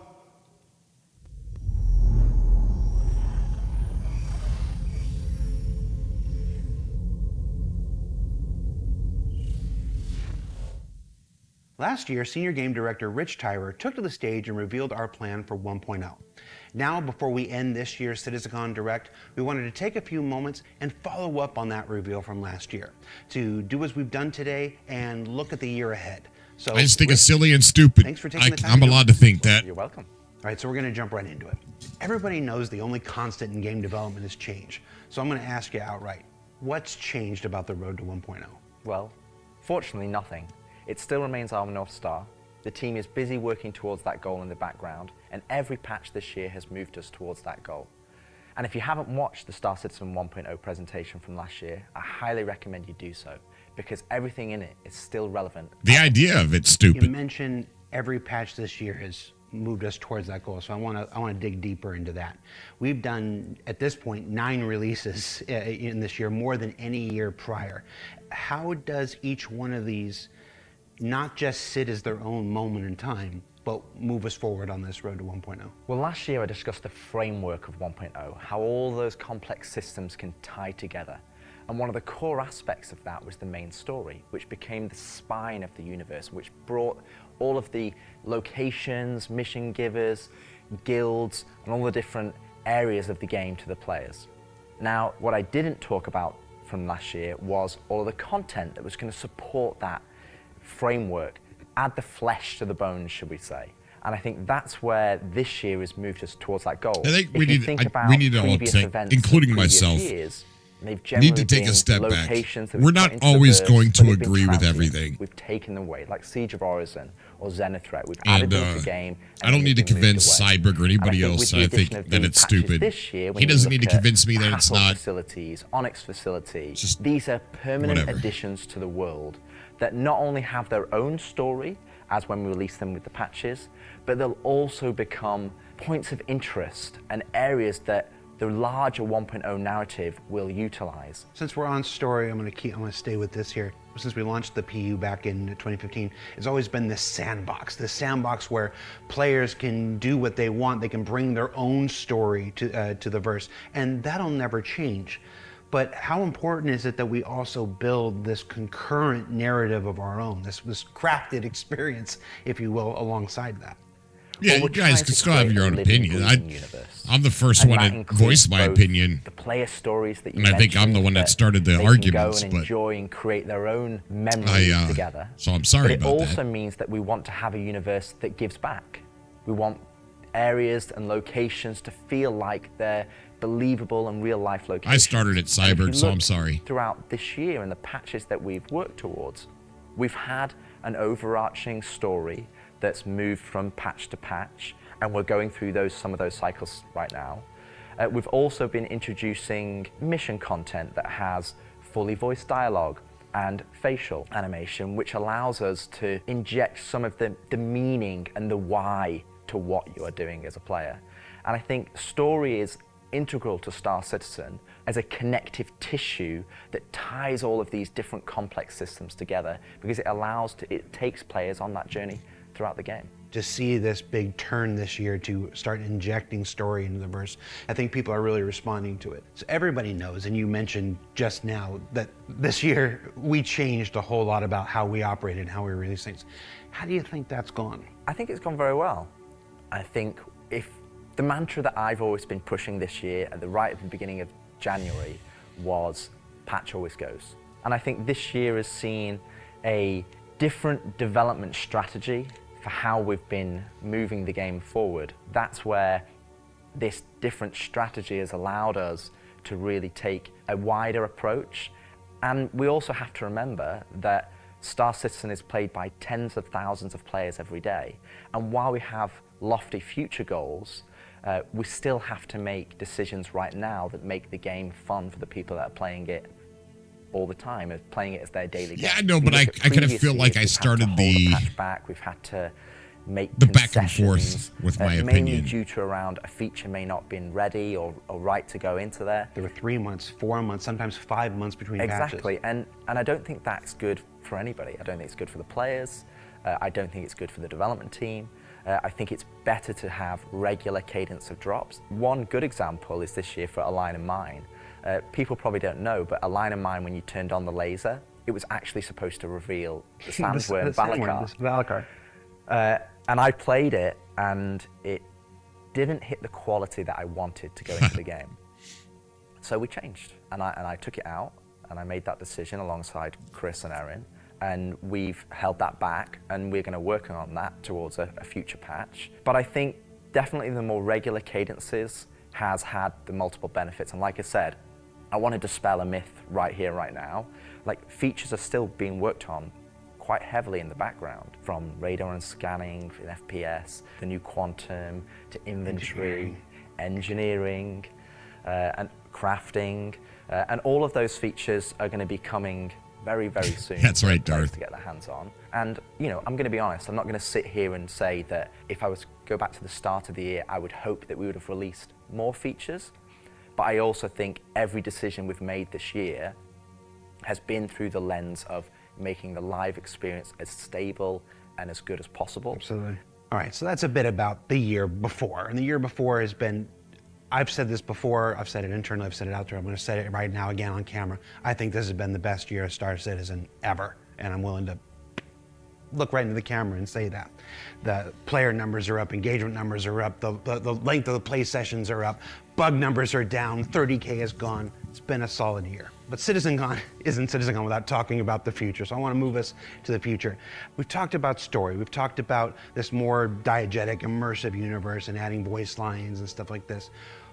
But where do we go from here? Obviously that continues, but what more are we going to do to make this universe seem alive and real and breathing? I think the biggest thing is to start having that conversation be two-way. So if you think about this year, like you mentioned, we've been having fully voiced NPCs, but a lot of those missions and those NPCs, they're talking to you, they're talking at you. Right. You don't get to talk back to them. Now, obviously, you get to interact with them through your actions. You get to go and do their mission, and you get to move that along, and then they talk to you again. But it's a one-way conversation. We're missing that conversation wheel. Exactly. The next part would be physical mission givers. That's something that we're going to be working towards very soon, with Battaglia being the first one coming back in the verse. And just to be clear, we will be bringing all the mission givers eventually back, and we want them to be an integral part of the verse and the story that players go and enjoy. We want the locations to be brought to life, and as we mentioned last year, we want to have interactive scenes that you can go and be part of. And obviously the full end goal is towards, you know, to have cinematic stories in the game, and that is what we're going to be pushing towards.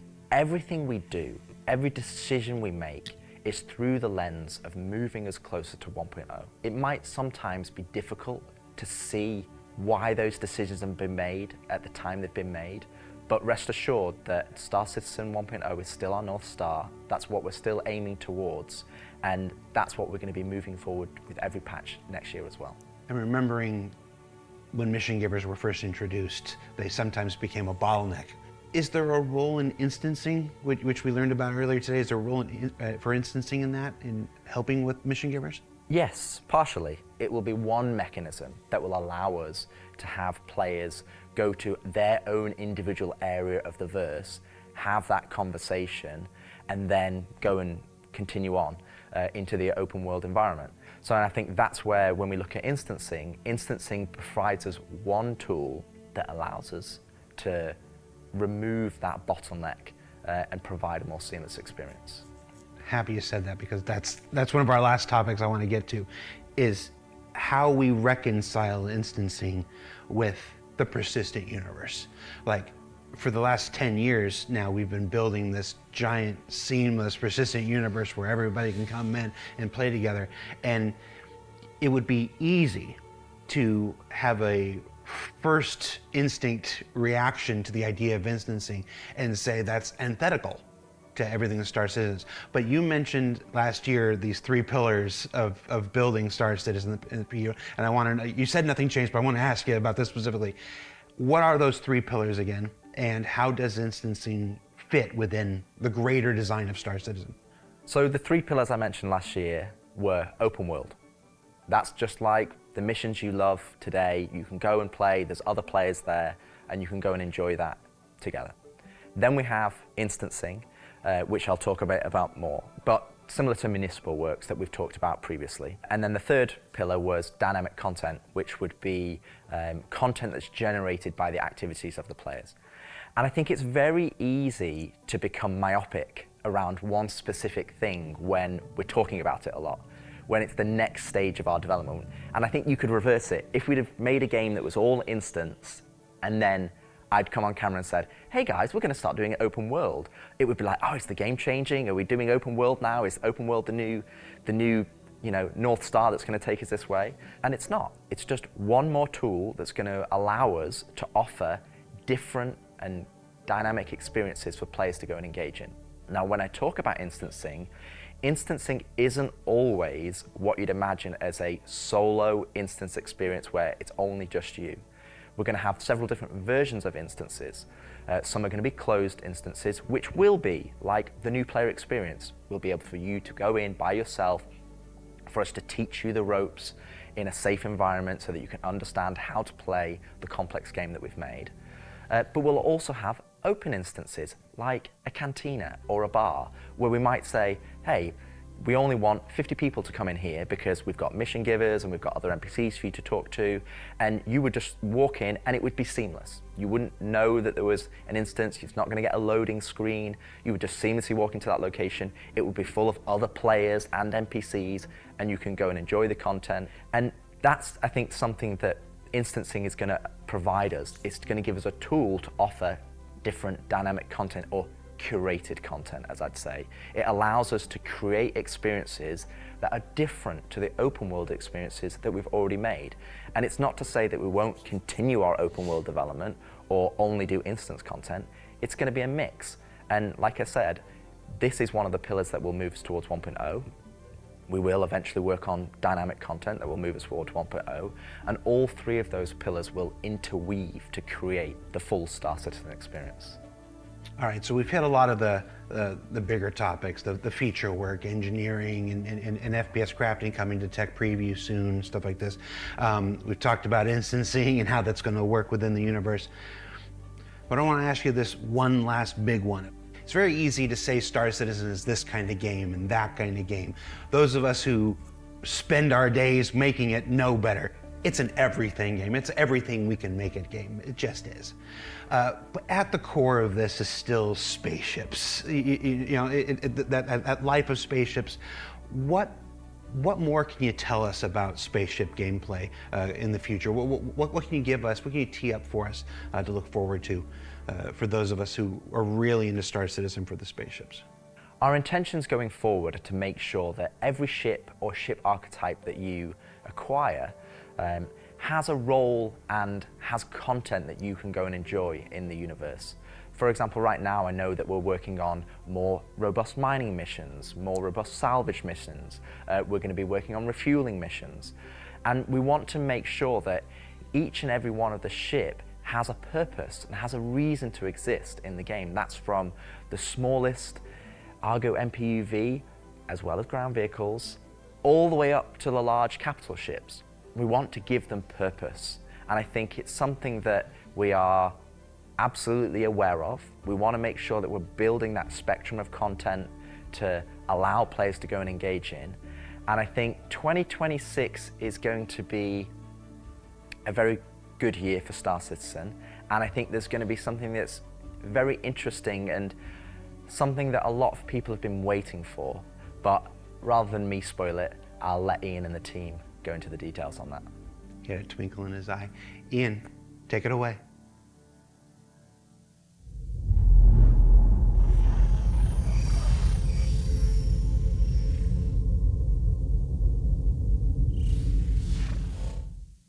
So the persistent universe has existed for over 10 years now. During that time, we've created lots of gameplay systems, we've added hundreds of locations, we've added lots of mission activities for different purposes: combat, cargo, mining, salvaging. But for combat ships, the only thing you've been able to do is fight other combat ships. In 2026, this changes. We're going to be delivering a spaceship-focused activity space which incentivizes the use of different gameplay roles. These are going to be scenarios where you're going to have to plan and strategize and create operational tactics to overcome your objective. So what you're going to see is very early. It's early in the pipeline process, and it's going to come online about mid-next year. But we're really excited about the content we're creating, so we want to share with you a super early look at what we're building in a space we're calling Tactical Strike Groups.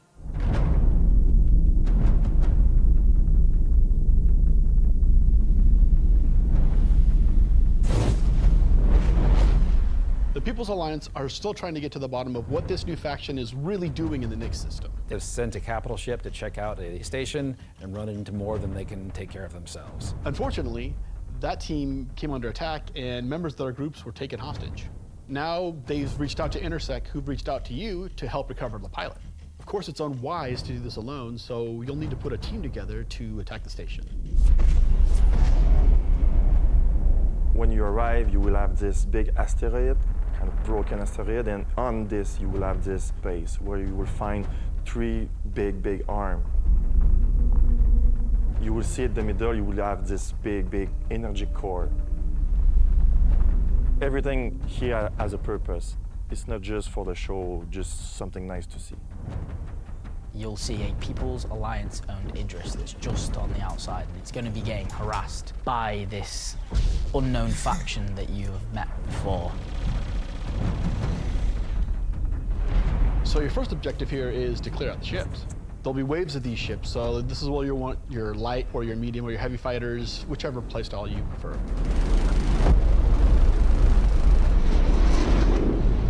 So while one part of your group is dealing with the fighters, now it's time to actually assault the station.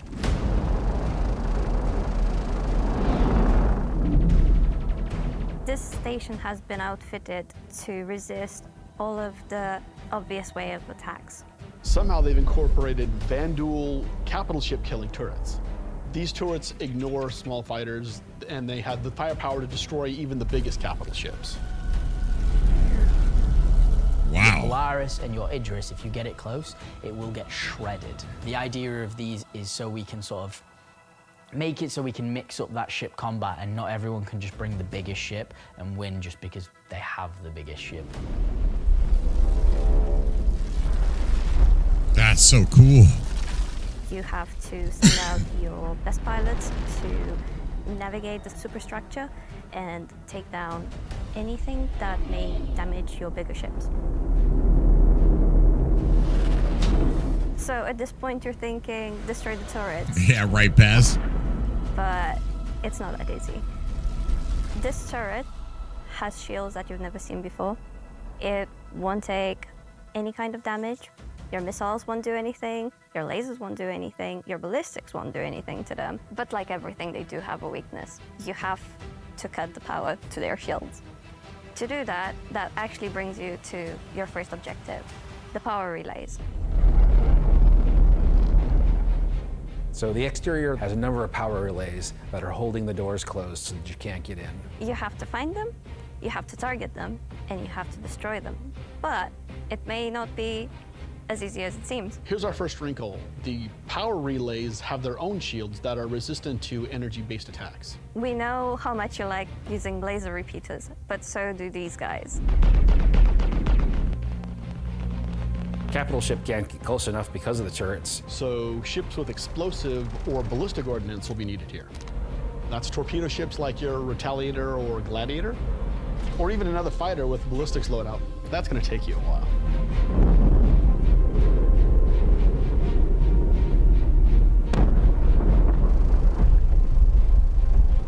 Once the power relays have been taken down, the station opens up. And this is where things get really cool. Now it's time for you to fly your ship inside the station. Yeah, you, in your ship, fly into the superstructure of this station. How cool is that? I feel like this is a proud dad moment. Thank you, Jared. We're just going to call it what it is. It's a trench run. Trench run.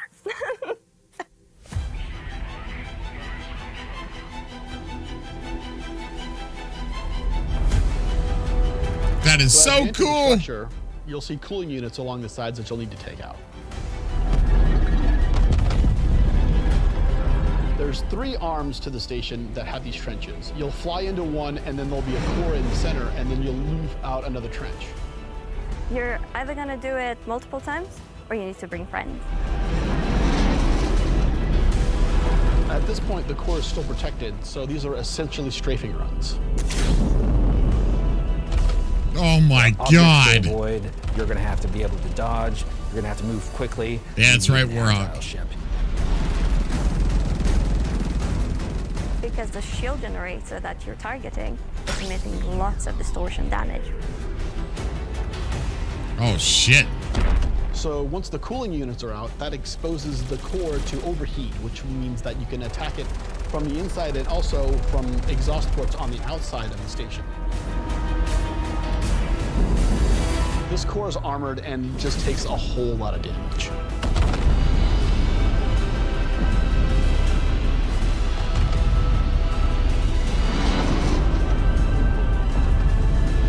Okay, Once the now power core goes that's down, cool, the turrets dude. come down, and then the capital ships can get closer. Why is that important? Because during all of this, you spend a lot of ammo and munitions and ballistics, and you're going to want to top up. This is where we're gonna get our new feature in, ship hangar refueling and rearming. You're gonna be able to land in the hangar of select ships and be able to use the same interface as you are right now at stations to refuel and rearm. It's specifically for ships like the Idris and the Polaris and other ships that are designed to have other ships land inside them. Of course, it'll be more than just those 2 ships, and you'll find out more once we get closer to release. But this is a really important feature that we're really excited to get out. If you're not bringing your own Idris, the People's Alliance has an Idris there that can provide a safe port in a storm, allow you to set back up and head back out. And it's a good thing that you've rearmed and refueled too, because now another group of ships is coming to attack the People's Alliance Idris.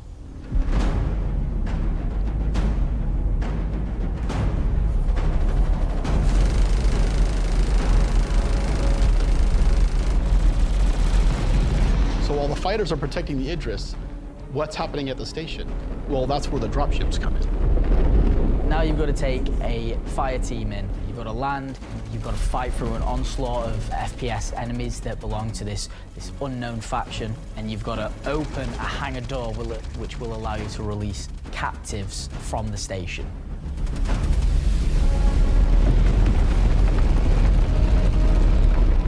After you've opened the doors and that person's taken off, you've just got to make sure they get to safety.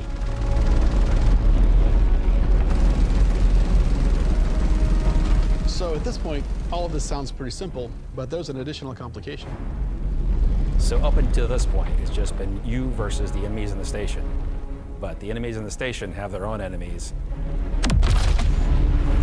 The Vanduul neighbors who really don't like these guys for some reason will come that in is and so wreak cool. havoc on everything. And they're not going to discriminate between you and the station. They're out for blood.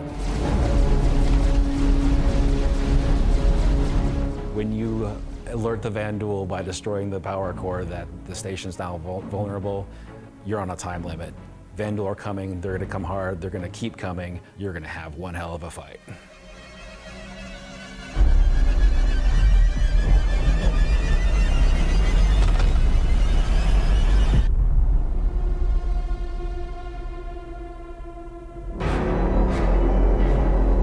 Oh my God!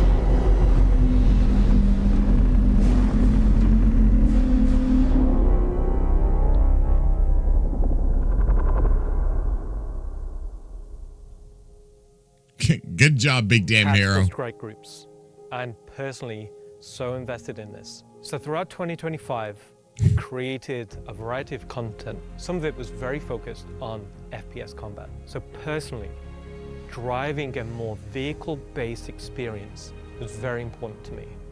This is a defining statement that I want to do in 2026. We're a spaceship game. There are prized possessions. To the objects we fall in love with. This is the content we want to create, which creates scenarios and roles for you to use those spaceships. We won't get to all roles initially, but we should see this as a landmark, a position where we can see a gameplay space which incentivizes the use of different ships and scenarios to clear objectives and complete missions in a variety of roles. And in the future, we can use this to expand on. So I hope you're all just as excited as I am for tactical strike groups. They're gonna be fantastic.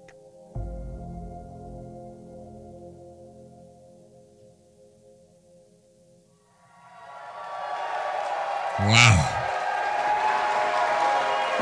What a show.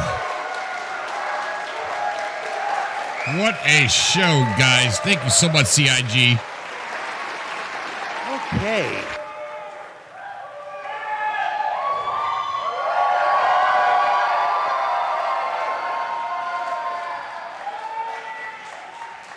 Why do you still have the puppet? John, come home. All right, so tactical strike groups. You know, it's been a long road for the last 10 years. The PU's been around. We've done lots to build stuff for mining ships and for salvage ships. And as Rich said, we're currently building out even more for those. And our first refueling missions coming online in 2026. But combat missions. Oh, hi, Aaron Roberts. But finally having enough of the foundation in place that we can begin to build real spaceship operations, in any other MMO they'd call dungeons. It's really exciting for me, and that's why we're ending the show this year with that. So yeah, that's been CitizenCon Direct. Thank you for taking the time to share this with us. Again, this is just a glimpse at some of what's coming in 2026. I've seen the Twitch chat and the YouTube chat like, oh, you're spoiling everything. I promise, we ain't. So before we let you go, that's it for me. Thank you so much for tuning in. And as with every CitizenCon, the last word shouldn't be mine. It should belong to our founders and CEO. So take it away, Chris Roberts. I hope you enjoyed this glimpse into some of what the team is cooking for the near future.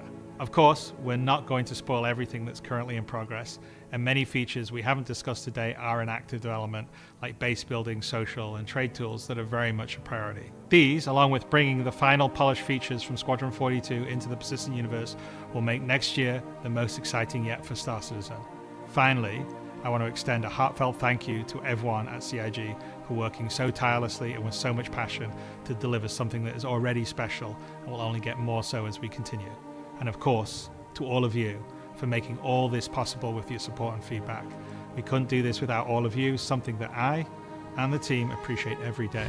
We are very lucky to be allowed the time and the money to build the game of all of our dreams. And we are Something lucky to that play is it. only more apparent as the video game business becomes more monolithic. We are one of the few large independents left standing, and there is no way we would be allowed to dream as big as we are on an original game and take the time to achieve that dream if we were part or funded by any of the few remaining mega game companies. So thank you, and I look forward to seeing you all in the verse this coming year. I better see you in the game, Chris.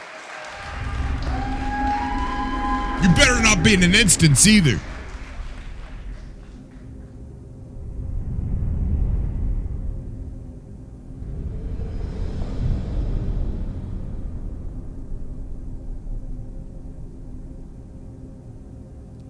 Look, they're branding it, which means they probably might do this from now on.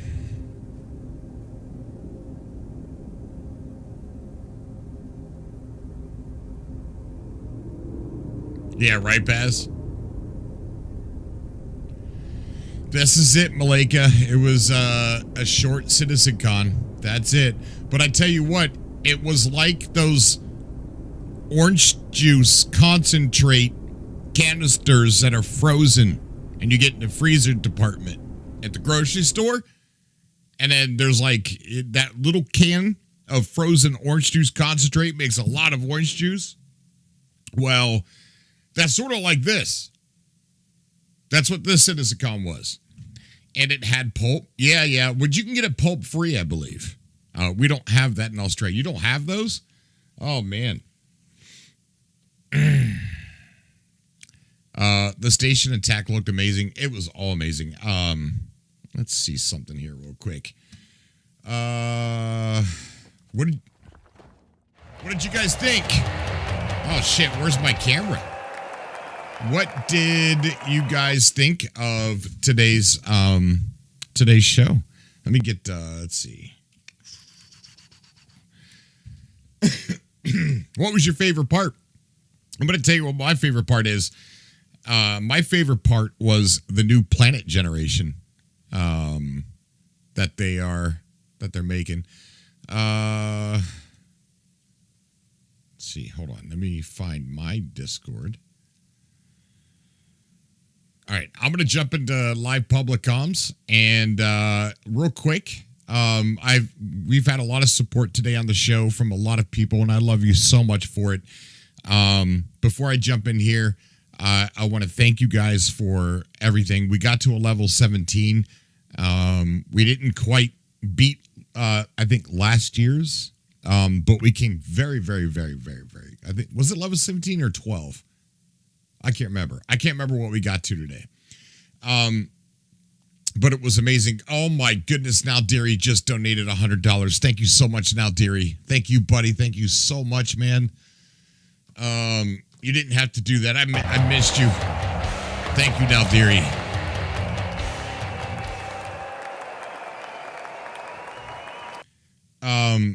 And if you guys would like to help support the show and to continue gifting subs or doing what Now Deary just did with exclamation tip in chat is how to do that. So I'm going to jump into the call now, and we'll have like a little after CitizenCon conversation, see what everybody thinks. Yeah, I had a bad take during that with the instancing. I get it. And I think I need to calm down a little bit and try not to start people's emotions, because there's a lot of people that have a lot of different opinions, and I need to be careful on what kind of environment that I create. And you know what I mean? I don't know. I kind of feel responsible for earlier and the back and forth. But it is what it is. Let me go ahead and jump in, but I'll be more careful from now on. I very much apologize. I'm going to jump into call now, and we'll see what everybody's talking about with CitizenCon. And then I'm going to take a look at your responses and see what you guys thought of today's CitizenCon. So I'm going to jump into the call, and I'm going to get the chat up. There we go. Get the chat up here. You should think what you want, bro. I know, but I kind of like, you might have giveaways. Oh shit. Let me check and see if I have giveaways before I jump into the call real quick. Let me see. Okay, it's over here. I'm getting so confused with all the windows that I got open. I hope I don't have a whole lot of giveaways. No, I just have the Halloween Aegis Saber, I believe. Unless there's something that I skipped. Just the Aegis Saber, I believe. There's probably people at the official watch parties that have some giveaways. Maybe you can hold judgment until we see it in game. I just don't like the idea of it. And I'm going to tell you why. Cybernering.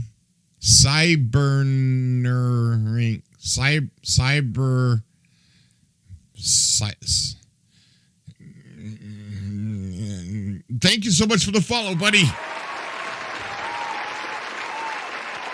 Thank you. Oh, damn. That's right, J-Way. Oh, damn. Thank you so much. Now, Deary, thank you from the bottom of my heart, brother. All right. If you want to support the show, you know how. Check the links below. Gift subs, exclamation tip in chat. And then now I'm going to jump into the call, and we're going to see what everybody thinks.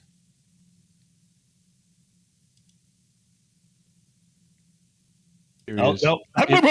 There we go. What's up, guys? The way to go. Well, hello there. Hi. I think. Hello. Hello. Hello, everybody. Hello. Hello. Hey. Just so you know, Cobra, yeah. instancing is the way to go. Just saying. Okay. That's fine. You have you can think that all you want. We all think that. Yeah. Okay. Well, if you so let me explain my opinion first. Okay, just let me explain which is my obviously opinion. a wrong opinion. Okay, that's fine. You can say it's wrong all you want. I'm still not going to believe you. Okay, so here we have this It just means persistent you're universe where you could be standing, sitting, enjoying a day off from working, throwing cargo or whatever you do for your job in Star Citizen, and now you're sitting at on a shoreline somewhere on Hurston, just enjoying the polluted water, watching the sunset or sunrise or whatever you're doing, cruising around on a speeder bike, whatever. You're taking the day off, knowing that shows you're delusional because there's no sunrise on Hurston. What? You can't see no sunrise on Hurston. It's too smoggy. That shows you're delusional. It's not always that smoggy. And so knowing why you're sitting there, that someone is trading somewhere that can be ran into. Somebody is mining somewhere that can be ran into, right? And you have all these people that are doing their best to try to stay away from other people. Okay? And they're trying to survive in a very dangerous, persistent universe. And now you take it to where you have instancing, to where you could have people doing missions that's like Siege of Orison, and now it's private. And if you go to Siege of Orison, there's actually people there, but you can't see them because they're in an instance. So it takes away emergent possibilities with actual players. Now it's a small percentage, but it does, and that is a fact, and that is why I don't like it. Now you can have a different opinion all you want, but that is why I do not like it. Okay, Cobra, first of all, do you know what caused a lot of the glitching and issues with Siege of Orison, for instance? No. It was the amount of NPCs and people running around at then fix that. time. So what they did is by making it instanced, all right, they cut down the number of variables. So it won't sit there like you're pointing at somebody trying to shoot them. Your gun doesn't go off. You're stuck in a reload animation. Then fix that. There's a problem there. Then fix that. Don't separate the server. But I don't think they're going to have. I don't think they're going to have many issues of people. I'm no longer going to speak about this after the stream. I'm going to yell at all of you without you knowing about it. I'm going to pretend. I'm going to talk into this microphone and tell you exactly what I feel about instancing, and you won't be able to say anything back. Before we go off of this, I want to say one thing. It's not on everything. It's specific, events. And no, it doesn't matter. It or- still takes a percentage of the people away, which actually it stops emergent. Not stops. It lessens the possibilities for emergent gameplay with other players. There's It does. still getting to and from those locations. And it adds people to the game. What happens now is that I you know need it's to been have on a the full- pipeline. That's fine. I still don't have to be happy about it, Big Damn Hero. It's let Cobra me- TV, let- Professor 8. Hold on, I'm finish. sorry. Big Damn Hero, it's I don't have to be happy about it. All right, sorry, of Professor, course, go ahead. Of course not, but you also have to let other people speak. So what has happened now is that instances that was meant for 3 to 10 people needs a full org, couple of Idrises and everything to get going, and that's just to get materials for the Wicklow stuff. I mean, if you're a small org at 5-10 people, you're without a chance at the Hathor missions, for instance. Right. And the beautiful part about this game is that you'd have to reach out to other organizations and say, hey, do you want to group up and help? Yeah, but people don't want to do that. And have to be forced to do that. Okay, that's fine. I'm no longer responding to your conversation about this. I'm done. I'm done. Cayman just said because we're right and you're wrong. That's fine. Yep. She's right. And you're right, Fox. And Professor Wright's right. That's why her name's I'm Professor never right. Wright. But you're I'm looking at it wrong, and hang you're on, hang on, right. Cobra. Wait a minute, you're looking at it that it's all That's taken fine. away, right? Yeah, I'm hang on, looking hang at on, it hear me wrong. out, hear me out, hear me out. All right, so you brought up the fact that people mining and people trading and whatnot and running against these people, but I'll ask you, when you're doing Siege of Orison, how many people are you seeing mining and trading there when you go to do Siege of Orison? You're taking my point and you're running off with it to a weird area. I'm not saying that people are mining or trading there. You missed my whole fucking point. No. I am done talking about this. I'm over it. So let's change this topic. What else did you like about Star Citizen? You guys are all right. I'm wrong. I'll be right back. I need to poop. I'm going to listen to this from the other room. The point I'm trying to make is these will be certain places or certain areas where people are working towards that one task, and what they also said is that they'll be making it so that they'll be making 3 types of instancing: open, limited, and closed. And Siege of Orison could be an open instance thing where it is instance, but it's open to a set amount of people. So you've still got the potential for that emergent gameplay, but just not as many people as the entire persistent universe sort of thing. So it's not quite a takeaway, but it's also not full instancing either. You're right. I want to add on the Siege of Orison stuff. When we've had it in the past, they had to have enough NPCs for 100 people to do it at once, because that was the server cap at the time. Doing it limited, they can have it say 20 people can go in to do it on that instance. They could be 20 people that have never met in the game before. We don't know. Oh, yeah. But because it's a smaller number, they could have less NPCs, so the actual event runs smoother, so people don't get the issues, which was the main reason people complained about Siege. Oh, is wow, the yeah. number of issues that popped up. You're right. 100% right. You, Fox, and CJ, you're all right. Cyber. The server caps are only going to increase anyway. So, yeah, it's 600 at the minute, but it's going to be 2,000, 10,000, 100,000. But that's the other thing, right? That's the other thing. Like, what will happen if they have, and you can only do it with things like Siege of Orison, where there's a clear gated entry, right? And I say gated, like you have to take a train to get to Siege of Orison, right? It wouldn't work very well with things like Hathor, where it's clearly an open world environment, stuff like that. It could only work in gated environments. Like you could do, for argument's sake, the executive hangars in Pyro as them because you have to quantum jump to them, and the points of interest are very small. So you could do it from that way by gating the quantum jumping. But what it does, if they get instancing off the ground where there's a lot of opportunity for instance gameplays, it would actually bring a lot more people to Star Citizen, because they're not going to associate Star Citizen with this PvP ganking game where they can't do anything because they're going to get ganked with everything. So if people know that there's instancing available, it will actually make the rest of the verse, the persistent universe side, it will actually make that more busy, because there'll be more people coming to the game because they know that they've got a fair shot of playing the game. Right. You're right. You're all Are right. you saying that just to move on? You're all right. Trench runs. All of you deers are right.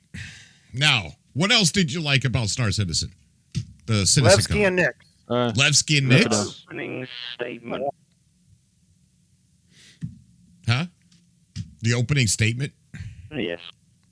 What did you like about it? Refresh my memory, because I'm an idiot.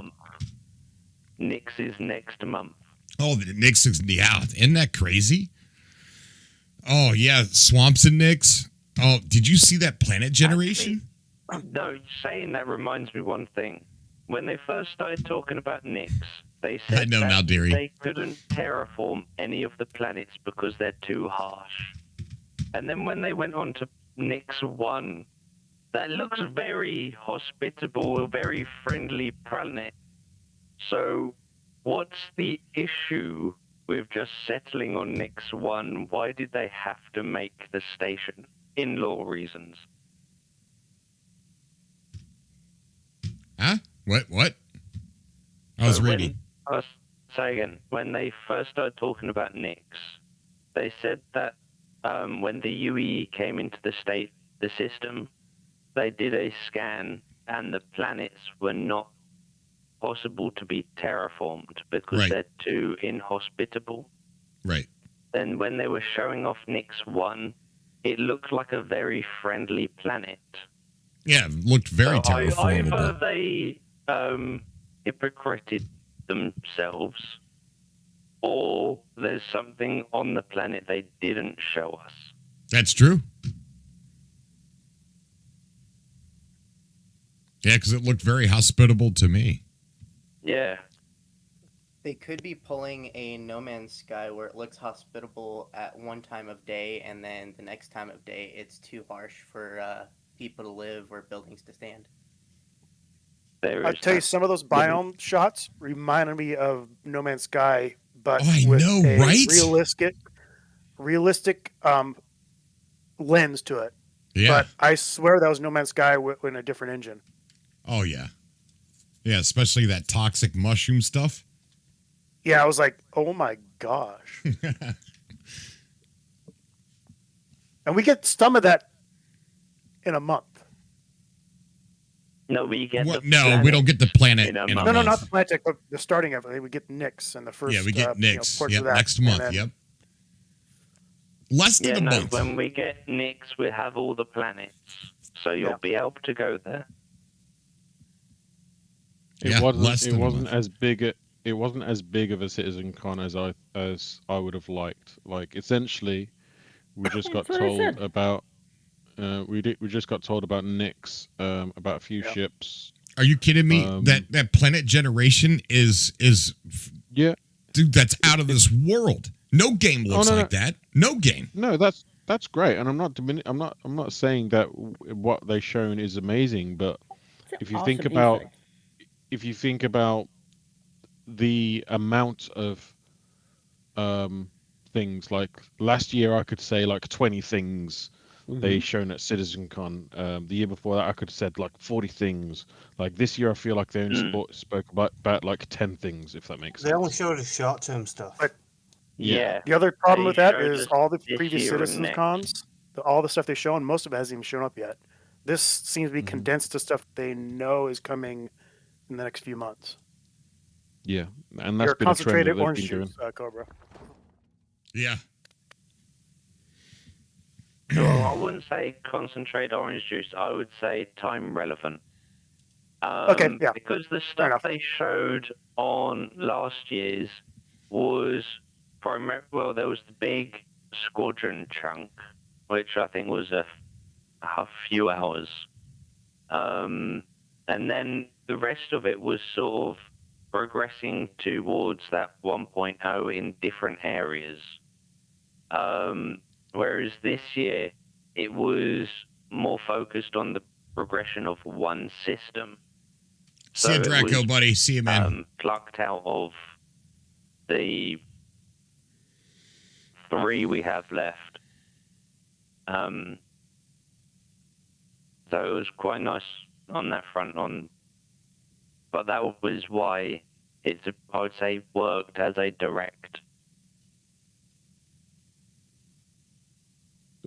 A thing I will say about this CitizenCon, which is a first for this CitizenCon, though, is this is the first CitizenCon where they've shown things that the gameplay looks like it's scaled for an org versus they're showing gameplay that I have to scale for an org.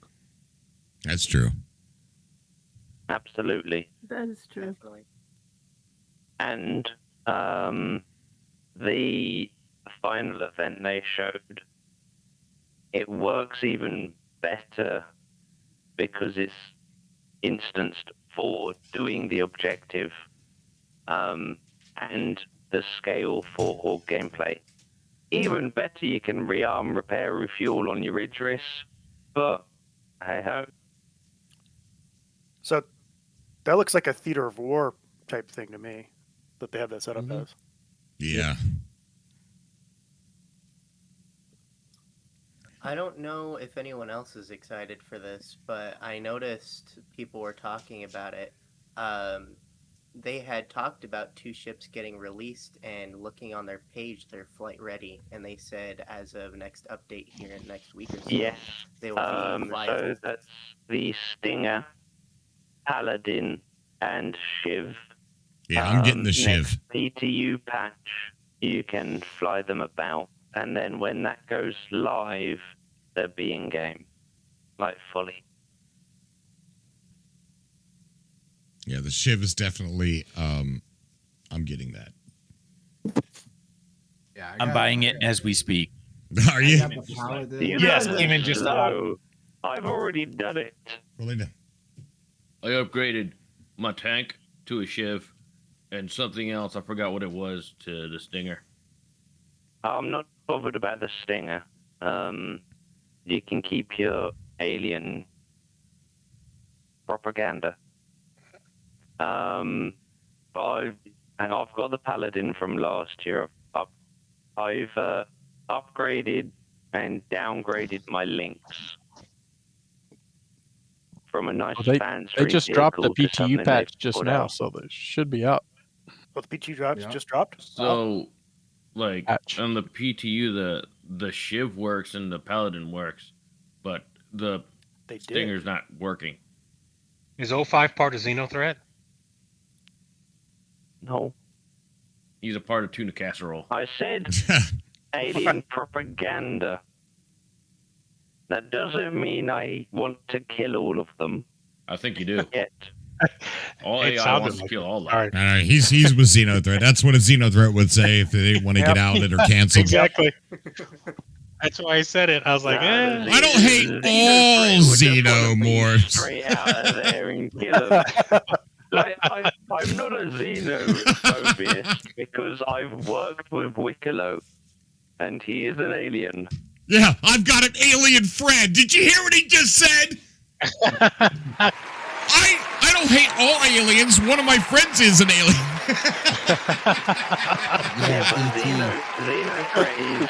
Oh my gosh. Fight, so. Oh God, dude. Yeah, he goes by the name of Elliot, and his friend is E.T. Yeah. E.T. phone home. That's funny. Too funny. More like E.T. phone home. There's a massive line to get into the PTU, by the way. Man, did you see all the blades, all those blades of grass? Dude. Oh my Planet god! Deck is fire. I'm kind of worried. I gotta want change the my Ranger GPU now. motorbikes. I want the Ranger motorbikes even more now. Yeah, and it looked like the way that Ursa ripping rover along. was driving. It looked like the driving mechanics were pretty solid. No, Yeah, it wasn't bouncing around as much. Yeah. Did anyone else hear the Lynx have a V8? No. Because when that was driving along, I could have sworn it sounded like a V8. Hey, Cobra. Now that they removed the rocks from the ground, there's no way you should kill yourself on a hover bike. Oh, that's true. Probably. He'll find a way. Yeah. Cobra always finds a way to kill himself. They didn't remove all the rocks. They removed the majority of them. Yeah, There's Burning still with some Rage. rocks up there. Located them. That Genesis Tech was the star of the show, in my opinion. Like, that's what I loved the most from the whole thing. Cobra. What? Stream chat of the Discord. Stream chat of the Discord. Uh-huh.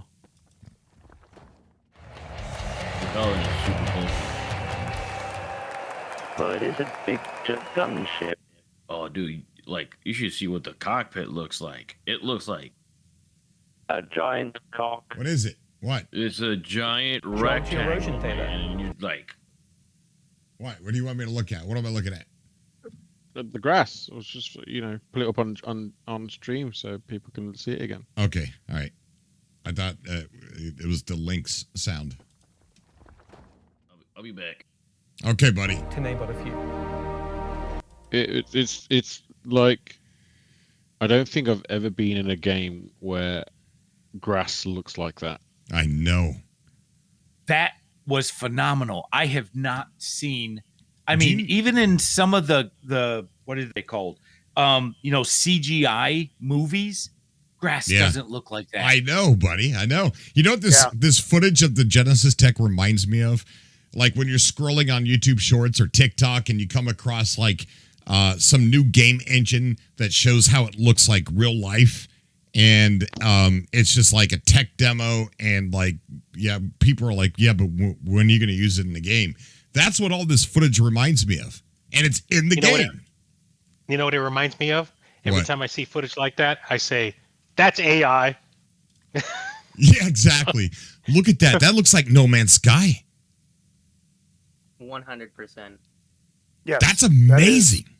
That is yeah. That looks much That better right there. than That shot No with the Man's Corsair Sky. in the back, I was like, wait, I thought this was Star Citizen.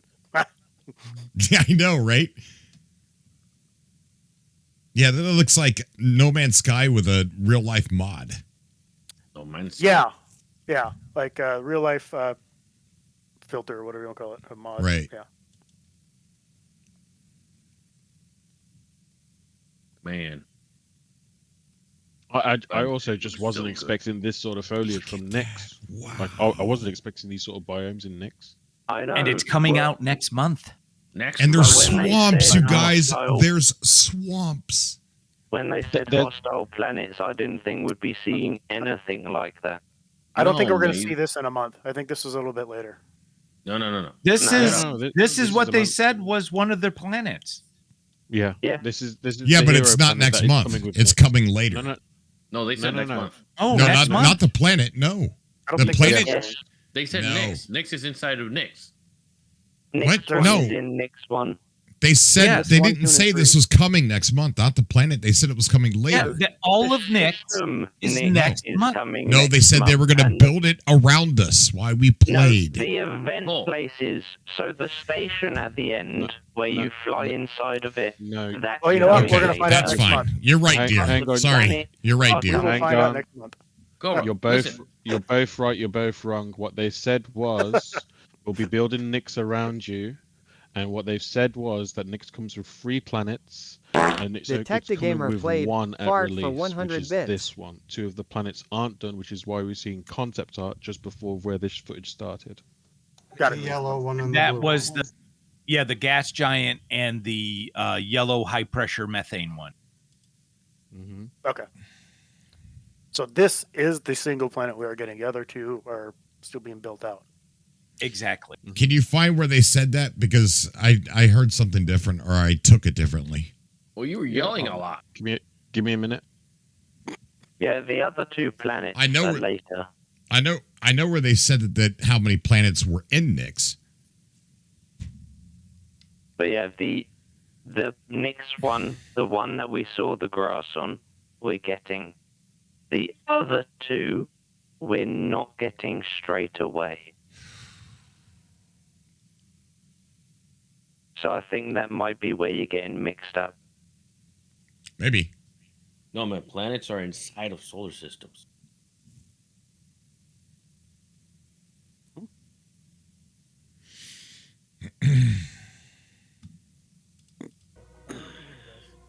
I'm in queue of 127. Yeah, have fun. Now I'm going to hand you over to Will to go deeper into what we have built that allows Genesis to realize our vision. As a reminder, some of the visuals you'll see will evolve and change as we continue our technological development and hone in on the final look for Nyx. Thanks, Ian. So, in case it's not already clear, Genesis is our name for a group of technologies that are improving our ability to build worlds. Yeah, I know. I think everything tonight said work in progress. I think even Levski and stuff like that did. Finding those that we've already created and ultimately expanding our persistent universe to the scale and quality that we all expect. I work on planet tech, so let's talk about how that's continued to evolve since our presentation last year. Nyx is the name of the star. That's what gives it the name of the star system. And instead of just highlighting some really cool biomes that we can create, let's go ahead and show how all this work applies to the upcoming planets of Nyx. So there are 3 planets in Nyx. Nyx 3 is a gas giant, and I think it's blue.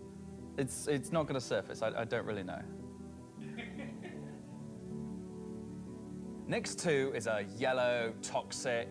It's got like this high pressure atmosphere, and it's like a very volatile planet with high risk reward gameplay. It's going to have some really interesting biomes for you to discover, but for now, just know it's going to be dangerous, because today we're going to focus on what we consider to be the hero planet of this system.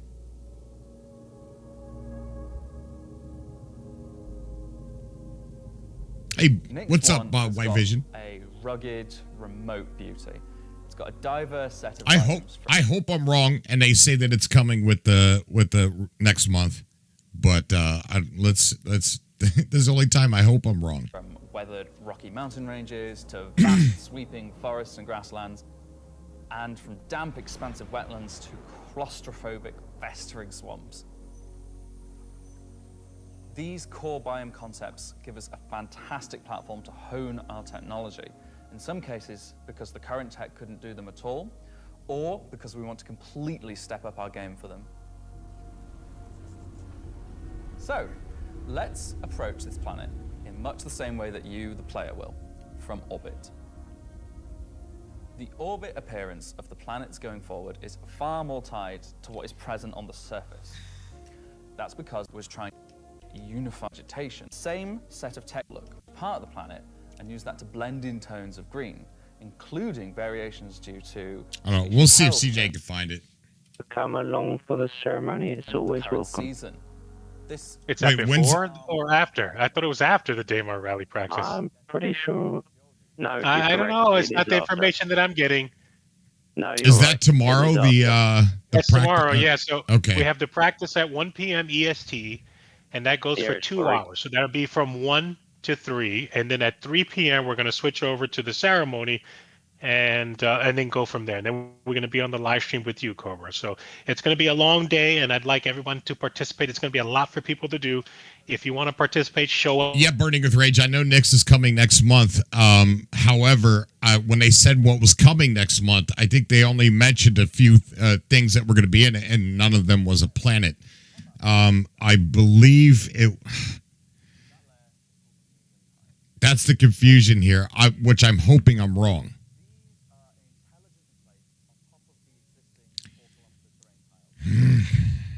Here, and I could start planning and start putting people where we need you.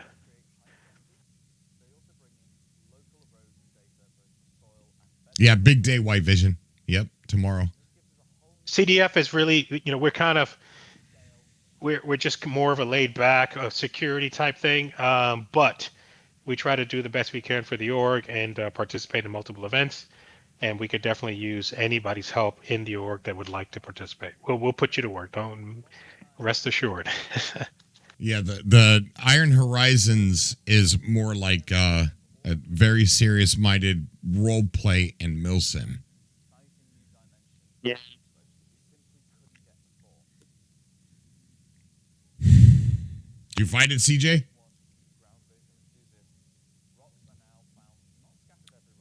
And I do want to say one thing that's different between us and the Iron Horizon is that the CDF actually what we do is we protect the org. That's what we do. We're dedicated to protecting the org. We show up in different events, and we provide air cover and things like that. That's our purpose, right? So just want to make that clear. Let's establish that.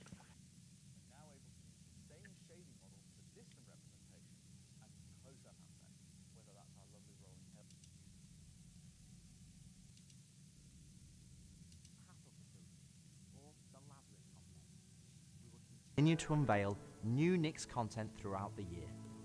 Hang on. It's a slightly different approach to how we deliver Pyro, but we feel this gets the content into your hands sooner and shows our intent as we continue our march towards 1.0. I'm so incredibly proud of the work our teams have done and are continuing to do, and we're excited to have you on this next step of our journey. And as with any journey in Star Citizen, that begins with a little story.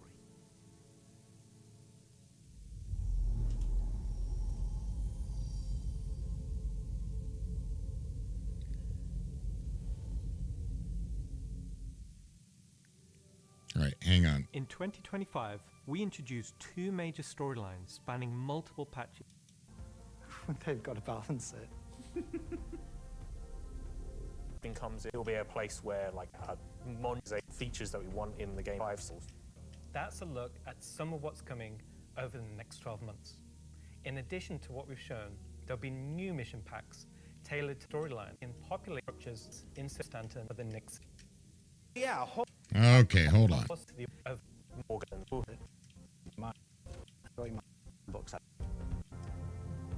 Around and trying to find the pieces that you want to mine. You'll fall in love with, and where you want to set the feeling is with the purest and ultimate.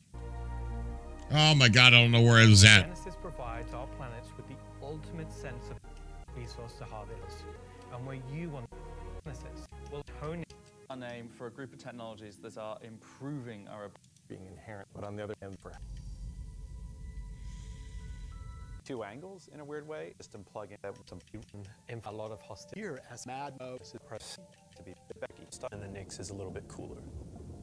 Is in its gas. So because the Nix of the fandom, Red using it as so if you pin more and more sort of see, then you'll see two Stanton potentially. Come on. Technology, so and it's because it's kind of opportunity of the big difference. Maybe set up amp way right in taking over. You got to the Hall X. So okay. As you approach the Levski. I don't know where it's at. Maybe CJ could find Need it. me? What do you got? No, I don't need you, but do you have your Vandu ship? In PTU. Oh, the elevator. Yeah, the elevator. Have you actually seen it in PTU? No, not yet. I haven't logged in yet, but that's where it's supposed to be for now. Yeah, it's supposed to be, but it's not. Oh, okay. I haven't been there yet, so I don't know for sure. Yeah, I just got in. I got all three of them, the Paladins here, but I don't have the Shiv or the Stinger. Did you buy the Shiv yet? Recopy. Yeah. Because I just bought it. I'm on my way back in to see if Let's it's see. there. I'm going to launch in PTU. It's flyable right now? The Paladin is. I'm in my Paladin now. That's why I've got my Discord stream up. God, that side turret is weird. Looks good. I'm in the Paladin too, and I saw the Sif. I could call it up. Who what's it under? Yeah. What do you mean? because everything has a maker. You know, it's Misk or Rye. Let me see. I think it's I think it might be Grays. It's not a Drake. No, that's a panda. Grace Shiv. GRE. I've got gray cats, but no gray Shiv. Damn it. Do you need a link to it? Yeah, it's the same for me.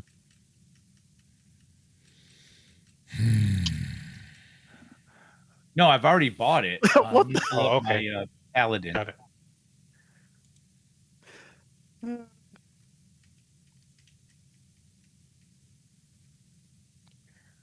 Looks like perfect driving to me, Fox. Yeah. Well, the funny thing is, one of the ones that I didn't see there that came and said was there, but got on one of my clips. We're driving along, and there was a herd of those friggin' cow, buffalo, moose thingies. And I kept seeing something out the corner of my eye. I was like, what the hell is that? We had run into one, and it clipped into me. So I was staring through a moose butt. I had to get out of the seat. I think it creates something really unique.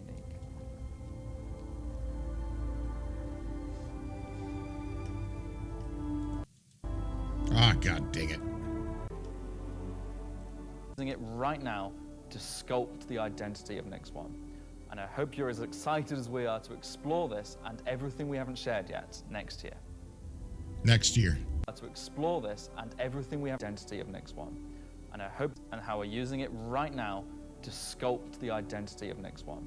And I hope you're as excited as we are to explore this and everything we haven't shared yet next year. So it's next year. As you can see, Genesis is now inspiring everyone here to create planets that are worlds apart from anything we've done before. And with that said, let's move on to a little travel between systems, literally. We're in, meaning a Stanton mission has its missions will fulfill, and there'll be a ruin state through it. These missions will require you to. There's another part where he talks about what comes next month. If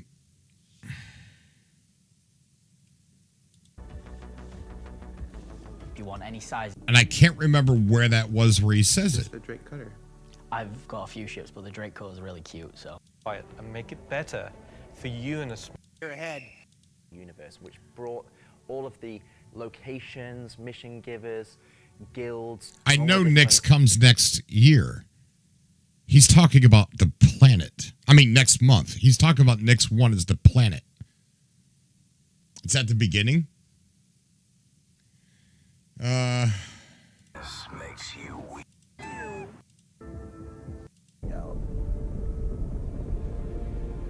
Excited to have you on this next step of our journey. And as with any journey in Star Citizen, that begins with a little story.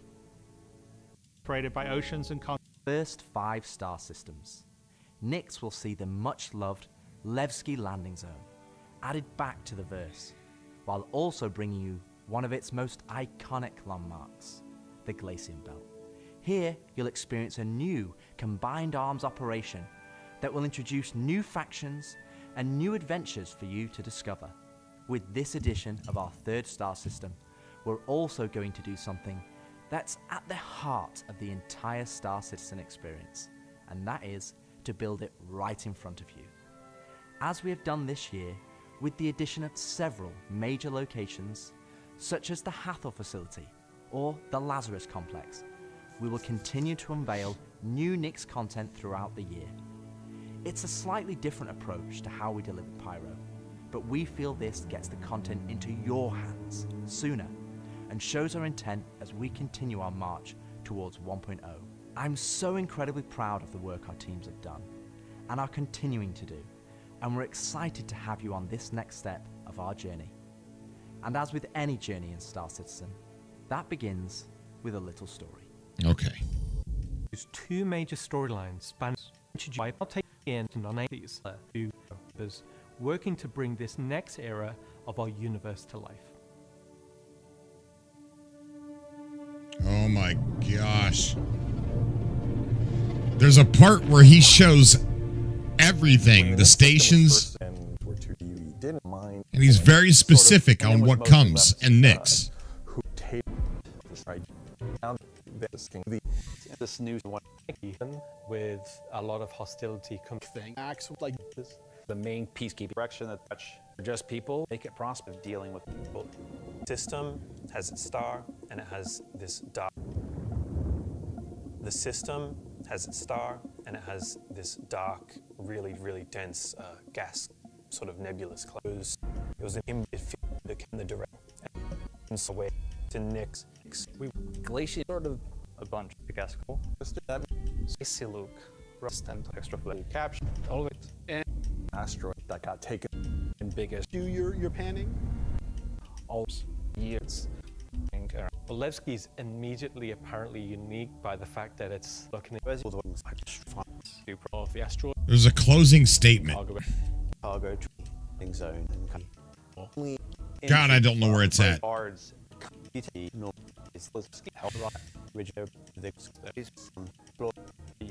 new areas where you can but the people who live there love this and finding new ways. Not just build it much before. You're great. That's really exciting to me. That's quite some time ago. Fantastic. So we've it's a mystery to be solved. I don't know where it's at.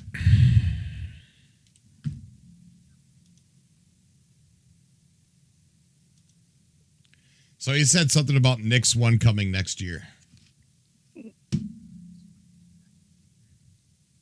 Huh? He said something about Nyx 1 coming next year. No, it's November. Next month is what they said. No, Nyx. Yeah. The system is coming next month. The planet, Nyx 1, is coming next year. Oh, I see. He said it. Nyx 1, I can't wait for you to experience what we're doing with Nyx 1 and Genesis next year. That was Will Hain, but he goes in detail on what's coming with Nyx, and he does not mention a planet. I just can't find it. I can find that bit, but the way that I understood that, he wasn't talking specifically about the planet. It was more like just content in general. The way no, he said Nyx 1. He was very specific and said Nyx 1, which is the name of the planet. He said, I can't wait for you to enjoy Nyx 1 and our planetary tech next year. Or Genesis tech next year. That's what he said. Let me see if I can find it again. God damn it. Now that part's lost. You can just throw it in GPT and I'll find it. GPT. About changes that are going. Oh man, have you heard those engines? Holy shit! On what, buddy? 1 hour. On the Paladin. 1 hour 23 minutes, Cobra. 1 hour 23 minutes. Yeah, the engines on the Paladin sound. Believe will set our worlds apart from anything we've done before. And with that said, let's move on to a little travel between systems, literally. Oh shit! God damn it! Wrong button. God, what did I just do? Our mission. This is now inspiring everyone here to create planets of the quality and bleating of technology and art that I truly believe will set our worlds apart from anything we've done before. And with that said, let's move on to a little travel between systems. Right now, just this and everything we haven't shared yet next year. Oh, there we go. As excited as we are to explore this and everything we haven't shared yet next year. Yeah. So he said we're excited for you guys to explore this and what we have to share next year. Talking about Nyx 1. You deploy from the underside, Fox. Okay. So it's not as fucked up as I thought. Okay, guys, I'm going to call it a night. You have a good one, all. Have a good night, Daddy. Take care, buddy. Bye, Daddy. Always good to see you. Good night, buddy. Good night, Addy. Take care, Good my night, friend. man. Which is what did you say, Slayer? I'm sorry, buddy.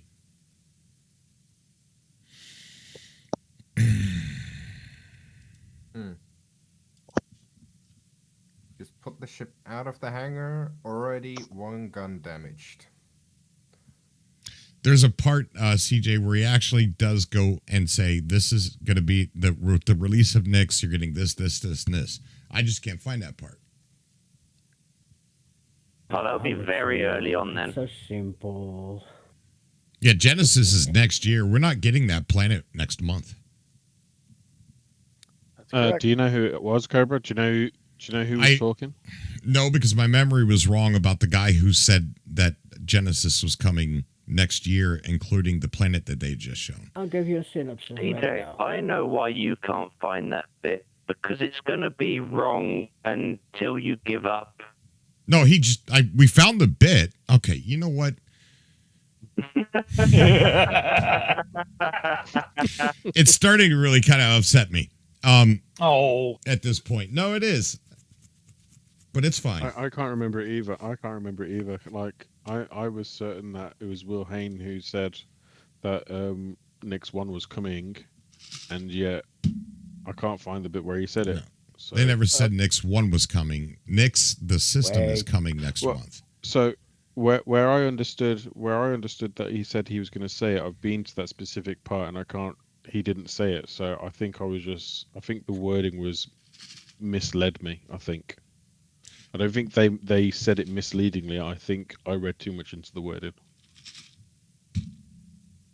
And I don't know. I mean, he shows off and he goes, I can't wait for you to explore this and what we're doing with Genesis next year. So you're not getting the planet next month. Well, we'll have a few weeks to analyze the video anytime to get figured out what's going on. We just have to wait next month, and then we can see who's right, who's wrong, and what was actually said, because we'll have the results. I don't think it really matters. I don't think it really matters, really. Nyx, even without the planet. I just hope people aren't going to get excited and then not be there. I'd rather think it's not going to be there, and then boom, I'm proven wrong, and it's there. That's the result I would want. Exactly. It's another system to explore. It opens when he said the his little economy Nicky, up. not Nyx. What, little Nicky is coming next year? No. Oh wow, Adam Sandler. What? Yeah, no. There's a part in there, Burning with Rage, that he specifically said the planets were going to be there, and he shows exactly what's going to be there, the stations and everything. I just can't find it at the moment, and the only thing I can find is him telling you that what you just watched was coming next year. Genesis Tech. DJ, would you be able to find one bit? I can't remember what time it was, but there's a scene. They said they were going to build Nyx around us while we played. Nyx is the name of the star. And so therefore, that's why it's called the Nyx system. And I think the reason why people are getting confused is because they're calling that planet Nyx 1. And the system is called Nyx. It's going to come with Levski and a few stations and the star. I think we'll get the whole system next month. Next year, the tech is coming. No, no, because he said we had all planets with Pyro. He said we're not doing that with Nyx. It's in there. It's just I don't know where to find it. Sneak peek at just a landscape to tell new stories. A lot of fun. Different story and different flavor. Obviously, we can't have the same thing happen. Oh God, Other missions that Intersect will offer to you, based on the where you get to fight the Vandal swarm and being able sneak multiple later, but to scale, but to our level of detail.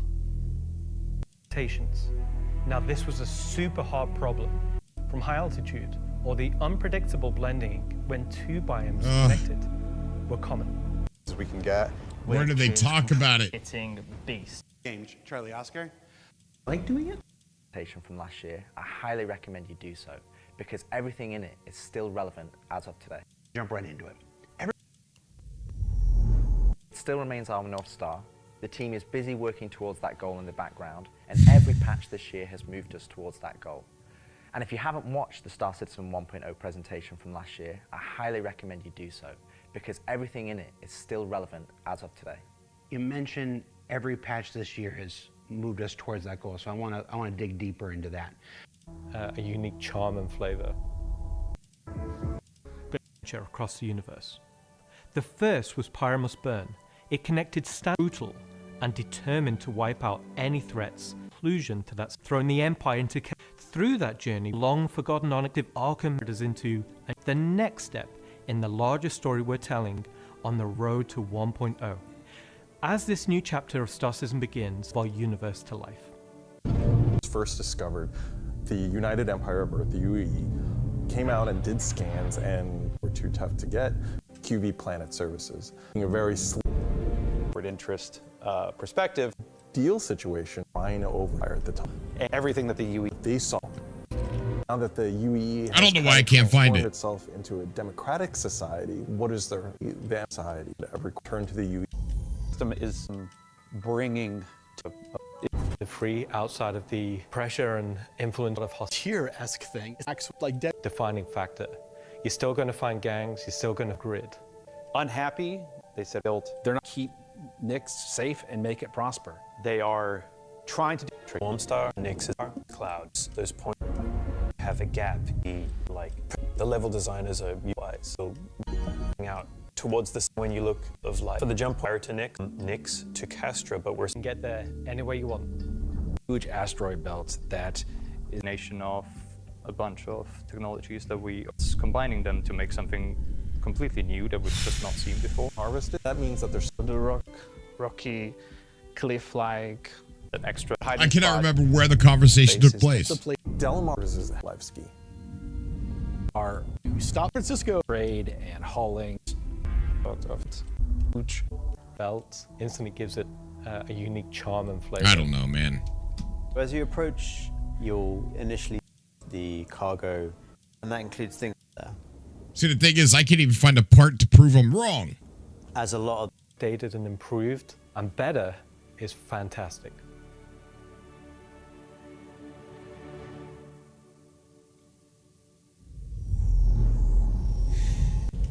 About the Glacian Belt, but you're probably asking yourself, what's the new gameplay activity we're going to be doing? A new combat, and what we're quantum, and you start. Dude, I'm done. I'll find it off stream. The pilot doesn't have any guns. What 05 just said. But anyways, from these 4 guns on each side, I already lost 2. That we're going to be adding to the game. Into the ever-expanding. My response to that is so we'll leave 4.4 there. If you're one of the watch party, please raise a toast to the great work that 4.4 gameplay beats. Next, we're also working hard and adding great content this year. We're also being able to introduce the next star system and introducing the next landscape to tell new stories and add new gameplay beats into the ever-expanding universe. So we'll leave 4.4 there. If you're at one of the watch parties, just a few minutes to look ahead at some of the things coming in 20. The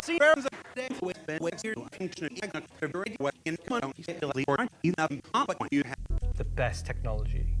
And through the development of that technology, it pushes us to create even better art, change how you experience the system. We will also go back through Stanton and Pyro and reimagine them through the lens of our technology. Previously, and more traditionally, we'd create slices of biomes, like deserts or forests. Scale was always tricky. Issues like seeing 2 biomes connect. Our worlds were gorgeous. This was a super hard problem, which we needed to solve. Hey, Q-Bit, what's up, buddy? Star System requires a believable way. Assets being I don't know. Simply I do not know. I'll find it. Did you find it, CJ? He had to step away real quick. Oh, he stepped away real quick.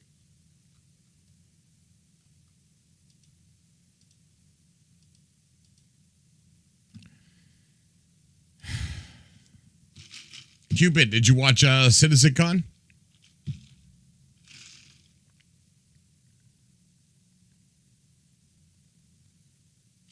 What did what they talked about next year in regards to Nyx? Nyx won the planet. After they showed it, they said we can't wait for you to explore this and what we have with Genesis Tech next year.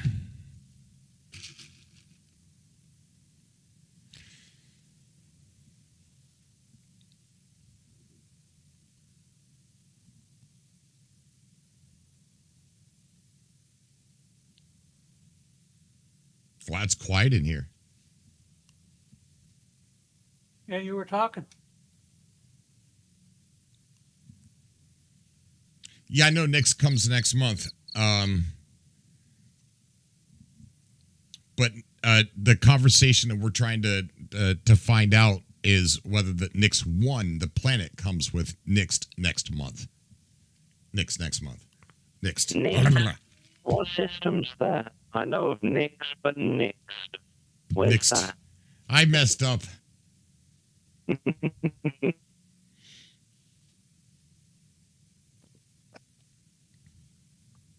Because I believe they're releasing it with only Levski. I don't think that they're releasing it with a single planet. I place my bets on it coming with the one planet, Levski, and one of the first station they showed. So 3 points of interest. I don't think it's coming with a single planet.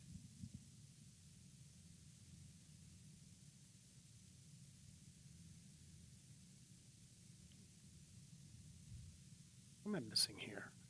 1, 2.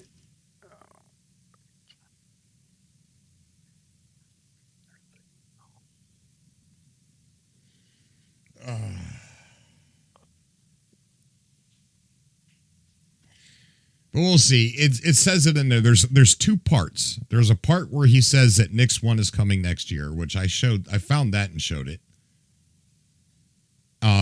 And then there's another part where he literally goes step by step what to expect in Nyx next month. And I cannot find that part. And I can't remember who said it. I think it was not the I don't know who said it actually.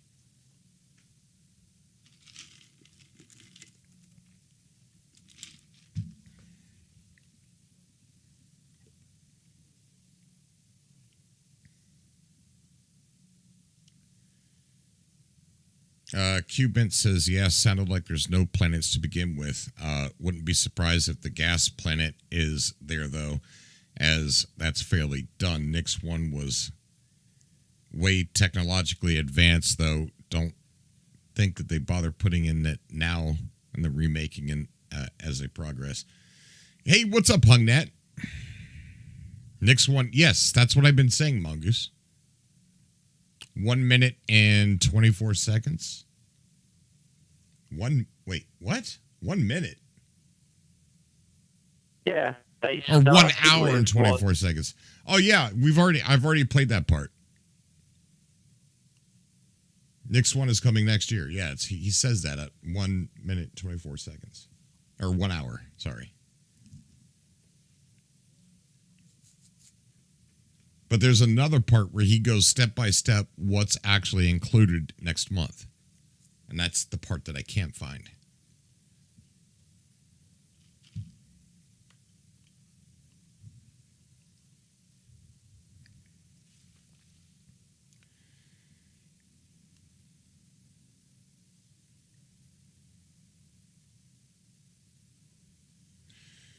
Well, guys, we have Under the Stars tonight. You guys going to show up? You know I'll always be there, boss. Hell yeah. It's only going to be for 2 hours. You were hoping that they would talk about the homesteads. You're excited for that? Man, I wish they would at least put in logout beds in the homesteads. Did another launcher update. Oh, yeah. Yeah. Oh my God, that's like what, 4 in the past couple weeks? Yeah. They rolled up to 290. Apparently, it was a bug. Rolled it back down. And then today, or yesterday, updated again and leapfrogged the bad version. So 292. Just today, yeah, 292. No, you didn't miss it, Detecto. I was hoping they would too. Hold on, today's Under the Stars. I mean, next Under the Stars I see is November 2nd. Yeah, it's tonight. It's tonight at 10 p.m. Because we didn't do it at the beginning of the month, this month. But I don't see an event created for that. Should we do it's that? It's because we missed it. Okay. They're planned out. They're scheduled all the way out, and I missed the Under the Stars scheduled for this month already. It's supposed to be the first. Every event is the first Saturday of every month, and since we're past that, there's no event. Hey, Cobra, are you there? Yeah. How do people know to show up? How do people know to show up if there's nothing there to show? Because there'll be a Patreon post. Okay. Go to 3639. 3639. Yep, I've been sitting here and listening to it for you. All right, let's see. 36. See if maybe it looks like the guy that plays Jaws in 007 talking. With the foundational Maybe that's what technology you're thinking now in of. place, That's the only thing I the can think of. content development of the game is no longer restricted, I'll listen to it on your stream. too. allowing us to forge ahead with building out our first 5-star systems. Nyx will see the much-loved Levski landing zone added back to the verse, while also bringing you one of its most iconic landmarks, the Glacium Belt. Here, you'll experience a new combined arms operation that will introduce new factions and new adventures for you to discover. With this edition of our 3rd star system, we're also going to do something that's at the heart of the entire Star Citizen experience, and that is to build it right in front of you. It's not.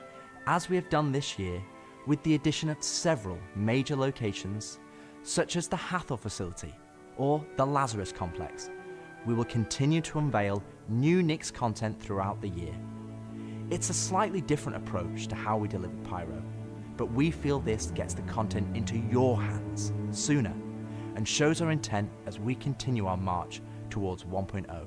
I'm so incredibly proud of the work our teams have done and are continuing to do, and we're excited to have you on this next step of our journey.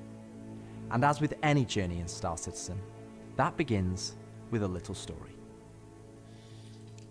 No, Gunter. There's another part where he names exactly what comes in it and shows pictures. Okay, I'll go back and watch it some more.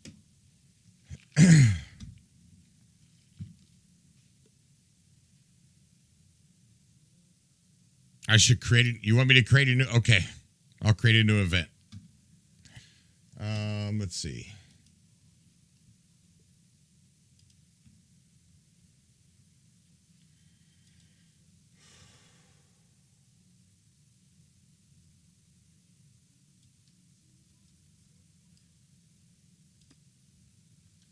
I don't even know how to do that. Oh, here.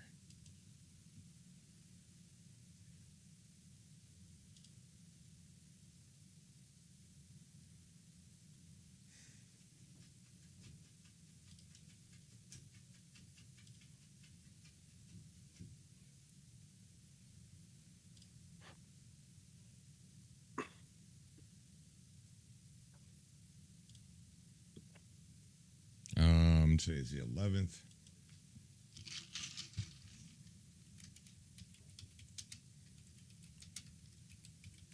Oh, God.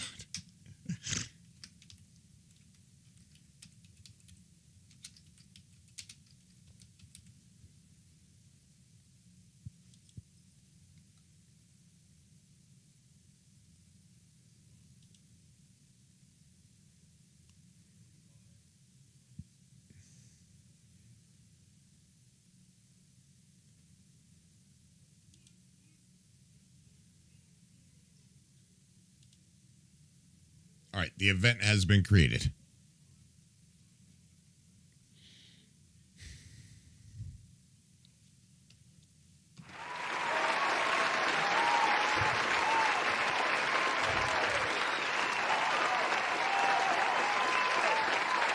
Where can you? Did anybody know where you could buy the Ursa Medevacing game? Is it Lorville? I think it's Lorville. Yeah, it should be Lorville. Yeah.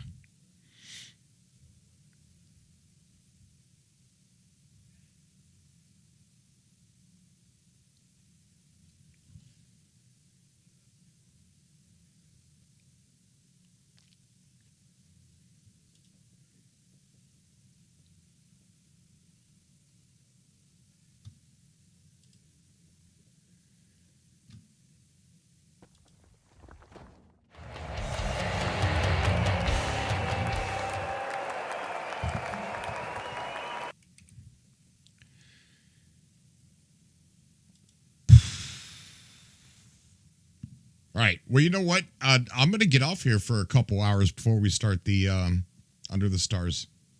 So I guess I'll see you guys in a little bit. If you can find a place where it says that Nick's one is coming with Nick's, then that would be cool if you could send it to me.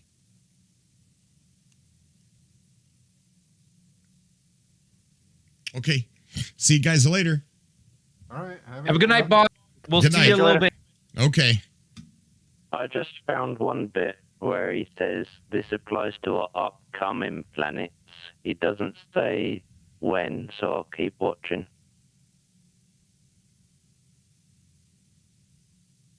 This is going to be a thing until it actually drops. No, it's literally the answer's in the video.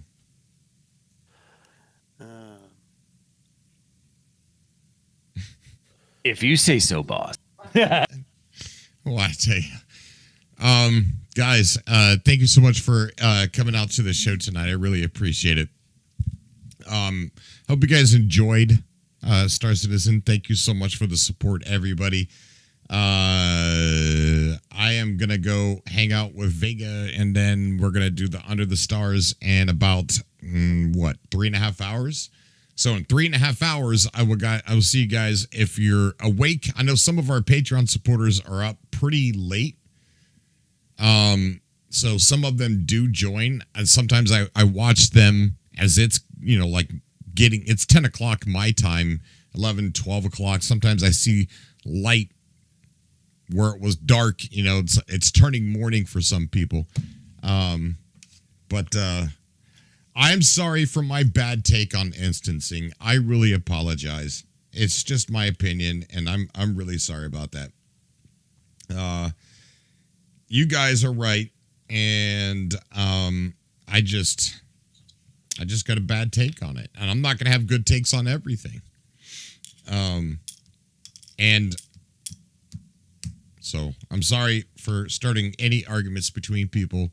And I love you guys. I will see you all tomorrow on our ceremony stream, swearing in the new MilSim group and everything to our org. I don't like it either, but hard to please all. I should just keep my mouth shut. You know what I mean? I'll keep looking, see in a bit. 07, no, I agree with you. I think it'll take away from the player interaction. Yeah, I know, but as the voice of my show, especially if I have like an open communication, like a Discord call and people talking and people talking in chat, if people are getting into arguments in chat, based on my opinion that I said something, I think it's my responsibility. It's like I own that. So I think that maybe I should.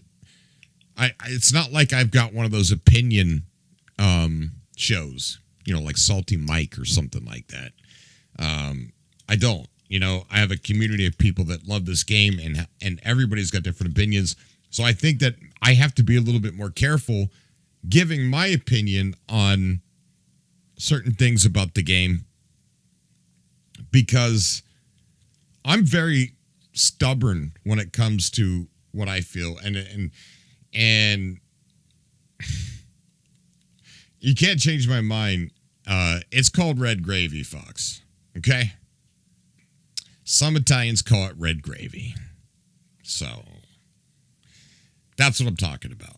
You know what I mean? That is fair, but you are free to have your own opinion. I know, but I shouldn't argue. Do you know what I mean? Like, I should state my opinion, but then I shouldn't argue with people. I shouldn't carry on an argument with people, because that's not what kind of show this is. It's not like a talk show where people call in, give their opinion, and I argue with them. So I need to be more careful how I handle situations and how I handle my own pride about what I like and people trying to convince me that I'm wrong. And if they want to convince me that I'm wrong, I should just let them talk instead of trying to convince them why I feel the way I feel. I know, look at you, Fox. I know. because I'm actually causing an environment where people feel like they can argue back and forth and stuff like that. So, kind of my fault, I think. So I will be more careful in the future about my opinion. I will give my opinion. I'm not going to be a liar, and I'm not going to hide how I feel. I'm just not going to carry on an argument back and forth why I feel a certain way. And arguments are good for people, kind of, but not for me. Like, I should not be arguing with people. He doesn't want to start fights, and he's afraid to rile up people. It's understandable.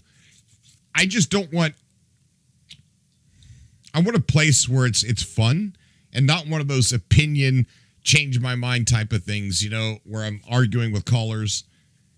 I'm just going to give my opinion and then not respond to a debate.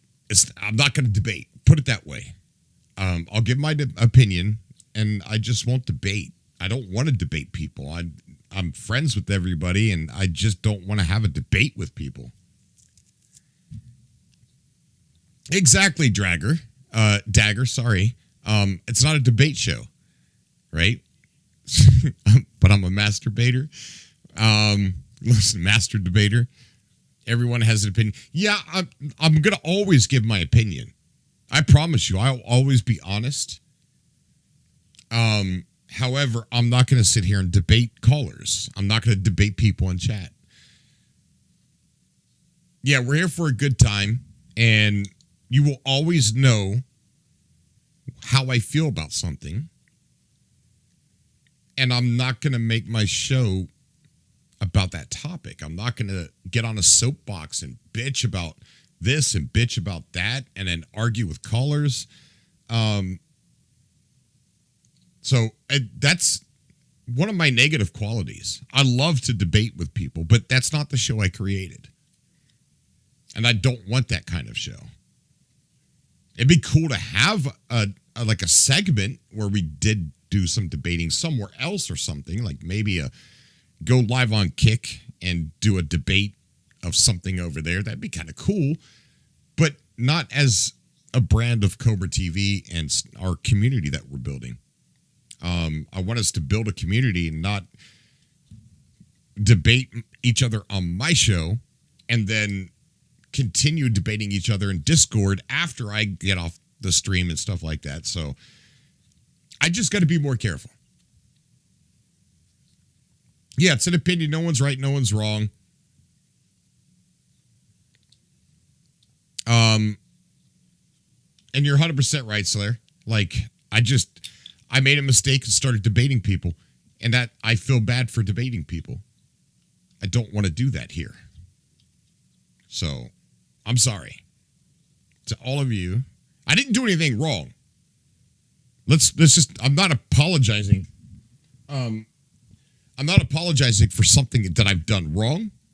I'm apologizing for doing something on my show that I didn't want to do. Does that make sense? Like, let's say I gave a political opinion. I wouldn't apologize for my political opinion, but I would apologize for talking politics on my show. Does that make sense? I only like debate when it feels like someone just doesn't have the information you have, it just becomes a rhetoric fight. Yeah, Dagger. He's debating right now. I'm debating with myself. I think. I don't know. But you get what I'm saying, right? I'm not apologizing for doing something wrong. I'm apologizing for doing a type of segment on my show that I really didn't want to have. I'm over it as 5 minutes after it was said. Yeah. I don't want people misunderstanding. I'm not apologizing for something I did wrong. Just don't want to debate people here. It's not what I'm trying to make. So, all right. I love you guys. I will see those who are Patreon supporters at 10 p.m. Eastern tonight And I want to thank you all. I'm going to give a big thank you in Discord announcements for the support that was given today. And I will post that in the announcement section at everybody. And thank you, Ulsa, Mike, Malika, Aaliyah, Gunter, Gato, RFC, everybody for the support that you've given here today. I love you to death, and you make all this possible. I'll see everybody on the conspiracy show tonight, where I do debate sometimes. Good night, everybody.